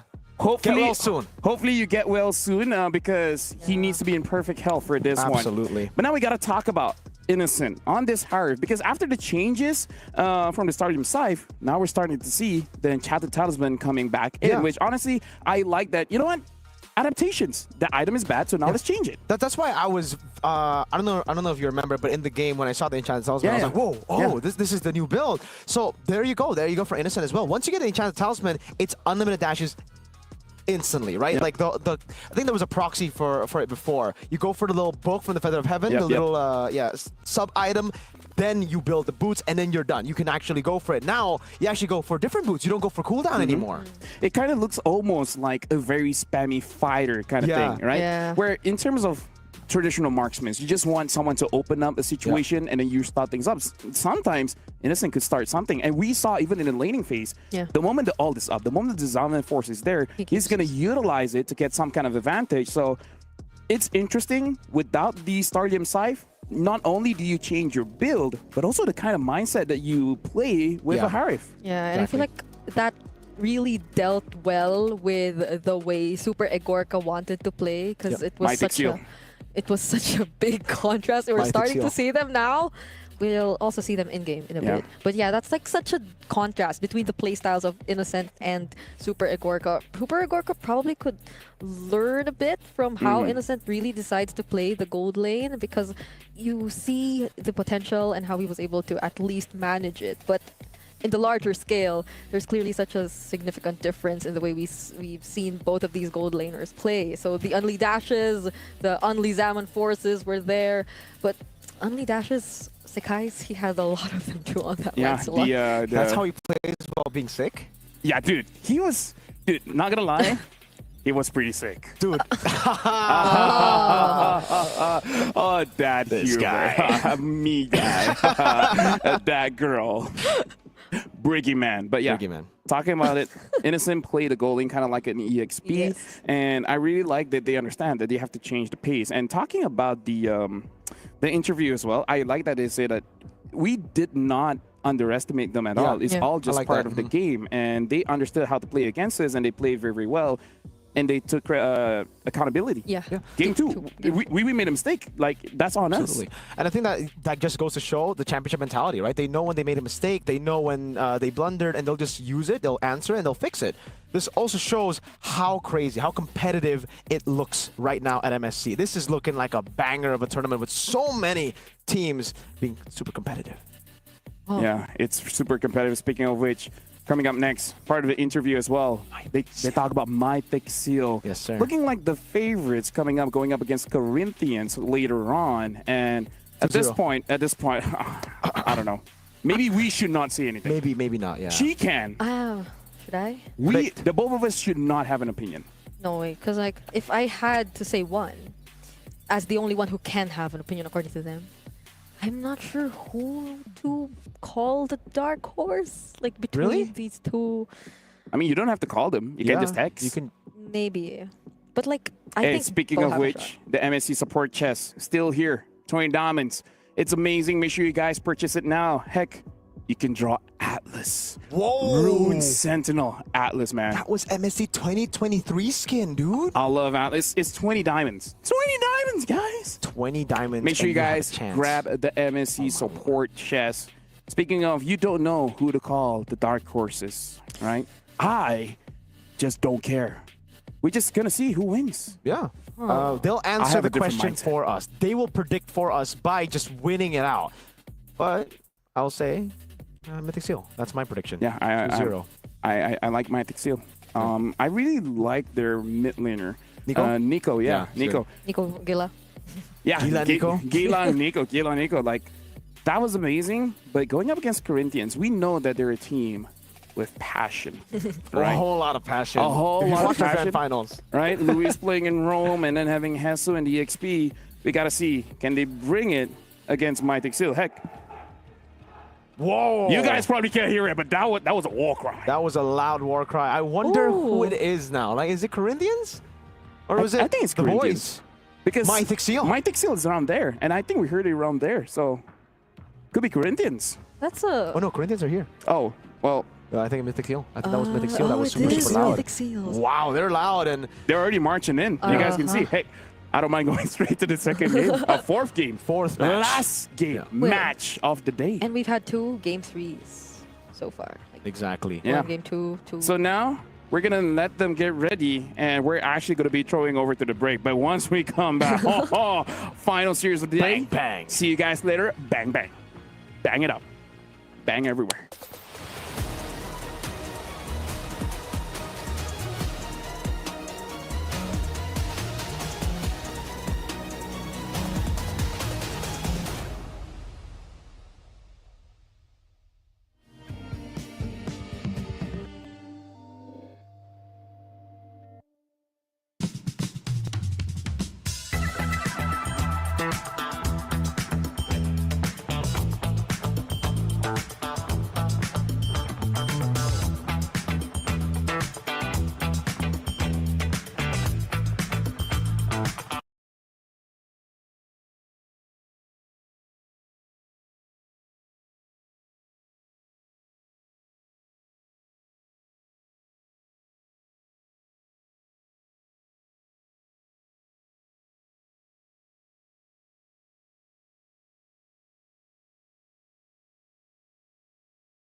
And just like that, we're back here. The players are ready, and I gotta say, the previous game I was very nonchalant. Nothing really happened.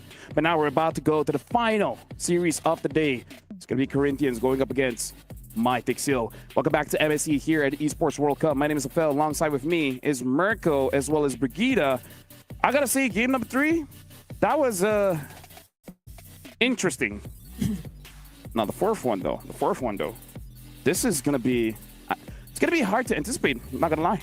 I disagree. Hey. We saw what Mythic Seal can do. Exactly. Corinthians, they could change. Actually, They could change. They could. People change. That's what my grandparents tell me when they were alive. People change. Okay, well, hey, I hope they do change because they need a whole lot of changing right now. If we're just basing it off of their own grand finals, Mythic Seal had a phenomenal grand finals that was very, very close, but mechanically it was phenomenal. Corinthians, very shaky. Here's the thing. If you were disagreeing with me, right now, we got to talk about our hot takes presented by Dr. Sulaiman Al-Habib Medical Group, where, personally for me, Uranus ain't all that. That's your hot take? Uranus ain't that great because we're going to be looking at the clip here, dying 1v1, and now we can actually look at here. I think he just underestimated the Esmeralda. He cut, yes, but that took way too long that he stayed there. I think that was second skill. Yeah, it is. Yeah. Padka got second? No. So Krem got level 2, but then the moment he tried to dash away, the shield doesn't help, you know? Yeah. Against an Esmeralda. So maybe Uranus ain't all that. You can get countered by the Esmeralda and the Lunox. I agree with your hot take. I don't think it's that big of a hot take on this desk because I don't think any of us like Uranus. Yeah, none of us like Uranus. Yeah, I don't. I mean, sometimes, but like in that Everyone scenario. Everyone has their moments. Yeah, you gotta be, I guess, careful about like. You like jungle Uranus? Do you like XP? Which one is it that you don't like? XP, of course. I feel like I just don't like the hero. I feel like you have to just delay. You know what? Gideon should have been here. Exactly. Like that, I would just be relating to him. Biggest Uranus here. But yeah, I kind of feel like you can't be too honest because then people can counter you. You have to lie. You have to lie and be like, this is Uranus, Rome. Your opponents can see. Just be like, hey, it's Rome. Exactly. Then utilize the flex. Maybe that's how you utilize Uranus, right? You utilize it as flex. You lie to your opponents. You make them think about it too much. But we didn't see that. Not there. So hopefully the next Uranus picks will be a bit more of lying deception. For like majority of the prio picks we've seen, they haven't been that. Or something. Like they haven't. I can't do it. I can't do it. I can't wink. I can't wink. They haven't been. You can't wink? I think I can. Her. No. I've Okay, been trying. I've been trying. But you know, that's what I'm trying to say. It hasn't been the usual. Oh, it's always the flex picks that are prioritized and whatnot. Those kinds of. Oh, you're sort of unsure as to what the plan is going to be because we've been seeing like those Kaleas, Farsas, all those priority picks showing up compared to the past few days or months even, where it's always been flex picks here and there. Speaking of which, we got to talk about the MSC Pass because right now it's available. Make sure you guys grab the MSC Pass because here's the thing.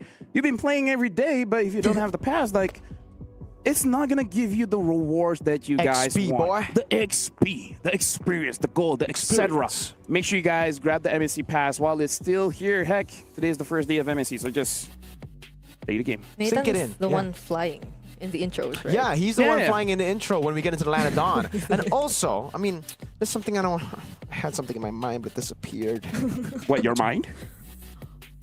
A thought in my mind. Oh, a thought in my mind. A thought in your mind. So now, honestly, the players are just right behind us, and I'm also looking at Mythic Seal, and I hope they fix some of their problems here. Yeah. So again, especially in gold. I think now that you mentioned Mythic Seal, the pattern of the day has always been just brutal team fights, super fast team fights, super fast Turtle 1 setups, and I think that's something that Mythic Seal could take advantage of.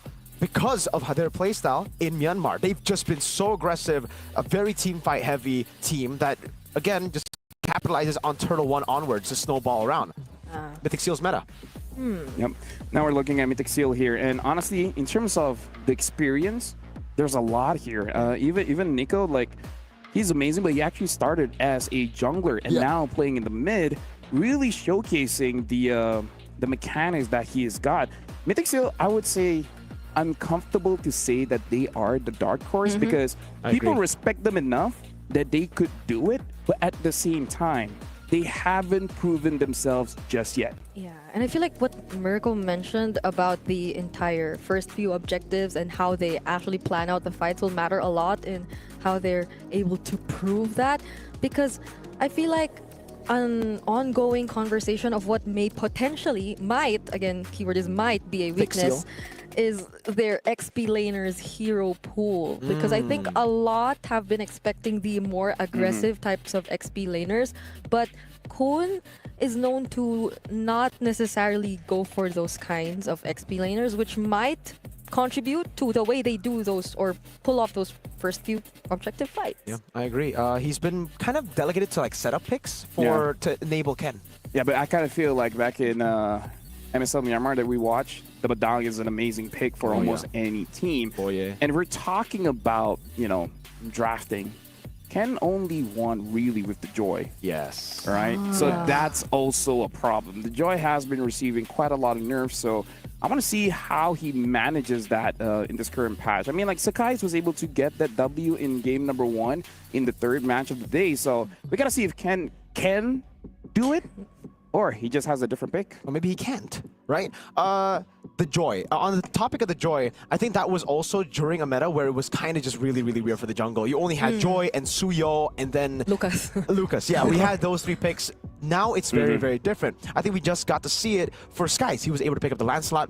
Hey, guess who brought up the Lancelot hybrid build in an international first? MSC 2022, it was Ken playing for Falcon Esports. So I'm expecting Ken to pick up the Lancelot and be like, yeah, this is my boy. This is my hero. And now we got to talk about the Corinthians here. Again, a very spirited, very passionate, right? And they brought a lot in their own grand finals to make sure that they are, you know, they're able to get here. Luis, though, now playing in Rome. First for me, that was an interesting development. I think majority of like the comments I hear around the playstyle of Corinthians esports is that it feels like their approach is very quote-unquote solo. Like they do a lot of things on their own. Yeah. So against a team who has really great chemistry, that might be a problem, because how are they gonna challenge that if they always do things individually across the map? Well, usually I would say that the individual teams like Corinthians could actually break apart systematic ones. The thing is, stylistically, this is a bad matchup for Corinthians. Yeah, and here's the thing. This is only day number 1, and we're already bringing in a lot of action. So make sure you guys, while the tickets are still available, make sure you guys grab the tickets for MSC, because you do want to see the best that the world has to offer here in Riyadh. So while it's available, buy it, because I'm worried after day number 1, it's going to get sold out soon, because it's already amazing. We haven't seen every single team play yet. It's just 8 teams. MSC at EWC is super hot, right? Not just the weather outside, but here, oh my lord, you can see the players getting ready. You saw what SRG were able to do, you know? You saw the little trash talks they had in the interview segment. It's hot. It's hot, but it's not dry. It's pretty dry. It is though. The games. Yeah. There you go. There you go. The But like it's Group A, so like it met or even exceeded expectations. So far, Group A exceeded or met expectations? I think the draft has started. So okay, you don't want to Met. answer? Okay, Met. There you go. Met. Yeah, now Mythic Seal is going to be the first pick here, and Corinthians will be the second one. Coach Lindari going up against Coach Darkness. Betting on the Phovius. Might be a theme that we're going to be seeing all throughout MSC here. Phovius is basically like an easy way to guarantee Turtle 1. That's why it's so prio, especially considering the other very meta XP is Arlet. It's also a good counter towards it. Hesu, though, oftentimes he goes for the aggressive or sort of setup type of XP laners too, if any. I feel like he also had a couple of Benedettas here and there back in their region. So it's I probably a way to limit the counters, or it could tell something about what Mythic Seals wants to pick up. But for Hesu, I feel like he has such a deep hero pool if it's just that. This is the kind of guy where someone questions his play, like, why did you go in? Yeah. And then he will just say, why not? That's Onyx PH's coach. Hey, yes. Tony. Shout out Coach Tony. But Shouts. yeah, that's something that Jesus does as well. You know, he goes in and he tries to make a bad play look good.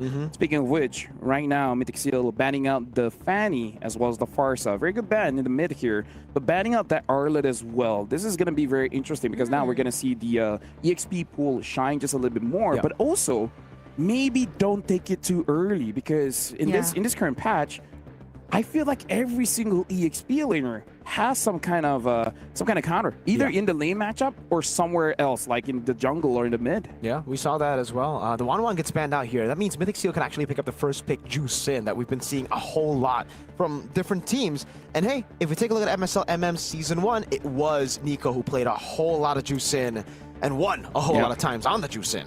I wonder how messy the fights are gonna be if like it's always Jesus going in for those kinds of attempts and the Jushin is just like trying to manage the lantern flares every now and then. If they are gonna prioritize the Jushin here in this spot, because other than the Jushin, Kimi, the Kalia. I don't think they're gonna be Rain. Okay. I like the Kalia first pick because looking at the previous matchup, it does set the tempo as long as you have the right mid laner with you, right? I like the Kalia first pick only if they get something with a lot of damage. I don't want to see that Jushin. So not the Jushin anymore. Not the Jushin. It was either or, right? Either the Kalia or the Juicin. I don't think you want to go Kalia Juicin. We've seen a couple of teams actually fall because of that. You can start a fight, but you can't finish one. Absolutely. Well, you can finish it, but eventually it's you on the ground beaten up.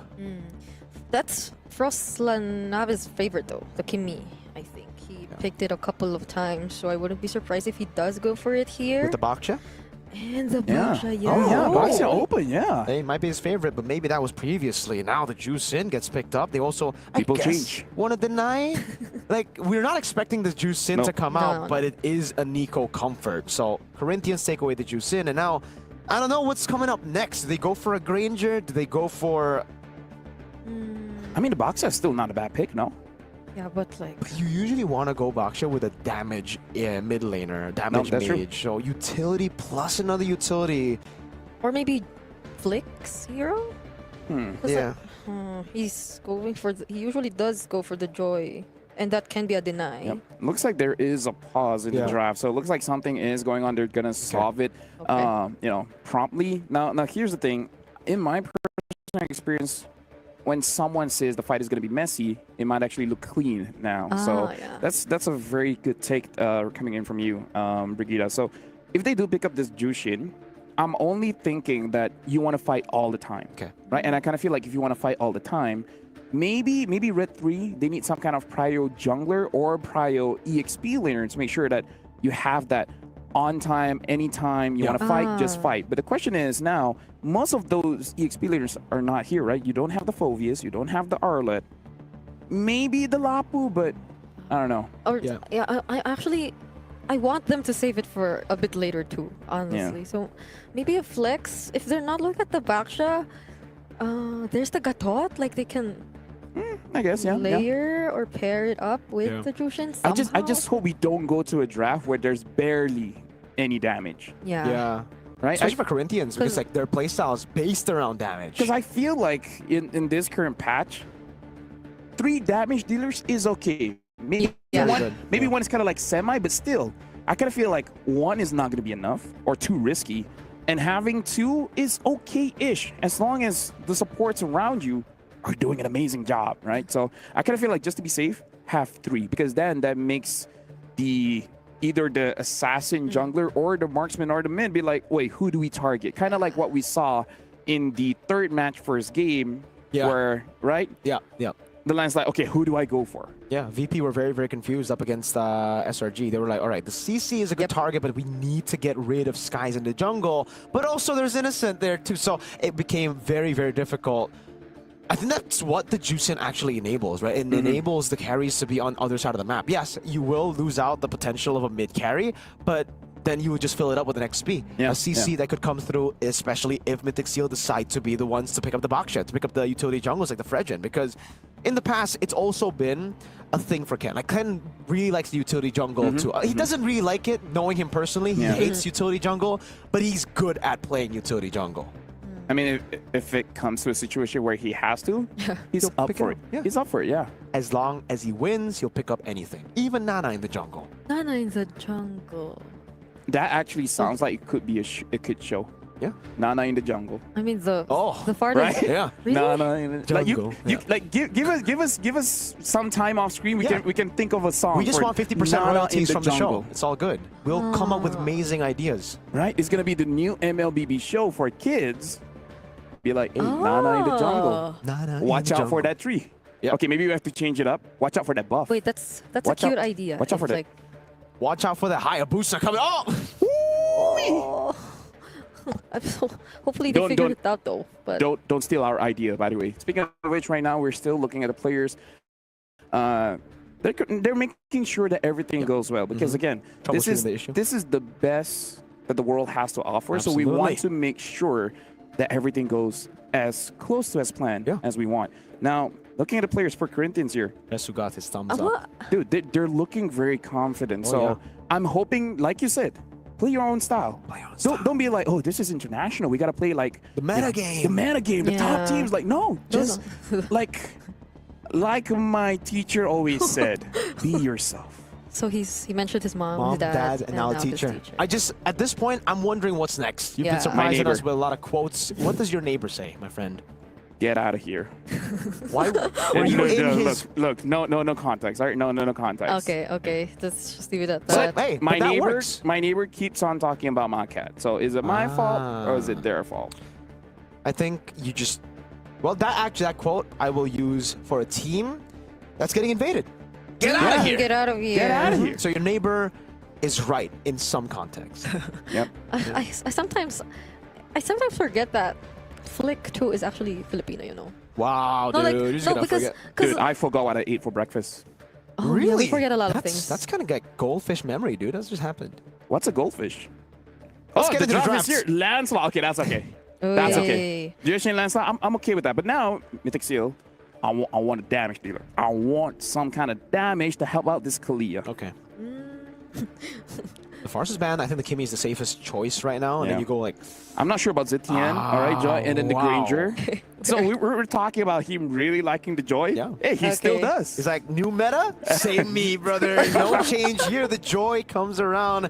And to be fair, this was like 100% win rate in Yeah. the grand Yep, finals yep, of yep. MSL/MM. So I don't blame him. He's sticking to what works. Yeah. So we'll have to find out what they're pairing with the with the Kalea later on in the draft. Earlier today, it's been the Lunox that was paired with it, but I don't think it will. By the way, we just had the hot take, and we don't see Uranus yet. Right? Unless they pick Maybe up a they Uranus like your here. hot take. And then ban out the Esmeralda and the Lunox. No. Baksha. Baksha. Oh, All all right, good right. pick, good pick. So they pick up the Lancelot, knowing that maybe Mythic Seal could actually pick it up themselves, and then they go for the Baksha here for Flex and XP and Roam. All right, solid choice. I think- Semi denies the Kimi as well. Absolutely, yes. Semi denies the Kimmy, so they don't need to ban it out now. And Mythic Seal are kind of caught in the tough spot. They have, I guess, Yves there, Lunox. We've seen it as well for Nico. But puts the mid Something lane he in likes an is awkward spot. Valen as well. Yeah, but he likes Valentina. Valen. But what do you? So far, no big ultimates to steal, Yep, but yep. that can change, yes. Unless you know, like Hesu is likely to pick up a hero who will still go for ban the it. big ultimates. Okay, never mind then. Yeah, they want to deny it, but also it's like, we better not face it, Yeah. right? Like, if we can ban it and pick a Baksha, Let's not risk it. let's not risk it. Let's not risk it. Okay. So that leaves like Irithel ban? Yeah, Mythic Seal. I'm thinking Irithel Moskov, take away some of the firepower in the gold lane so that the Granger can be enabled. Maybe even the Harith. Because like even Yeah, when we with say the that joy. don't pick the Harith, they still do. Yeah. Or like they kind of make it work. And in this draft, I feel. Yeah. Yeah, Harith's a good call. Irithel Harith, really good, especially here against the Joy. Whenever Yep. you pick up Joy back, because it's a really good way to beat the Joy out. I feel like for Corinthians, Irithel does really sound like a good option if it gets through the bans here for Mythic Seals. I know what they're doing. I think they're going to go Angela Irithel. I think that's what the setup is right now. So Irithel 100% should be banned here. I think so There's for Mythic no Seal. Mythic Seal should not let it go. Yeah. Corinthians are setting up for what I would say is a ridiculous rank game strat. Like, dude, in the rank games that I play, whenever I'm up against this, I'm just like, All right, let's FF. Yeah, it's a hair puller. They banned the CC also? Yeah, I mean, setting makes up for sense. the Angela. Yeah, making sure that your front line doesn't get taken down. But then Mythic Seal could just last pick something like a Faramis, I would say, and it'll be pretty solid up against the Angela. So it could just be a battle of like, we know what you're gonna go, we're gonna try to counter it here, and we're just going to. The best bet would just be, I think, Irithel. Yeah, 100%. Because even back in Myanmar, it's not that ZP has a good laning phase as well, right? He's been countered a whole lot. Whenever he goes Granger, he gets countered by Irithel. So. They don't. So they ban the- Esmeralda. I thought that could have been a choice for them actually. But yeah, What if they Baksha. want the Uranus? They have a Baksha on the other side. I think it's already kind of bad to go for like Esmes and Uranus. I mean, we said the Irithel should be banned and they didn't. Yeah, but maybe they're just a step ahead, right? We'll That's see true. what the last two picks are, and then we'll determine whether it was a misstep in the draft or if it was 5-head. Yeah, so is it the... I mean, they don't have to rush the Irithel at this point, but if they want to save the element of surprise, then they can opt to show it up here, unless they have a different plan in mind. Because, like, Mythic Seals have yet to show who their other frontliners are gonna be. So if it is gonna be one of the tanky heroes as well, the carry's still there. If ever they want to opt for that, I think it can position itself well, considering the heroes so far of Corinthians too. Or, unless to keep it a bit safe, Yeah, Bruno's there as well. It looks like they're pausing on the 4th second here in Esmerico. Yeah, one of the ways to enable the Juice In, we've been talking about this earlier, pointing at it. Juice In wants a long team fight, right? Yeah. The initial burst, well, if you get bursted down, it's going to be tough. And the Angela is a good way to enable that, to force the fight to be way longer than it should be. And that's why the Juice In and the Angela works out here. I wonder if they're actually just going for it because it looks very straightforward. So it is Baksha EXP if ever that is going to be the case. But I feel like it's fine because Baksha, compared to a lot of EXP laners, it's pretty fast. He can actually get to the mid lane if something goes wrong. Quick rotations with the Shield Unity. You get mid prio, you get Turtle 1. Has been the name of the game. They've also already banned CC, so that's the counter matchup in the lane itself. Now I'm thinking of other picks in the XP that could deal with the Xborg if they are up against Angela. Angela Baksha, you know, like tanky with Juice In. Actually, yeah. Now that I think about it, they banned out the Esmeralda. So if here, my question is, you go for the set, and then Juice In just shines a lantern. Yeah. So they need explosive damage in the gold lane. And what if that happens to Mythic Seals too, if they pick a mid laner that doesn't necessarily burst? I think it's better for Mythic Seal. It's not better, but it's okay to go for mid lane utility because you already have explosive damage in jungle and gold. So you already have a combo. Yeah, so honestly, even something like, I guess the Eve would still be fine here. They pick up the Yeah, you Lapu would Lapu just to go to the back line in case they want to shut down. And now they pick up the Selena. So a lot of damage here. And yeah, this is one of the heroes that Nico really liked during their own playoffs. So now there's a lot of damage coming in from Mythic Seal. Heck, you can't even say 4. Yeah. So now coming in from the Corinthians, you only have 1. That's a lot of burst damage for That Mythic is Seals, even up against the lineup who has like 2 tanky heroes already. So the gold lane response, mobility really is going to be key going up against Mythic Seal's lineup. You need a lot of dashes here to get away from the Lapu Lapu, from the Joy, from the Selena. This Upatiz you want. And you want to purify to deal with this Kalia. So not a lot of EXP gold leaders now that comes to my mind because the easy one is Irithel, but even at this point I'm like, is it though? Yeah, because the Irithel actually does Moscow, struggle a bit against the Joy, so it's a tough one to even go for it now without the help of the Angel. So they go for the Moscow, all right. I mean, we did say they need a lot of mobility back in gold because, again, there's going to be so many people going up against you. So looking at the draft here, personally for me, I do like the amount of damage that Mythic Seal has, but this is a very difficult draft. They got to make sure that their micro mechanics are actually good because the moment they miss their abilities, I gotta say, Corinthians, with a very easy draft to execute, could easily punish. So now we're about to start game number 1 of the final series of the day, the final match of the day. Corinthians going up against Mythic Seal. I'm gonna give it over to the both of you to cast for this one because I like the damage, but hey, will it work out? we're doing what the tagline is saying to us. We're encountering the unknown here with Mythic Seal versus Corinthians. They're encountering the unknown. A lot of picks that we're not expecting from the two teams have shown up here. And we're going to jump into the land of Dawn with the trusty old Natan bringing us over. Here we go. Game number 1. I have to say, though, I do agree with the idea that I'm liking the amount of damage we're seeing from the draft so far from Mythic Seals. Because even way back in MWI, I believe LaFell has been saying that you cannot have too much magic damage based on how things are going in the patch or in MLBB overall. But it will be crucial for them to do just that, since I believe much of the damage they are gonna have to provide will be somewhat skill shot. So they'll have to actually find the targets on Corinthians Esports to do that pressure. Wow. But I did not expect to see that happen in the gold lane first. Yeah, I think we have to take a look at the emblems here for Upatizi. Did he not? Yeah, he went for Thrill and Master Assassin. Full damage. Nico doing the same here, jumping in. Still opting for Season Hunter. I think in MWI we saw a different route from the Selenas. No more Season Hunter. It's still going to be Season Hunter for Nico with the Rupture. Yeah, they're trying to speed things up. That'll allow Ken to really perform on this Joy. That's a lot of chain CC you could see from Mythic Seals, honestly. So Luis on the Baksha might have to be a little cautious, because as we know, the Baksha, once you actually go in and put yourself in a dangerous position, there's almost no way for you to get out unless you use the Revitalize, which could barely sustain you, especially if you have a lot of members trying to take you down. Yeah. Also, something to point out, Mythic Seal, no purifies at all. They're just all out here, right?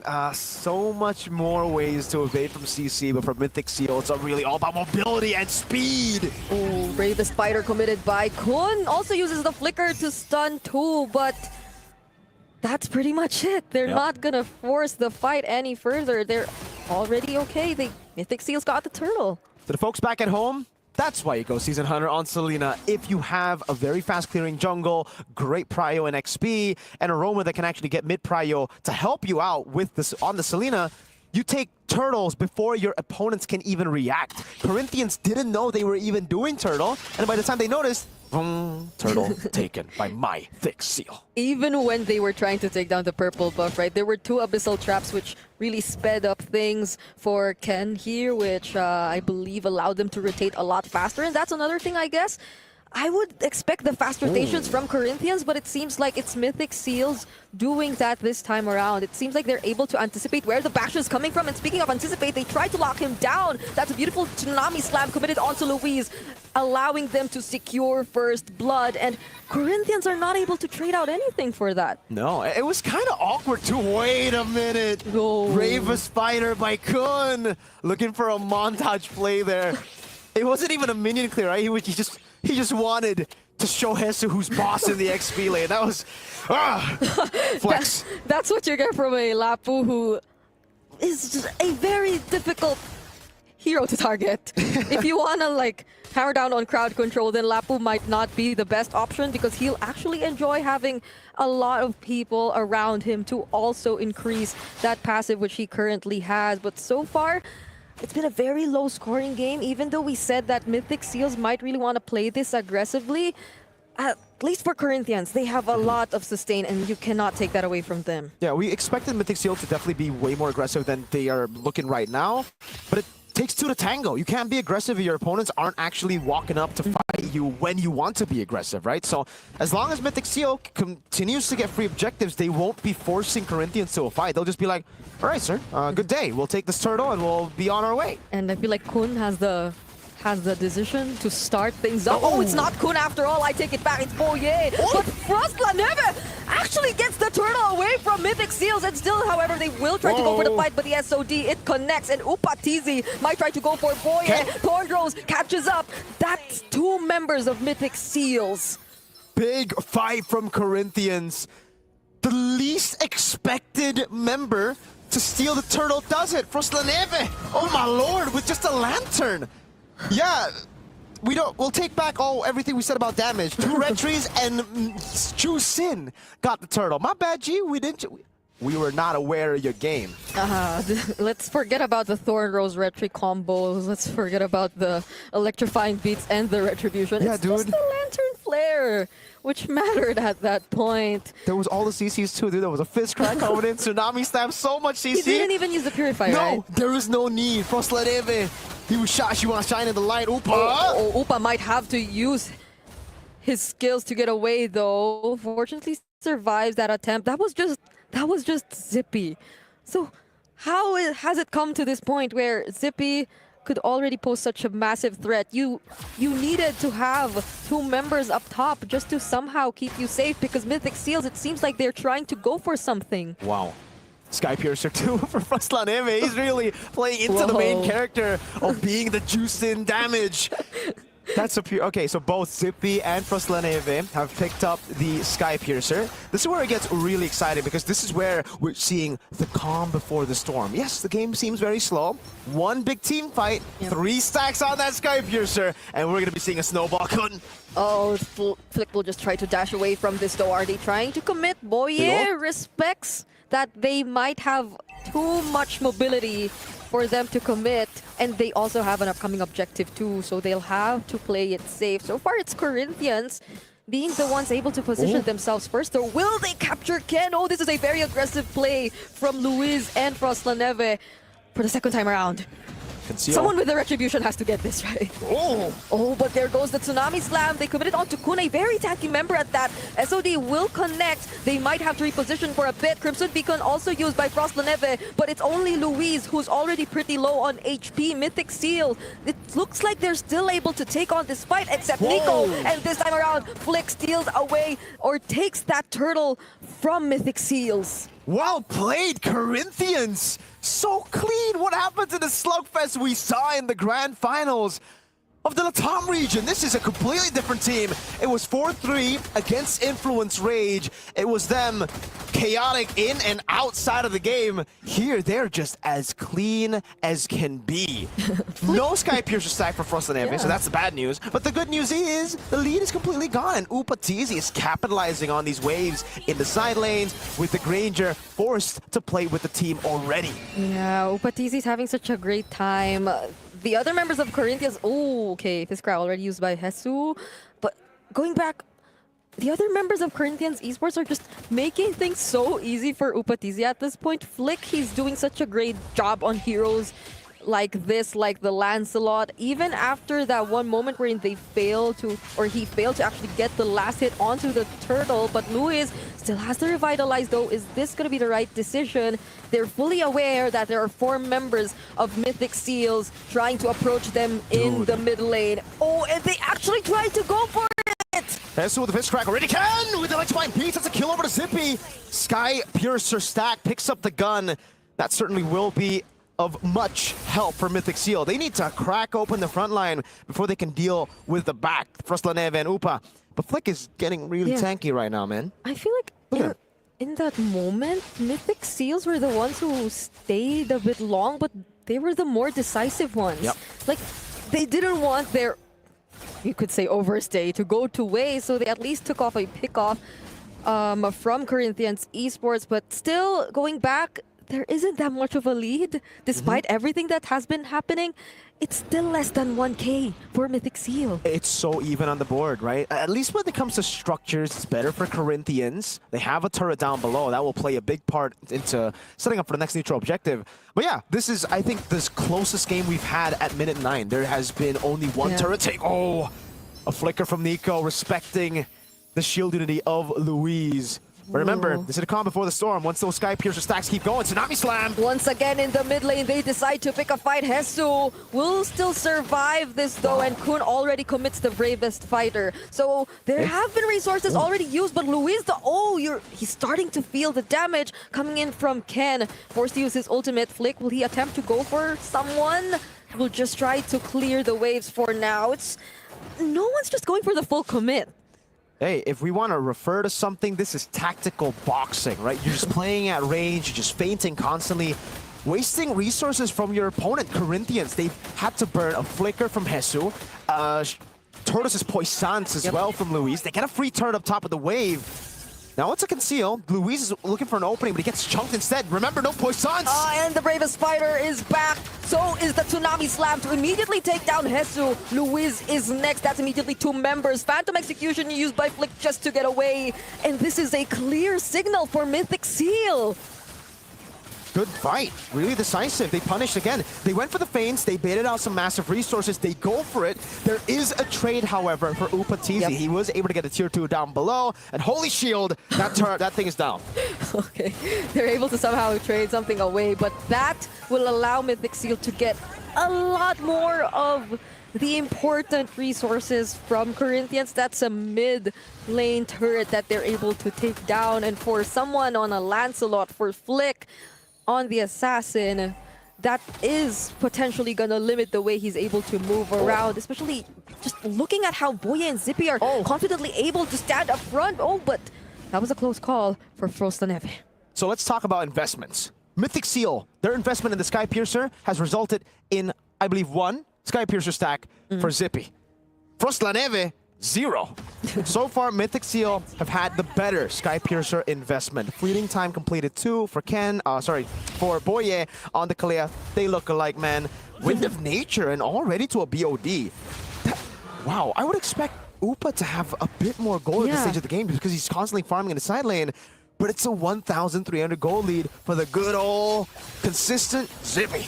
Yeah, it's a 2-0-2 as well for Zippy, which also probably contributes to why this is what we're seeing. Nico has the purple buff, by the way. Whoa. So they're being very aggressive with this.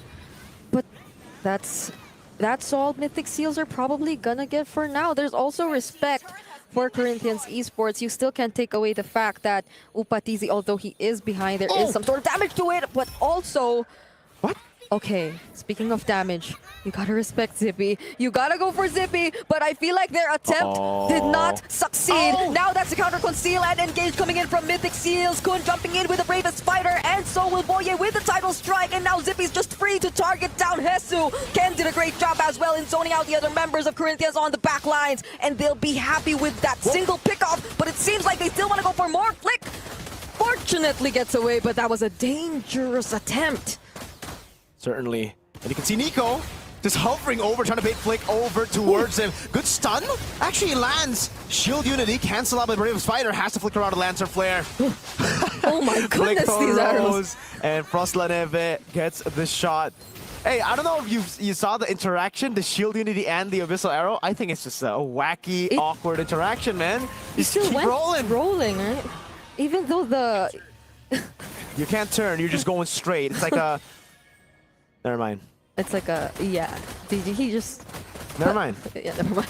But that was clearly Mythic Seals still trying to respect whatever Corinthians can do in terms of defending. But Boye, did he just put himself in a very dangerous spot? Ken finds the kill on Upatizi, however, but look at the other members falling one by one in the hands of Zippy.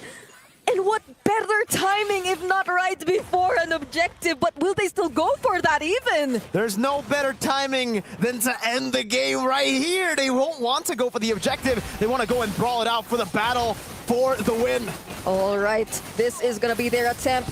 There's the potential title strike. Doesn't land onto anyone, but they gain access to the base. Hesu using the fist crack, tries to clear the waves. There's a single minion left, however, and they will not have enough firepower to end it just yet. They have an incoming minion wave, though.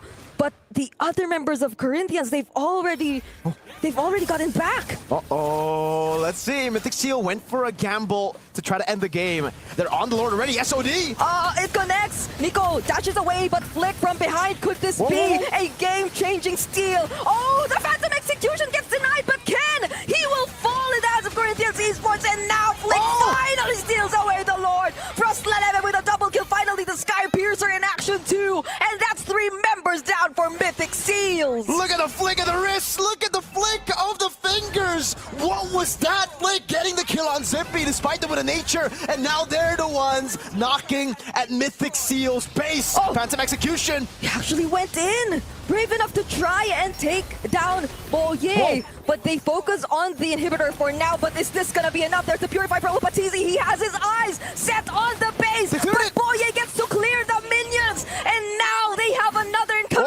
D goes for Nico, but Ken! Walks up, looking for that giant piece. The base wide open. The mid waves is there as well. Flick taken down. Frost La Neve with the last shot, and Corinthians pull off a one straight push comeback. Oh my goodness. Oh, I mean, my lord. like I said, Holy people- shield. People change. That was a wow, wow, wee, wow. Oh And that's, my lord. that's why I say, I don't know. Either teams could be the dark horse. And let me tell you, man, this is something that I tell my friend back in Cambodia. Don't count your eggs without your calculator, because that becomes unreliable. Because Mythic Seal, they could have ended the game. They could have. They could have ended the game. They also just could have gone Lord if they didn't want to end the game. There's so many things they could have done, Oh man. but they didn't have done. Yeah. This is why I'm not sure about the dark horse thing. Dude, I don't know what a dark horse is. I thought that was a nightmare. Get it? Because mare is horse. So, you know, dark horse. Hey, that's pretty good. Hey, thank you. I 6 out of 10. read the vocabulary. 7 out of 10. Oh, Yeah, all but, right, but so high honestly, rating. looking at a game, my personal opinion is that Mythic Seal, they start a lot, but it's really not clean. Because I kind of feel like a lot of the fights, they start without purpose, without really understanding like what's up next, what's coming up next. So it does look like they're playing mostly for their own micro mechanics. And that's what we talk about the draft. There's a lot of damage, but it's also all about mechanics. The moment you miss an ability, the moment you use it wrongly, it all starts crumbling apart, because Corinthians, their draft is much easier to execute. So the moment Punish. Mythic Seal makes a mistake, like I said, punish. And here's the thing, there's a lot of room for mistakes with that kind of draft. I agree. It's a very high skill ceiling draft, and it's actually something that was foreshadowed a bit for me, because I made a video, everything you need to know about MSC, and in that video I was like, Mythic Seal, explosive team fights, amazing mechanics, but they tend to get very overconfident, and sometimes, a lot of times, that's their downfall by themselves. I think I felt that the most in the way we saw limited interactions between the Selena and her other teammates for majority of the game. I know when they were trying to go for the siege that there were a couple of interesting abyssal arrows which landed every now and then, but up until that moment it felt like Nico wasn't able to really maximize the presence of the Selena in the early game. And when you're forced to defend, even in the last sequence, I believe I saw that you saw that abyssal arrow which was thrown out seemingly out of panic. Once it doesn't land to the crucial target, like, it's gonna be hard. At the end, he stood there taking the lantern flare, gonna dash out the moment that he's gonna get knocked out. But I'm like, you don't even have to be there in the first place. You don't have to take the damage. And by the way, you guys were talking about a Boxia. I play Boxia quite a bit. The moment the Boxia gets stunned, doesn't matter if Selena arrow, even a high loss stun, you'll just keep on moving. Keep rolling. Yeah. You just keep on rolling, act like nothing happened, because Boxia is that nonchalant kind of guy. So that's why you use Baksha. That's why I use Boxia, because I'm a nonchalant kind of guy. But yeah, in this game, really, they need some kind of discipline here, because there's like, if you just pause the game at any point, you could have said, could have done this, could have done that, you could have done this, you could have done that, but instead, you wanted to flex. Even I think individually in lane, right? We saw the flex Braves fighter. We saw constantly them wanting to show their individual flair, and we did get to see it. But I think a better way to display your individual flair is by winning, just beating them out. For sure, Corinthians, they played it slow. They were the disciplined ones in this game, and you get to see the reward already for the disciplined team. They waited for a mistake. They saw that dive. GG. I mean, even when it felt like it was Mythic Seal who were slightly ahead, there were moments like the Lord Steal on the Jushin and all that. So it wasn't that clean of an early game as well for Mythic Seal. And so I feel like those are things they definitely have to work on, because it's decision making in the late game, which was a major highlight in how this game was lost. But even in the early game, they could have refined it a bit more. But let's talk about Flick, because I kind of feel like if it wasn't for him, they could not have that opportunity in the first place. Flick was amazing. The endless battle here. This is the build that we were talking about for the Lancelot that we actually expected from Ken, but we got to see from Flick. War Axe, endless battle, and the Melphic Roar, plus the purple retribution. You saw just how lethal he could be while also being super tanky. I would say this build is a bit more lethal than the damage build when it comes to late game, because you're just there for such a long time and you rack up those stacks so easily that even the Granger with the Nature couldn't handle the damage. It's true, and even more true with the purple. Yeah, because honestly, like, you already have enough damage, you know, no need to add a gun to a sword. Just make sure that you can stay there long enough to stack. Yeah, and this hurts to see that Zippy already had such a great time and spectacular job, was way ahead even of Upa TZ in terms of gold during those moments when we thought Mythic Steel were already able to get that game, but it was a single one-way push. Yeah, we haven't seen that in a while, dude. So long. I mean, that's the thing about MSC. This is the best of the best. You're not allowed to make one mistake. Like, this is the amount of stakes that we have in this competition right here. You can do it in ranked games. It's fine. It's all good. If you lose a ranked game, you just lose 1 point. Yeah. But here, you lose in MSC. Ooh. There's a lot to lose. Yeah. Money, playing time, pride, ego. And here's the thing. The people is watching. Oh, yeah. Not just from your home country, but everywhere around the world, right? So here's the thing. You can make those kind of mistakes in rank. It's no big deal. I've done it. You've done it. Everyone's done it. But here's the thing. This is a different stage. Absolutely. This is a different stage. Especially in MLBB, right? I think the whole perspective is you're only as good as your previous tournament. So if you lose here, if you get knocked out early, everybody's just going to be looking at this despite your run previously. Yeah, again, the number is you can't lose twice. And at least for, I don't know if that's an at least, but if you do lose today, you'll have rest tomorrow. Will that be enough time though? Looking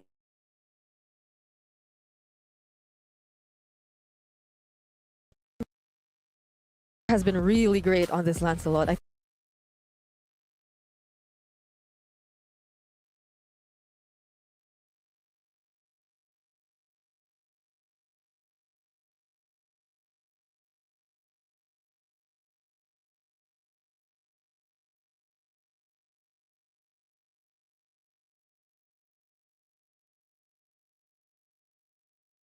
His highlight. Oh, look at that. Yeah, here's the thing. I like the decisiveness because they're like, okay, we go in, we get some kind of trade. Flick, do your own thing. Everyone else, deal with the front lines, right? And then we see what we can get from there. Because I really feel like that was a Hail Mary play. It's like, we're just going to risk it. If it, like, we're going to lose anyways. Yeah. Might as well take a chance. And they took the chance and they won then. It was unfortunate, really. Very, very unfortunate for Mythic Steel. Amazing from Corinthians. It was, Mythic Steel just wanted instant gratification there by going for the end, and they got punished real hard. There's really no other way to put it, dude. Yeah, there's simple. There's a different kind of reset that's needed if you lose that way. It's a mental reset. And hopefully they got to do it in that short amount of time, because I feel like we'll be heading back into the game very soon. Yeah. It's a very disappointing way to lose. But before that, I gotta say Corinthians look absolutely amazing. And I believe for you guys want to see how did they even get here. So let's look at the road to EWC for Corinthians. My name and my nickname is Luis, and I'm the roamer of Corinthians. To came to Riyadh, our journey was a little bit difficult because we have some problems in the start of the year. We changed 2 players, and our journey in NPL is very hard. I think our hardest moment in our journey to EWC is when we are losing 3 matches against Influence Rage in NPL Latin Finals. And we need to think about that. We need to improve our strategy, and we win the last 2 matches and we become champion. Corinthians, they're a bit of a wild card. I want to see them go far into this, considering that Latin America has always struggled in the internationals. But at the same time, it's like they're new. I don't know, it's so up in the air for them. I'm very happy to put the Brazil again in the map, and I'm very happy to represent Corinthians because it's a lovely supporters. Every time they give us energy, and we are very happy to put them in the international scenario. Every team that comes here, they have their own story. They have something to prove. And right now for Corinthians, even Ramar did say, all the previous tournaments, Latin America hasn't been performing quite well. So now Even Luis, he said that I'm proud to be here for Corinthians, and he wants to be able to push hard. And right now, Mythic Seal is in their way. We're gonna see if they can actually win 2-0, or Mythic Seal understood, okay, that was our mistake. Yeah. Never do that again. Yeah. I mean, for Mythic Seals, it's been a while since we saw them back on this stage too, right? I think it's been two years, more or less, of not Mythic being Seal? able to see them. Their absence has been for quite some The last time one was now. M4. So Yeah. there probably is still a bit of adjustment here and there, but we know that the big brother figure, Ken, he's still that reliable guy. His boy. One of his boy. There's a lot of Kens. There's a lot of Kens. There's a Super Ken, there's a Ken. There's a lot of Kens. There's a lot of Kens. There's a lot of Kens. So yeah, now I want to go back here, because do you feel that the draft that that Mythic Seal brought in, was there really any trouble, or was it just them getting ahead of themselves? I think the draft is definitely like we mentioned, it was very risky. It was very it risky. requires a high skill ceiling, a lot of chance of it to actually fail, for you to just miss mechanic and lose the game. But they played it really well. Yeah. I think that game was just a very good example of why Mythic Seal, when they do get overconfident, when they are put in a very crazy winning spot, they ultimately fall to themselves, their own overconfidence. So maybe they shouldn't win the mid game. So play like SRG. Play from behind. From behind. Play from behind. What do you think about that, Brigida? Like, tactically losing a bit so that you can win big. Yeah. You lose. It's called hustle. You lose the battle, but you win the war. Only if they're willing to risk that much against teams like this, though. They But risk it just now. They They took a lot of risks in that previous game. That was a bit too much risk. That was a bit too much That's risk. Maybe just true. No, not that much. Yeah. Okay. I feel like for me, though, it's more on them sort of running out of, like, I know there were other options in the mid lane that could have been there for Nico, but I feel like the bans went in such a way that they had limited options to choose from as well. So might be one. Marco, Yo. here's the thing. We've known her for a while. Yeah. She's too nice. She's too nice. She doesn't want to be honest. She doesn't want to. Hey, yo, you play bad. Yeah, it has to be us. It has to be us. You know? It has to be this us. is the gank and gather contrast. We always have, the bad guy, the critic, the good person. It's like she's the Angela, I'm the Bowman. Wait, what does that have to do with being good and bad? Because Angela's like innocent, little Why kid. did you right? have to cut me off? Oh, no, what's I it- was just genuinely wondering. No. You could wonder later. Speaking of wondering, right now looking at the back here. By the way, this is a nice experience that we can hear the shouting, the I screaming. love like, it. I love it. And Last again- time was M3, dude. Yeah, dude, that was so long ago. That was years ago. And yeah, too nice. Mirko, Okay. we got to balance it out, We right? gotta balance it out. And now we're jumping into the draft here. The Seal is going to be first pick. Still banning out a Fanny. Now Corinthians banning out that Yeast and Shin. Yeah. They might just go for the seam bans unless someone is feeling a bit frisky and letting go of the Arlet or the Phovius. I don't think we're gonna see that, but yes, I don't it think as could, well. Could I don't be. think- I think for Mythic. Oh, Forza, they are leaving it open for now. Phobius and Arlet. Hopefully, we get to see it because it's been banned a bit too much. For some reason, when we start casting, we don't get to see these fun heroes. So I would Maybe love we to shouldn't see. be casting. Oh man. I don't know, translating or something. Oh, That could be an option. that could be an option. Could be an Okay with option. 1-1 getting banned out. So unless those are the final two bans, because hey, Mythic Seal could just have a throwaway ban so that they can have either or, right? Pick up the Arler or the Phovius. Focus, Jusin, even.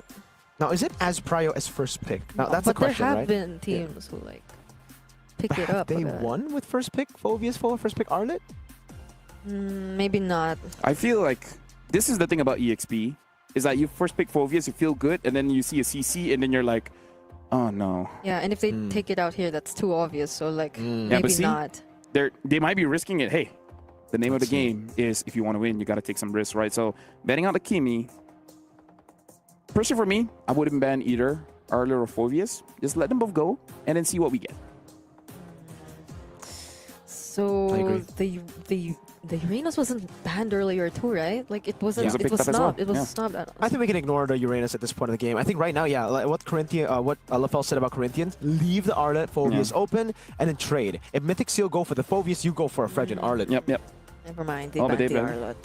Now here's the thing: if they don't pick up the Phobius, they can pick it up. Yeah.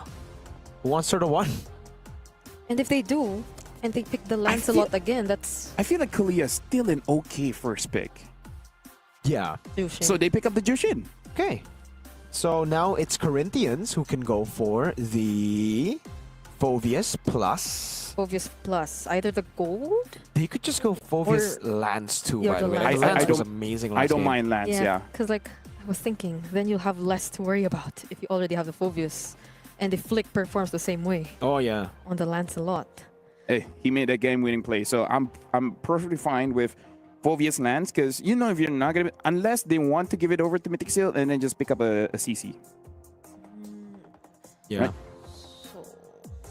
That's a Granger. So it's already different to what we expected, not but the the Lancelot Phobius. comes through. Now, I would say for Mythic Seal, this is a proper game to set up for a Phobius, right? With the amount of dashes the Lancelot has. We were talking about the unlimited dashes for Flick.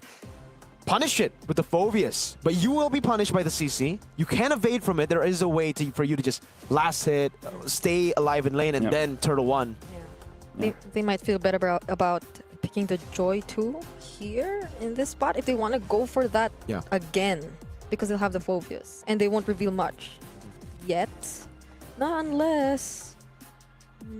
Because right now, they do pick up the Joy as well as the Phobius. Now, Mirko, this is my concern, is that we talked about this before the game started, which is ZP doesn't usually win the lane unless he's on something like a Granger, right? I remember even the game with Irritel, it honestly doesn't look all that great. And I feel like he went for something like a carry. I don't know if he will go for that. I feel like it should be a CC here and then just ban out either the gold laners or the roams. For me, I'm thinking a different route to counter the Phobius and the Joy. I'm thinking Gatot and Edith. But yeah, they will go for the CC, so they will go for the damage route. But this could be very greedy from them. You already have a Granger and the Lancelot who need a lot of resources early. And this is also, you're kind of forced to go for a damage mid. So that's going to be 4 very resource-heavy picks. I feel like this is not super damaging, but still okay. The Zetian is open, and if you don't want that, as long as there's no like very long-range heroes, and honestly not too bad just to pick up something like a Valentina. Like I feel like there's still options for Corinthians. Crimson Beacon? That can be an option. Although now, I'm kind of convinced about the idea that this might be a little tricky for Corinthians if it especially reaches a point wherein they don't get the best possible sequence in their fights. Although the way that they play is very aggressive, so I wouldn't be surprised if they still take on the fights with this lineup. I like that they're betting out all these catching heroes, the Cho as well as the Kalia, because we saw there were moments that maybe the Lancelot could have been punished. So I like that they take that away. And it's not just Lancelot, but the CC too, right? We got to remember that CC does get countered hard by crowd control. You need to bring Vengeance most of the time, so if there's a big pickoff hero like a Kalei or Cho, you're in some big trouble. Here though, for Corinthians, I think the Eve is still a good pick that they can go for. I mean, right now they have a really good composition to play pure front to back. With the CC just holding ground, if he plays it in a way where it's just in front of the Granger and Eve, even with the Joy jumping in, you can just curtain collar and then Eve and Granger will do the rest. Got that band. Eve was like one of the heroes least used by Nico, or no, not by Nico. Frostlaneve? Frostlaneve, I think, or not at all. Like there People can hasn't change. been much recent. Yeah, but people change. People can change. People can change. So maybe they can opt for that if they do want a bit more control in the team fight, since it looks like they're actually going for that. Yeah, Zetian. But Safe choice. The global, but yeah, I mean, with the passive too, it's great, but I think it could be baited very easily. Everybody wants to be in front of your face here. Everybody wants to dive. So when someone does bait it out, it should be an easy road for the Joy to just walk up. Which should be, honestly, I kind of feel like the Joy. I think the Joy can even, do that job. Now picking out the Badang as well as the Moskov. I think he did have a good Moskov game back in the grand finals. But now for Corinthians, if you have one more hero that can potentially counter this Joy, I don't like the Tigro, but something like that, something that when the Joy actually comes good. in, Yeah. you're able to counter. That could be good because you just play with the habit of Ken. He likes to go in and try to get a trade. This could also be, like, it's strange, but the Belleric XP with the Phovis and Joy jumping on you could just be a way to take both of those heroes out of the pool. Oh, for Luis? Joy. Dread. I mean, still, same kind of idea, right? Someone goes in, you counter it, and then this kind of solves the problem that Zetian doesn't have that much damage, You right? just burst him down. Exactly. You have help. So they have options here. Now, Corinthians, they got a pretty good draft here. And this time, I agree. Looking at Mythic Seal, they're not going too local, right? They're making sure that there's logic, there's fallbacks. If something goes wrong, there's a backup plan. So now I'm going to give it over to you guys. We got to see if Mythic Seal is able to redeem themselves and push us to a game 3, or Corinthians, they show up and start day 1 with a 2-0. Can Mythic Seal bounce back? That's a big question here. Thank you, LaFell.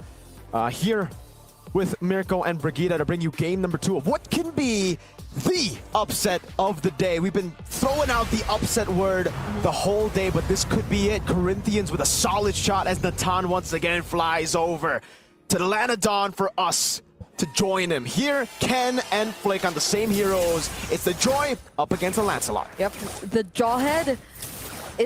It excites me to see that we're finally gonna see another Jawhead back here in MSC, and the way it can just potentially be the source of surprise and set up here for Corinthians, because it suits their playstyle so well. Like Luis and Jesus, so long as they just don't get too far away. Oh, that's the cute passive.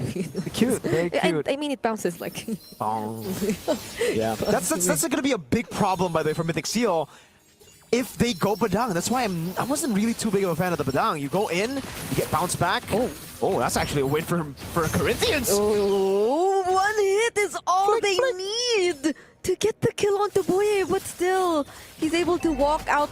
And imagine not even using the flicker during that moment. He was just too confident that he wouldn't fall down.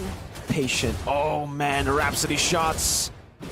Okay, he might have to go home now because Flick is nearby, uses the Thorn, rolls! But yet again, Corinthians, for the second time in a row, lacking just a single hit to secure first blood. But it's still worth it. You bait out Flicker for Red Tree. I'll take it any day. Considering, again, that Red Tree will be up by the time the turtle spawns in the game. So they really don't lose anything for making that play happen. Great moves from Zippy to stay alive, but it is still Corinthians who have the lead. And it's probably safe to say that Upa is going to win this lane even harder now. Oh, Thorn Rose doesn't connect onto Nico. But you can see how well Corinthians are actually controlling the river side in this game so far. They're not allowing Mythic Seals to be the ones to set things up. Curtain Call was already used onto Kun, by the way.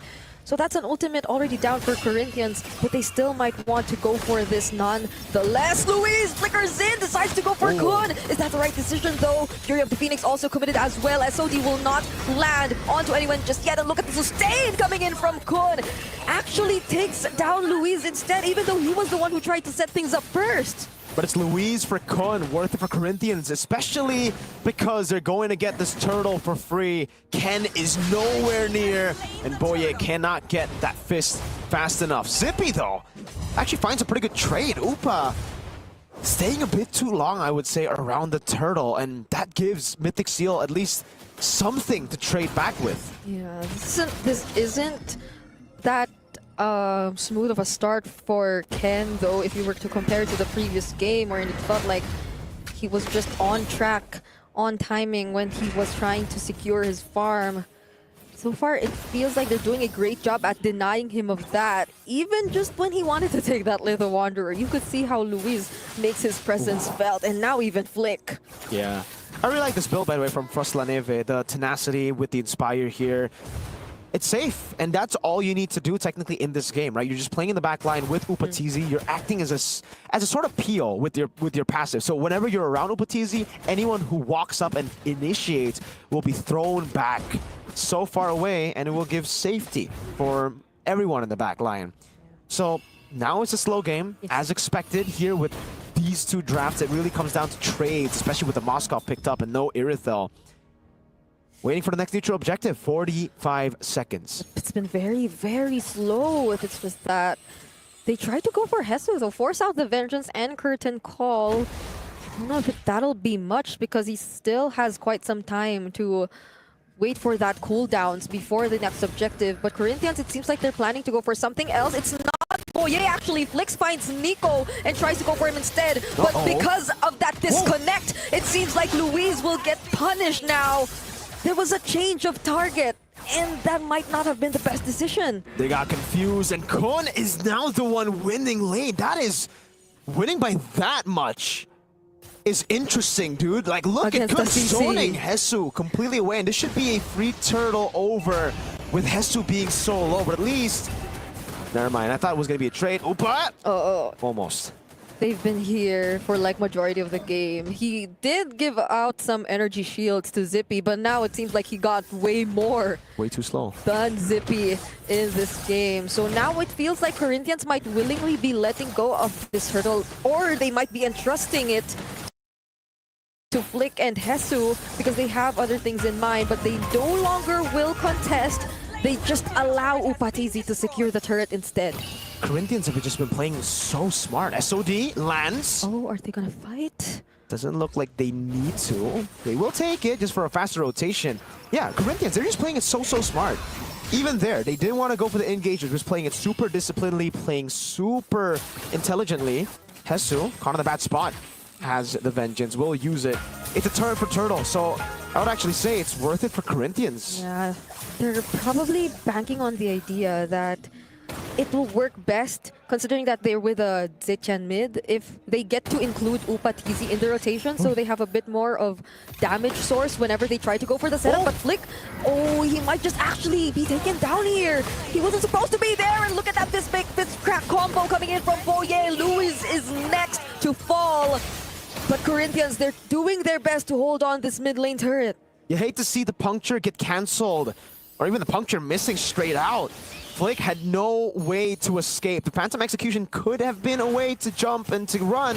But remember, Mythic Steel have a ton of very small displacements that make it very difficult for Lancelot to pop the Phantom Execution. Mainly, that shoulder bash from the Phoveus, Spear of Misery from Zippy, yada yada with Nico too. And this Phoveus is really taking control of the game right now, but I don't know if he's going to survive a 1v3. He's taking so much attention, and now they try to burst him down. Ken is nearby, though, and they don't know it. Upatizi fortunately has the flicker, so he gets to survive, but that was a close call. And still, they don't get to take down Kun. Nico, nearby, using the lantern flares. Oh, there was the ejector trying to save Hesu, but then the Crimson Beacon was also committed. So at least they get to keep everyone safe. Mythic Seal now the ones playing it incredibly slow and clinical. They're no longer the team we saw in game number 1 in the lead, while being in the lead. Maybe LaFell was right. Maybe they just got to start off behind, and then they'll come back with discipline. So far, that's been the name of the game. SMB goal difference. Look at that. 762 goal lead on the Phoveus. There are ways to beat the CC in lane, and Kun is doing it. Curtain Call baited out. Kun is showing us how, but Flick tries to go for Ken, actually. This is actually the first time they get to take a kill away, or the second time they get to take a kill away from Kun, but Fiskra again. Upatizi in danger, but still finds the double kill. Upatizi gets taken out too, though, so that's a 2-for-1. But the turtle fight's still going on. Cancelled out. Electrifying beats. Now the Phantom Execution as well. Turtle reset. Nico in the midst of it all. Flick wins out the red tree, and Nico will fall to Jesus yo-yos as the Curtain Call locks him down. Mythic Seal, while being in the lead again. Some odd initiations, overextending Kun without Flicker 1v1. I'm surprised they're actually able to win out the prolonged team fights even without Upatizi. Like Corinthians esports, they were able to proceed, I think, just regroup, reset for a moment, not a full reset even, then proceed with the fight. And that was all the while Upatizi was down. So it's an interesting way that they were able to deal with the fight. I think we'll be seeing that in this instant replay. Yeah. So they've been trying to target down Kun, and they've been successful in doing so, again at the expense of Upatizi. But who would have thought they'd be the ones actually able to fight longer? I think it just comes down to them being too split up at the start. They went in one by one. Mythic Seal, hold up. Are they gonna go for this? Oh wow! Ken could barely move. Flicker used supposedly Nice to reaction. Kun. Yes, but that was committed onto Hesu. Nonetheless, still a pick-off for Corinthians Esports, but they're still struggling to convert into objectives. Back to my point earlier, I think for Mythic Seal, they just fall into habits, bad habits, so fast. Like, they would come back, they would be behind, and then they'll be like, all right, we've got to play discipline. Once they win, they go back to be like, oh, I'm just going to walk up like this. They deal damage, but I was able to 1v3 earlier, so I can do it again. Yeah. It's different. It's different, especially because, God, you didn't have Flicker. You had Flicker the first time when you 1v3'd. Kun just took too much in the turtle fight earlier, and it became too chill, yo. They can't forget about the small things. They really can't. When you're starting the fight alone with a quarter of HP, as the main front line at this point of the game, you need to be a bit healthy. Okay, Zippy might be sensing danger here, by the way. Upatizi is not alone, but Zippy, he actually hesitates, doesn't go for the recall just yet, and Corinthians might be able to set up for this upcoming Lord. Wow. That's a fleeting time? This is a utility Zetian. Frost La Neve has built a fleeting time. It's really just working a peel. Number one, it's a peel for Upatizi. Second, that global ult for the stun. It's a utility Zetian as they go for the Lord. Okay, SOD, that'll connect. That'll be a huge problem. Oh yeah! Gets the last hit on the Lord, and the fight is still going. Kun might be traded down here, but Upatizi, very dangerous. Will be the target for Zippy, but he goes for Hesu first, and still will be able to catch up somehow. But they need to commit the conceal. 3 members in exchange of only Kun and Upatizi. Now make that 4.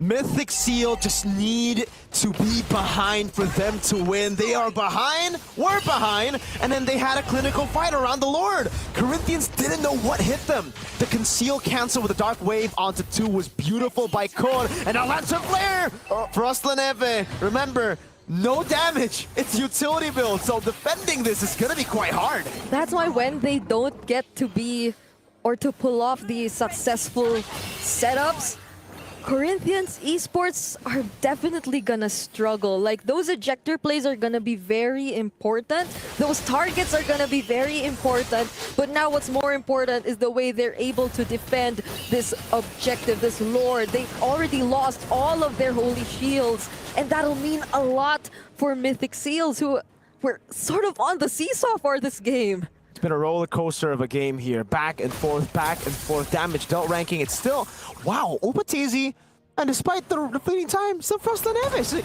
Hey, you know what? Never mind, he does deal damage. Hey, maybe fleeting time is just the way to go. Maybe that just adds into the damage because you can spam your ult a bit more, and then it leads up to more damage. Maybe that's where it's coming from. If you get to use it every now and then. Yeah. Sky Piercer, though, for Upatizi, it's at an all-time low. It's not looking real good right now. Conceal does feel like a desperate one, and even they're confused. They pop a conceal, and they're like, wait, we shouldn't be going in. 70 seconds on the Lord. There's no reason for us to conceal. There's no information either. All the waves are synced in top, mid, and bot, but you see no one from Mythic Seal, so you have no way to guarantee that you could actually go for something near the Lord pit. Very questionable for Corinthians Esports. So it seems like Mythic Seals are still able to hold their ground and not do anything because they know that they shouldn't do anything or need not to do anything. I think if Mythic Seal sees that replay, they're just going to be like, oh, okay. Because that was one of the conceals of all time. Now this is a conceal. Okay. The SOD doesn't land. And there's the Fury of the Phoenix in an attempt to stop them in their tracks. But multiple members get stunned by Mythic Seals. Hesu and Luis, the front liners are down. They get to take out Gundo, but Zippy, what a brave attempt from the gold laner of Mythic Seals. He really gets taken down too. Oh man, that was so unfortunate. I don't know if Upa targeted that because I think it did, you know, because it only goes to the target that's visible. he didn't go for the shot straight onto Zippy. That might have killed him, might have not, again. But hey, in the end, that was worth it for Mythic Steel. They lost Kun for the price of Luis and Jesus, but they're not actually blitzing the Lord. As long as the Lancelot's still alive, they still have a shot. That's a fist crack. Oh, a beautiful catch. Ken was brought down to almost 60% in that sequence, though, and they know the resources that were used. So that might mean a lot for Corinthians esports now that they've been able to all catch up in this potential Lord fight.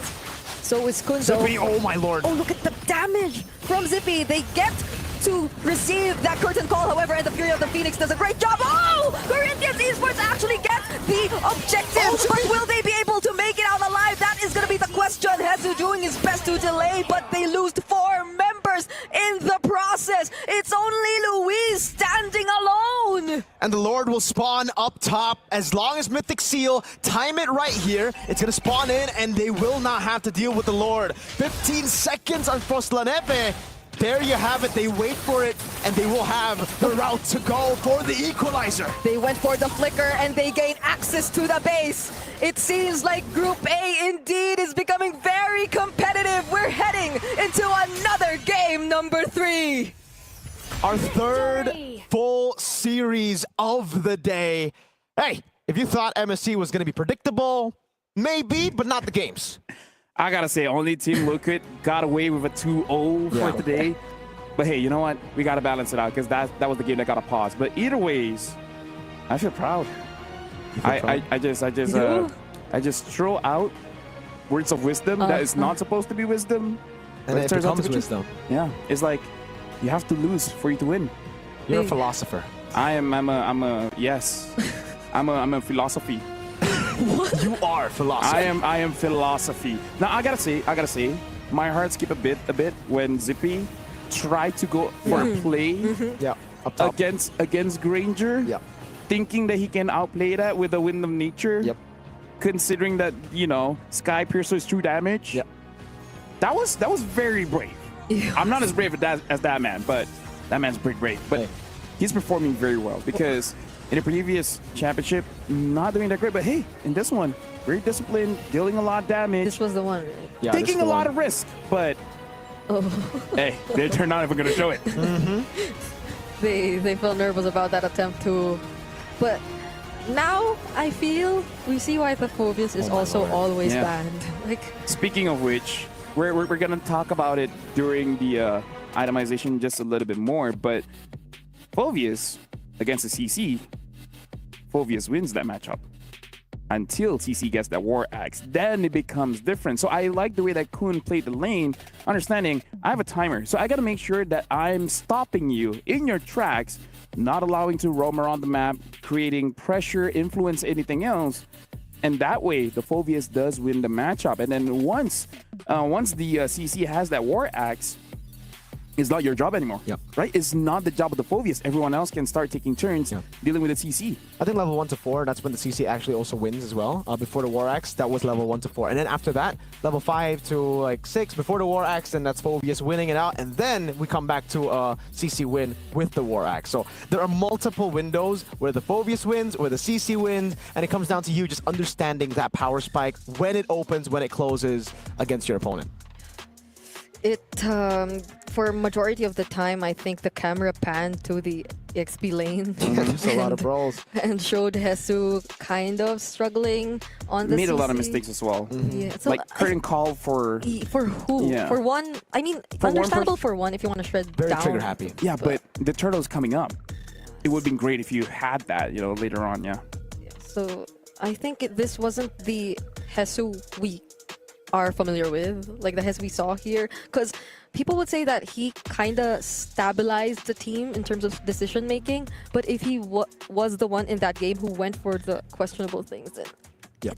She's too nice. She's way too nice, man. You're way too nice. Yeah, just say Mythic Seal, you're better when you're behind.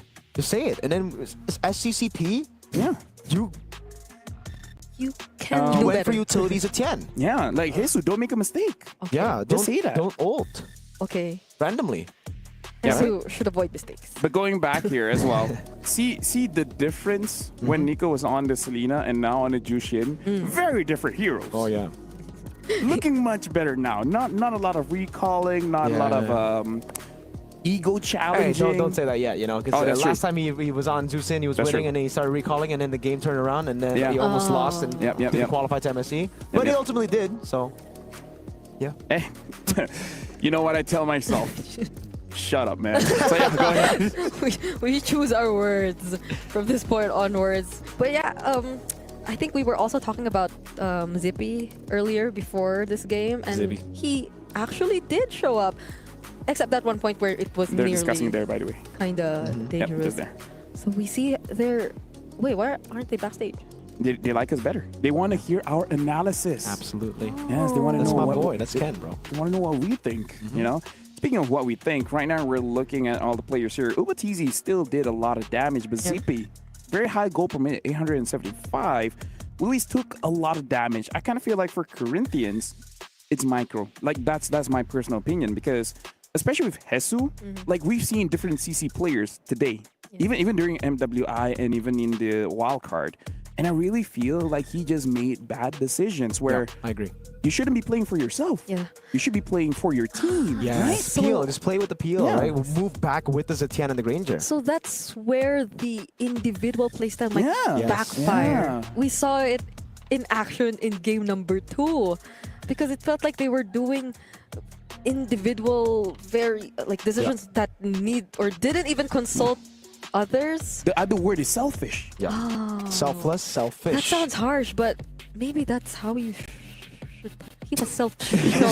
She's too nice. She even wait. I gotta think about it. Is this too harsh? Maybe he. But in all seriousness, also if we bring it back to game number 1, that's why Corinthians was able to actually pull off the comeback. It's because they just had a lot of individual picks, and so did Mythic Seal. Mythic Seal just played into the game of Corinthians. You brought it up. They're very individualistic for Corinthians, and that's why the landslide really worked out. Now that Mythic Seal are playing much more like a team, at least when they're behind, they have ways to displace. There you go. Yeah. The displace the landslide to make it not as free for Flick. Yeah, Flick as well. You guys were talking about it, but missing some punctures, getting shoulder bash.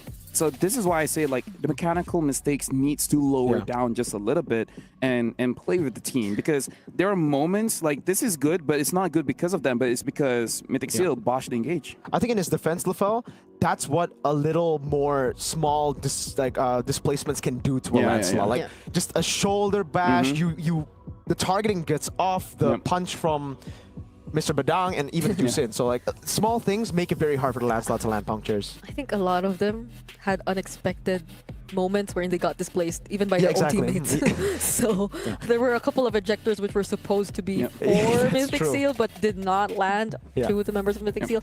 And that's another thing, I think. Luis wasn't able to play the Jawhead. It was last pick, but it felt like it struggled the most. I mean, that's the thing with Lancelot, right? Your enemies are your enemies. Yeah. And even your friends are enemies. Because you want to use the minions. Yeah, and then they clear it. And then they clear it. And it's like, well, I guess I got to go back to the buff. But now, we're going to be looking at the road to EWC, but this time for Mythic Seal.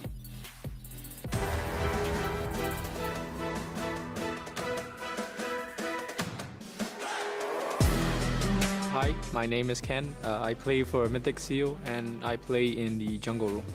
The toughest moment was in the grand finals because the first game we lost and everyone's mental was maybe a little bit down and we were all tired because we had to play lower bracket finals early in the morning. So everyone was tired and we lost the first game. So it was kind of like a setback. But we overcame it as a team. I told my team just don't care if we lose, just play one game at a time, and that's what we did.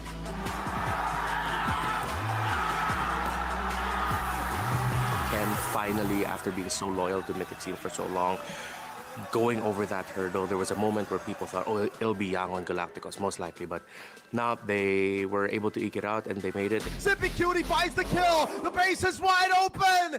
After 3 heartbreaking runs, Mythic Seal have broken through the doors of destiny. They finally rise to the international stage at MSC x EWC. I just learned not to be afraid of losing anymore.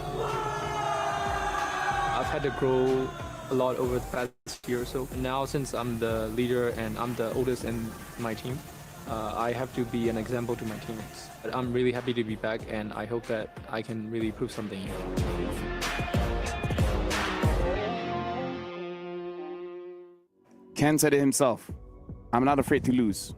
So lose just a little bit so that you Just a win little bit. everything else. You know, just what, like Just a little bit. 700 goal, 4,000 goal between that gap. You know, Not and too then- much, but also not too little, so that you are aware that we still have to lock in. Okay. Okay. That's I like that. that's scary then. Like if you're a team going up against Mythic Seal and you have the lead, you still like, should oh, no. not be complacent. Oh no, we have a lead. This is gotta this is give gonna them the lead. backfire on us. Yeah. That could be an actual strat, dude. Like if they don't notice their patterns and like their bad habits when they're ahead, that could actually be a legit strat. Like, That's gonna be in the key to victory. Dude, SRG Mythic Seal. That matchup, right? Both of them was like, no, you win. No, you win. No, you win. No, you win. That's gonna be a game to watch. Yeah. That's gonna be amazing. You hit the crystal. Now. I wonder how many games that'll reach, if ever they do, but Hey. 7. Hey. oh. The players are behind us right now, and the draft have just started. Is that why they're always better than us? They're behind? Oh, dude! 2 out of 2. All right, now Why just 2 out of 2. Okay, Mythic Seal, first pick again, and Corinthians, second pick. So at this point, Mirko, I'm actually with you in the sense that CC is an option, but also the Edith as well as the Gatot, right? Like looking at the plays just now, I kind of feel like Jesus needs a hero that plays for his team. Yeah. Right? Yeah. I want to see the. It's also just easier. Yeah, it's also just easier, yeah. Yeah, the easier, the snappier, I want to see those heroes from Hesu, which actually change the tides. And then he picks out a better. Then he goes, you know what? You guys are talking too much. I'm going to pick the hardest hero. What if, though? But Oh, we're what yet if? to see a damage EXP. Hey, we haven't from- seen a lot of damage EXP. The closest one is Lapu Lapu. We've Yeah. not seen a Masha yet. We've not Does seen... Arlet count as a damage EXP? Depends on the items. Did He probably just Sanford's gets Fury Arlet hammered, count? though, Does then. yeah, because Sanford played Arlet, I mean, he used a Thunderbelt. Technically, there is but he has a damage. Fury Hammer. Yeah, but see, you don't even what- you don't commit. You don't commit. Yeah, like You just put to all you the just Arlets, put one if foot you're- in, Yeah, and then the rest of your body out. exactly. The real full damage Arlets are the Petrifies. Yeah. Are the Blade of Heptases. Sky Piercer. Sky Piercer. Those are the real G's. Yes, sir. All right. Speaking of G's, right now the draft. Oh, they that's a banned change. Wow. Okay. That's good. I like that. Hey, So, respect. respect. Mythic Seal showing a lot of that up against Flick. Wait. So that leaves the Farsa Phoveus open. Arlet, yeah. Arlet. And if they don't get the joy, that might be the next option for Flick. So what does Ken use then? What about they just ban the joy? They won't. But what if? They won't. But what Do they if? ban the Juice in? Oh, That's yeah, my question that's- here. Or the that's- Arlet. That's okay. I feel like they can get the Arlet. Because they banned the Arlet previously, right? Yep. So I yeah, feel they like can. They can. They go Yeah. Jushin. Ban the There you go. Jushin. All There you right, they go. traded out. All right, let's see Mythic Seal. Is it going to be Phoveus' first pick? The Farsa Farsa? is up. Yes. Oh, Farsa. I think Farsa Probably should not be the joy, prio. right? I like Farsa. Same. Yeah. Like, she doesn't see things. Literally. Yeah, because she's Yeah. she's blind. But she does a lot of damage, and she can fly, and she clears the minions fast, Yes. Yep. and she can fly. I would like the fast rotation. Have you mentioned that she can fly? I think I haven't. She can fly. You literally can fly. Because she Farsa. transforms. As Farsa. Ah, So they pick up the Arlet. Ah. After all that from LaFell. I think they probably heard you, dude. They were like, dude, this guy's talking a whole lot about flying. I don't want to do that. I want to just, with my spear. Pick up the Arlet. All right. My bad, G. My bad. But this is honestly... So they pick up the Farsa. No. The thing is, if you haven't heard... Wait, I'm sorry, LaFell. I'm sorry to shut you down here. But the Arlet is a good way to go up against Farsa Yeah, because you pop out Feather Airstrike, you're a sitting duck for the Arlet. Swoop into whatever it is the team has. Farsa's not a duck. Actually, she She's could be. Actually, she could is. be. She can't be. Depends on Jeez, the listen to her. Bro, They go for the first. dude, you need to listen to my I'll words listen of to you. wisdom. I'll listen. Hey, but the Joy still. Well, at least they have a Fredrin. Yeah, I don't think you go join now, right? See? Into the counter. Bro, they can hear us. Okay. Can they? Yeah, Oh, they can. depends on how No, loud they we can't. are. They can't. We're pretty loud. So maybe not Joy. Okay. And then Switch it up. Switch it and up. enjoy. Do they take a gold laner here? Okay, one's out. I So think the only- Granger will be fine. Safe yeah, choice. I think Granger is fine because There you go. And the joy. Yeah. Yeah. See, don't say stuff. You're Yeah. challenging them. I challenged them to go Farsa. This Challenged them should to go be Joy. It's hard. Wait. Wait. Phobius. What's hard? Phobius fine. Yeah, Phobius will be great here. Yeah. That's why I was. There's no way they don't pick up the Phobius, right? All right, I see what you're doing here, Lafal. Corinthians, do they go instead for something else just to be like, yeah, we're not? Because we wanted something else from Hesu. But I think the Phobius works. Like, the But- Phobius is a bit too good right now. You have a Joy? Dude, Okay, they don't. there's a Joy, an Arlet. Yep. Go on. Wait, no, because the Arlot still can be flexed. So But still, you get value. Like the Roamer, the XP will always be part of fights early, Yeah, and then the Arlet, the Joy is there too. So it's like you get value anyways. And maybe we If should Mythic talk. Seal don't ban Phobius, dude. You know, let's just start a podcast. okay. We already have one. We have one, Gang though. and Gather, ladies and gentlemen, go check it out. So they should be banning out the mids. Maybe consider it Selena, right? Just take out Nico's, Selena and Valentina, because I feel like you gotta respect that. You just gotta respect it, Yeah, because there's nothing left. The Jushin and the Kimi are out. and neither of them will get banned. I really hope Mythic Seal bans the Phobius. That's what I really hope right now because, hey, their They composition should. is looking very dicey without the Phobius ban. It's 100% Phobius. 100%. Okay. 100%. 100. Why wouldn't it? Like, what else is there to ban? Irithel, maybe, sure. Yeah. Wait, why? They have a monster. Oh wait, yeah, of course. Dude, Oh. it's dude, the game. It's The been, game has been. It's been messing with my mind. Oh! Hey, we got it right. There you go. There you go. There We you got go. it right. There you go. Yo. They finally. They This is a listened. roller coaster.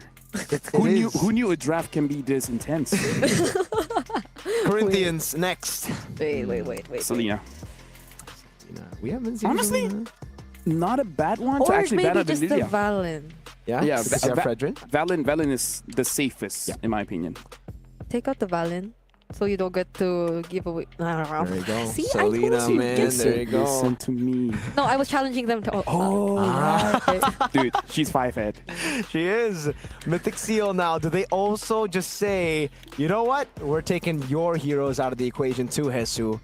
Take away the CC. And then they ban.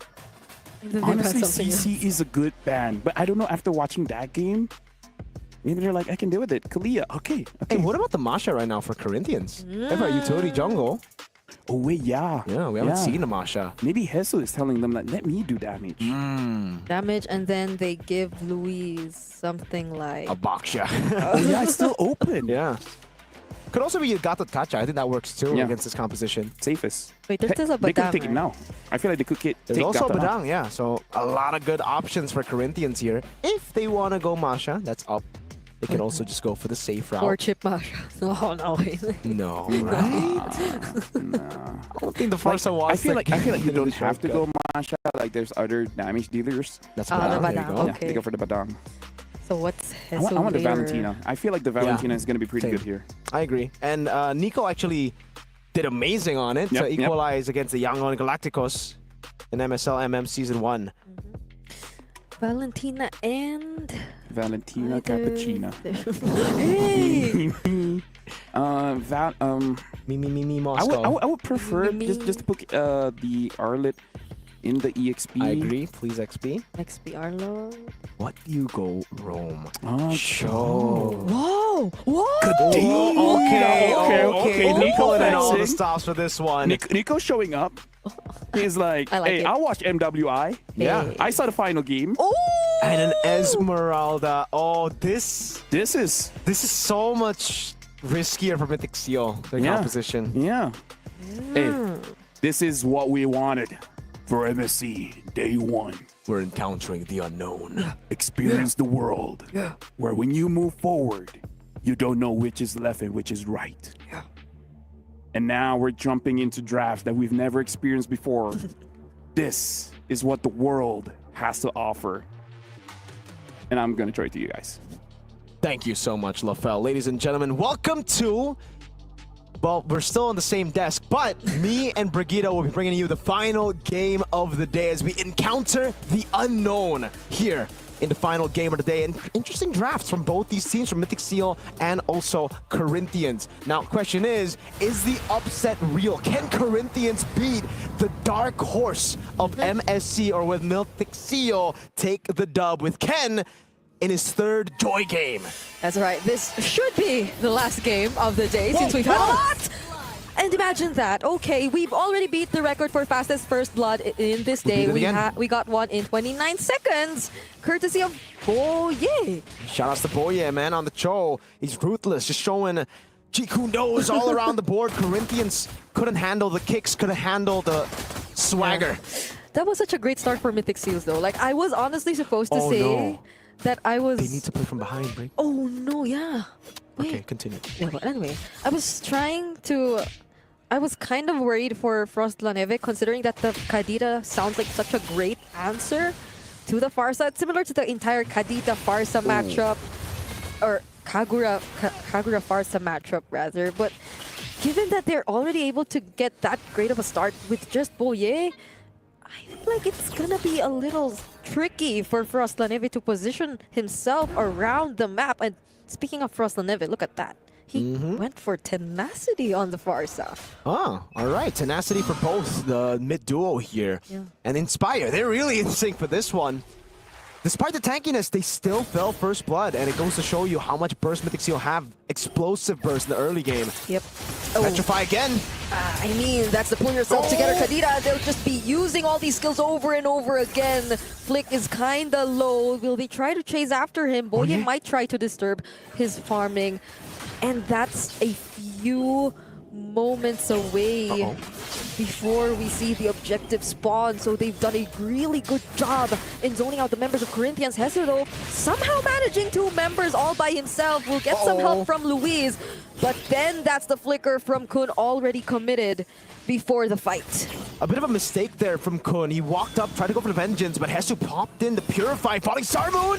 Oh, that was such an accurate use. But the knockup from the Breath of the Ocean, Nico tries to burst down Flick, but some of his HP goes back because of the Appraiser's Wrath. Ken, though, still steals away that objective from Corinthians Esports. Despite a great start, and now Kun might just be the next to fall. Hesu doing a great job. Retribution committed just to slow him down, and he tries to dash back in. There's the Jeet Kun don't knock up, and Kun, oh my god! What? He's still able to survive all that! Flicker from Louise finally takes the kill, but so many resources were committed just for that! Great on over. Ken looking for it. Wow, Breath of the Ocean from Nico! And away of the Dragon to lock things down. Mythic Seal. A long team fight that lasted ages. Won out by the Seals, and now it's all in for them. Ken already invading the jungle. Oh, Corinthians outplayed by Kun, and that just shows you how... Oh man, that was a mistake by Upatizi, right? He didn't mean to spear miss with it. But anyways, great outplay from Kun. They didn't expect how many more ways to CC was available for Mythic Seal. They forgot about the Breath of the Ocean. They forgot about the Jikundo that landed on 2. And mainly, they underestimated the sustain that the Arlet has with skill 2. Every time you get it... Oh my god, Nico! Again? Purify.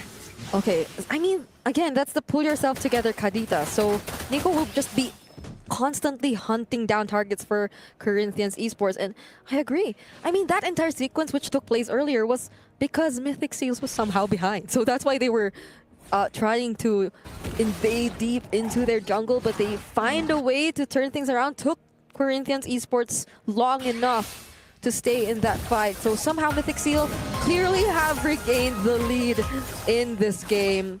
Not their key to victory, but that's when you know they're starting to make things work. Yeah, they're not behind, but it's all right. You know, it doesn't have to always be them being behind. I think the last 2 games have taught them. Way the Dragon with a flicker, combo with the Rest of the Ocean as well. Wow.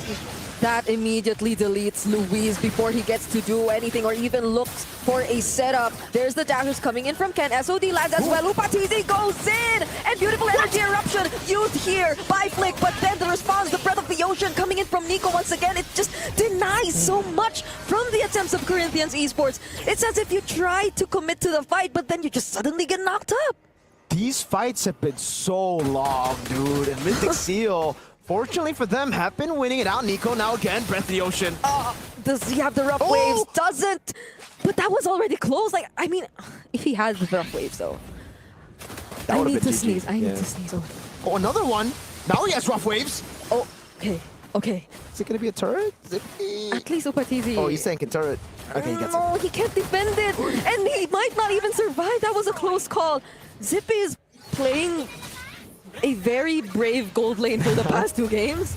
Like, he's been very confident in his decisions. Flick might go in. Oh, double man knock up from the Jeet Kunto. SOD also lands. There's the better airstrike, but it won't be doing much. Flick is the first one to get taken down. Ken tries to reach for Frost 11, but it's a double kill instead for Zippy, granting them free control over this turtle once again.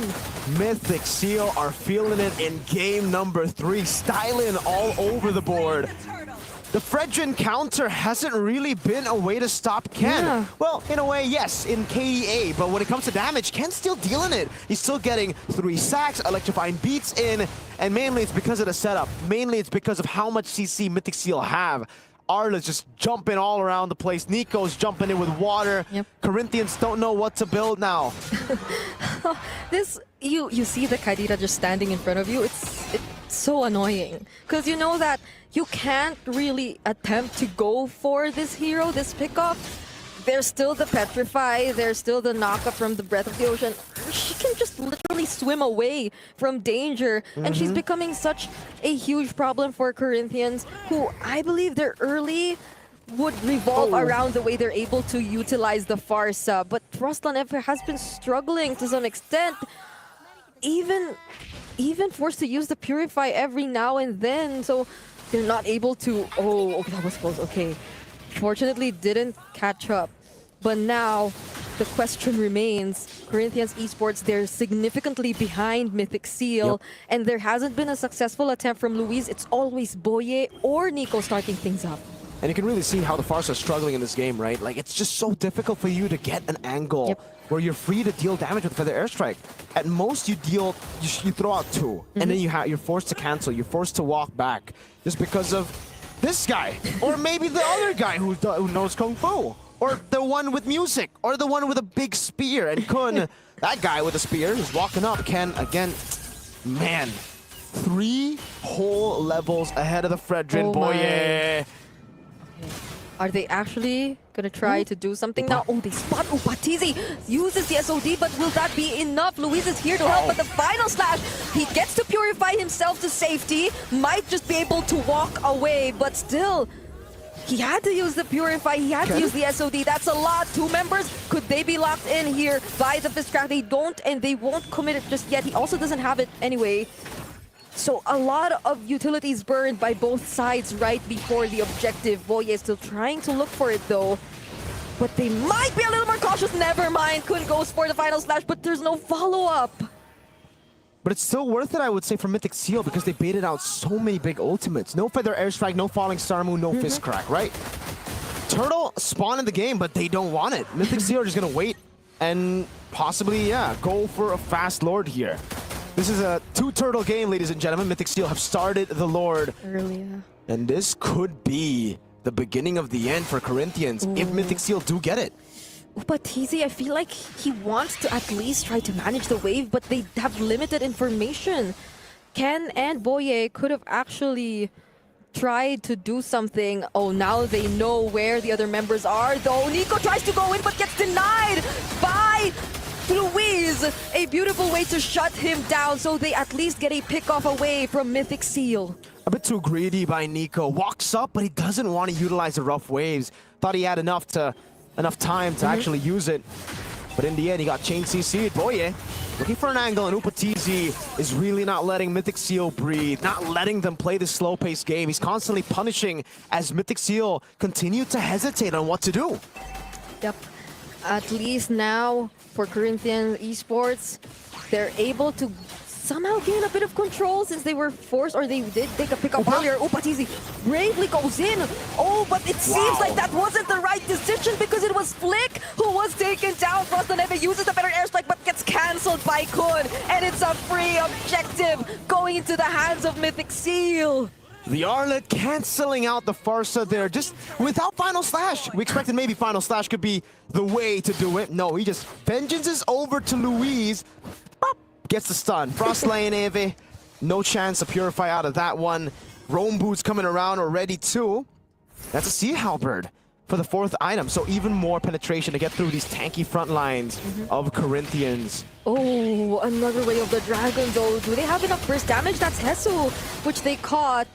Enough to bring him down to low HP. But again, I feel like Mythic Seal, they're okay with this. They still have a Lord coming up top and they'll get this chance, this opportunity to clean up the remaining towers of Corinthians Esports. Slowly but surely sieging down the turrets in the side. We'll be walking with the Lord now. So far they've managed the waves really, really well, by the way. Now they're going to build up. Another big one is the Lord actually charges up top, and Flick is sent all alone. Yeah, he has to respect this. Ken is fully stacked up. Doesn't want to use electrifying beats. Should just be a holy defense here. Breath of the Ocean, such a big problem. They don't want to let go of their holy shields, but unfortunately will have to. They have no choice but to sacrifice these resources because Mythic Seals are playing this very aggressively. There's no guarantee on whether when Boye will try to go for the flicker setup or when Nico will actually try to at least petrify a single target, which then can be layered as well. But Ken, will he go in? There's the taunt from the energy eruption. Frostlyneve already using the feathered airstrike. Might be a go signal for Mythic Seal. They have to be careful of their positioning. Kun can do the final slash flicker too anytime. Could be. Boye looking for an angle as well. They're constantly sieging, but their only like way to siege right now is through the range of Zippy, and I don't think that's enough. Corinthians have Moscow, Farsa. That's really, really good defense, so Mythic Seal are going to have to wait for the next neutral objective, Lord. That's still going to be enhanced. We won't have evolved up until 18. Wind of Nature, final item for Zippy. Wants a bit more defense. Not even a Fury Hammer for Kun this game. It's purely tank Arlet to survive and just to be a distraction to cancel out the feather airstrikes and to isolate some of the backliners away from the big fight. Yep. Zippy also picked up his Wind of Nature just now.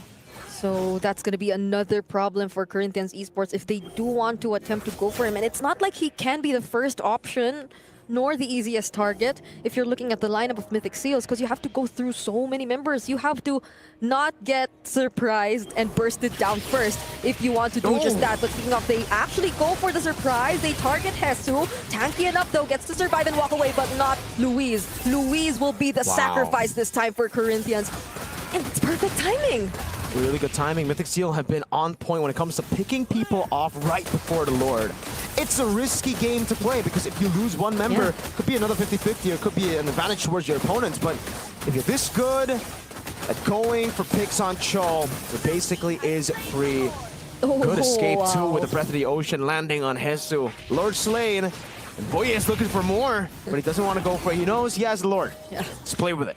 There have been a lot of interesting interactions so far today. Just now we saw the Breath of the Falling Star Moon into the Breath of the Ocean and still get knocked up mid-air. But this is gonna be pretty hard for Corinthians Esports if they don't time their skills well. If Frostlyneve gets forced to use the feathered airstrike again, similar to earlier. If Mythic Seal manage the waves right, and it seems like that's what they're trying to do. But interestingly enough, Corinthians Esports, they're not staying in the base. They're actually trying to go out. Yeah, they really are trying to fight back to gain some tempo back in the map, but it's just so difficult because you never know where Mythic Sea are going to attack from. Yeah, you don't know where the Kadita is. That's the thing. I was nervous for a moment because they were just holding the brush down bottom. Oh, Spear of Misery denies Boye of that potential setup, but these are 3 waves, all synced, heading or close to gaining access to their base. Flick, already down half HP. Oh, the flicker final slash might be the way to go. Better airstrike already committed by Frost on Nev. They won't be able to cancel it for now, but they just focus on taking inhibitor turrets. Kun, will he actually try this time? Flick, he gets bursted down. The final slash is committed onto 2 members, and that's gonna be a tricky spot. Upatizi is the next target, and look at Nico just diving in! Gets a double kill away from Corinthian. Sippy as well. It's close to a wipeout. It's only Hesu left alive, and he too might be taken down as Mythic Seals. The upset is denied for this series. 3 times we saw a possible upset. 3 times we saw the favorites come back to prevail. Today is not the day of upsets. It is all about the top teams. I mean, here's the thing, it's day number 1 and they're already nail biters, man. Like, this is just gonna ramp up day 2, day 3, heck, especially day 3, because that's when we're gonna have the eliminations. Yeah. And in that matchup, like, I don't know, Nico, hey, you know what, at the end, it's fine. Hey, you It's won. fine. Hey, right. A win is a win. A win is a win. And this time, it does show that, okay, maybe for game number 1, they're being a little bit too much. They just gotta bring it back in, and then everything looks good. Imagine the amount of times we saw Nico and Boye just go for like the pickoffs, the setups, and Corinthians had no answer to it. Look at this. Even for Flick, Oh this my was lord. the time when they spent too much time in the jungle, but Oh my goodness. Yeah. Oh my goodness. This was just beautiful by Kun and the team. Remember, it's Yes, team effort and the whenever it's an team. Arlet. You can't really make those kind of plays alone. Yeah. Oh my Either gosh. ways, this is an amazing matchup. But behind me, it does look like Eterna is ready with Ken. So now, we're going to let Eterna talk with Mirko's boy. That's my boy. That's his boy. Thank you, casters. I'm here with Mirko's boy. So, Mirko's boy, Ken, okay, his name is Ken. He's not Mirko's boy, actually. But we wanted to ask, first and foremost, is it Mythic Seal or is it Mythic Seal? It's Mythic Seal, but the Burmese pronounce it as Mythic, which is not the correct pronunciation. But Mythic Seal, that's the correct pronunciation. Yes. Okay, so you want us to refer to you guys as Mythic Seal? Yes. Yes. So we got confirmation, casters. All right, perfect. So it's been a hot minute since we've last seen you. How are you? How does it feel to be back on the international stage? I feel very happy, especially coming here with a lot of my teammates because they're all very young and some of them, this is their first international experience. So I'm happy to take the charge for them. That's what I really wanted to ask, because I think a lot of people are considering you to be particularly the big brother of the team. Yeah. So how has that been? It's been a pretty fun experience because most of my teammates, they're all like 2, 3, 4 years younger than me. So they all really look up to me and like it's really nice being in the leader role. I'm happy. That's so sweet. That's so sweet. Game number 1 was kind of a weird game. I think the casters were talking about it a little bit. So as the big brother of your team, what did you say to them to bounce back for game number 2 and 3? We just told each other it's okay. We made a mistake and it's fine. We won't do the mistake again.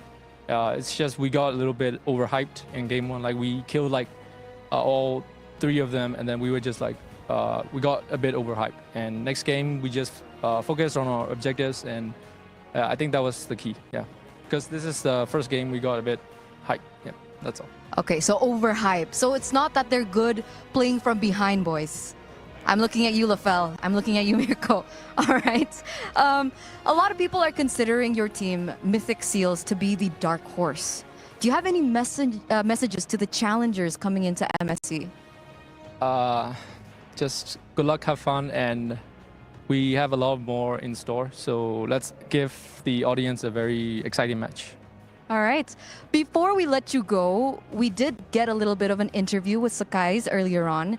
And he mentioned, flashbacks to M6. It was SRG that was defeated by a Burmese representative. The fact that it happened in the Swiss stages. And I was asking him, do you feel confident going up against Mythic Seal? Because they were also predicting that you would be the one to move forward in the upper brackets. What do you have to say about that? I think it'll be a very fun matchup, exciting matchup for sure. And yeah, that's all I can say. It'll be a really fun match. So yeah, you guys, everyone tune in. No messages for Sakais? All right. Just good luck, have fun. Let's play Assassin versus Assassin. Okay, Assassin versus Assassin. We've been waiting for this for such a long time. So once again, congratulations, Ken. It's good to see you once again. And we'll see you in the next match, and good luck. We're going to throw it over back to our casters. And then Sakais picks up Baxia. Dude, nah, come on. The man has already said, let's go assassin versus assassin. And then he'll be like, yo, Matilda's an assassin. If you play it Anyways, right. honestly, that was an amazing interview. Shout out to both of them. I respect the Burmese by calling it Mythic Seal, but Yeah, hey, you know what? Hey, same. Dude, we'll just keep alternating so that we make everyone happy. Everyone happy. You know, the international viewers have probably been like, no, dude, it's mythic. Well, now you got confirmation. Hey, that's how the Burmese that's say how it, the Burmese say It's it's Mythic Seal. Here's the thing. People say you can't make everyone happy. Yeah. I accept that challenge. We accept this challenge. Accept the challenge. Brigida, you want to accept the challenge? I will. Not. Okay. In this game, you heard that they say like they were overhyped, right? So Yes. maybe just above average hype. Could be. Just a tiny bit more than the average. Yeah. That is also considered overhyped. But I think for them, no, Eterna. They do well from behind. Because how do they get overhyped? When they're ahead, bro. So when they're behind, they can't get overhyped because they need to find the hype. See, that's good. See, you need to be behind so that you don't get overhyped. Speaking of which, now we gotta look at the Sony MVP of the day. We gotta look at the MVP of the day. Who is it? The match MVP. We're gonna be looking at the match MVP just to see. Who is it? Yeah, who is it? Boy right? or Nico? No, look at okay. Yep, Sony match MVP here. And again, like just gotta throw in that Nico Flair. Yeah. Just to die at the end. Just cause. That's what we're gonna call it. Nico Flair. Nico Flair. That's the Nico Flair. Yeah. He needs that flair. If he doesn't have it, he's not Nico. I enjoyed watching this Kadita so much. Yes. It's amazing. It's like the Kadita was the only one able to play in the mid lane, and the Farsa was not able to play as much. It's almost like they picked a tool for Arlet. Yeah, from the very beginning, picked the Purify, so couldn't already position that much. And every now and then, there's just a mermaid. So like mermaid. Oh, mermaid. What? Mermaids are not Mermaid. No, mermaids Oh, and seals. But I think they're. I think it's not that kind of seal. Yeah. Yeah, it's maybe like not. a seal as in Yes. like, boom, we mythically sealed this game. Want to look at the brackets? Yeah, let's go. Okay. Yeah, let's look at the brackets just to see how things have shaped up after day number 1. Thank you very much. looking at this one. Wow, dude! Oh my lord! Wait. This early. This Oh already my looks fun. goodness. Okay. If you guys didn't watch the screen, now's a good time to look at the screen, screenshot, and post it all over Yeah, social media. Yep. See Liquid going up against Onyx ID. Hype. That's hype. SRG Oh OG my Mythic lord. Seal Assassin versus Assassin. Hype. Hype. Oh, nice. CFU. CFU Ultra Legends. Hype. Hype. Hype Virtus Pro Corinthians. Oh. Hype. Hype. I like MSC. Hey, wait Where- till you see Group B. Oh, Yeah. Group B is gonna be tomorrow, man. Exactly. Tomorrow. That's gonna. And now we're looking at Homeboys Team Flash. That's hype. hype. Depends who wins for me. Okay. Oh, RRQ. The known versus the unknown. Hey. That's the story of that one. Wait. Okay. Encounter the unknown. Encounter the unknown. That's Area 77, and So then fitting. Onyx Philippines going up against. Or yo, guys, we got amazing games here. Team Spirit. Tianfeng Yao Guai. That's my boy. That's your boy. Hey, we against got Team Again. Spirit. We got my boy earlier in the interview. We got a super my boy on this one. Dude, you got a lot of boys here. You gotta calm down. You But- have a lot of boys. Hey, thank you. You can't get overhyped. Don't get overhyped. Relax. She's too nice, but she also brings us back to reality. Which is nice, because that's what Madara said.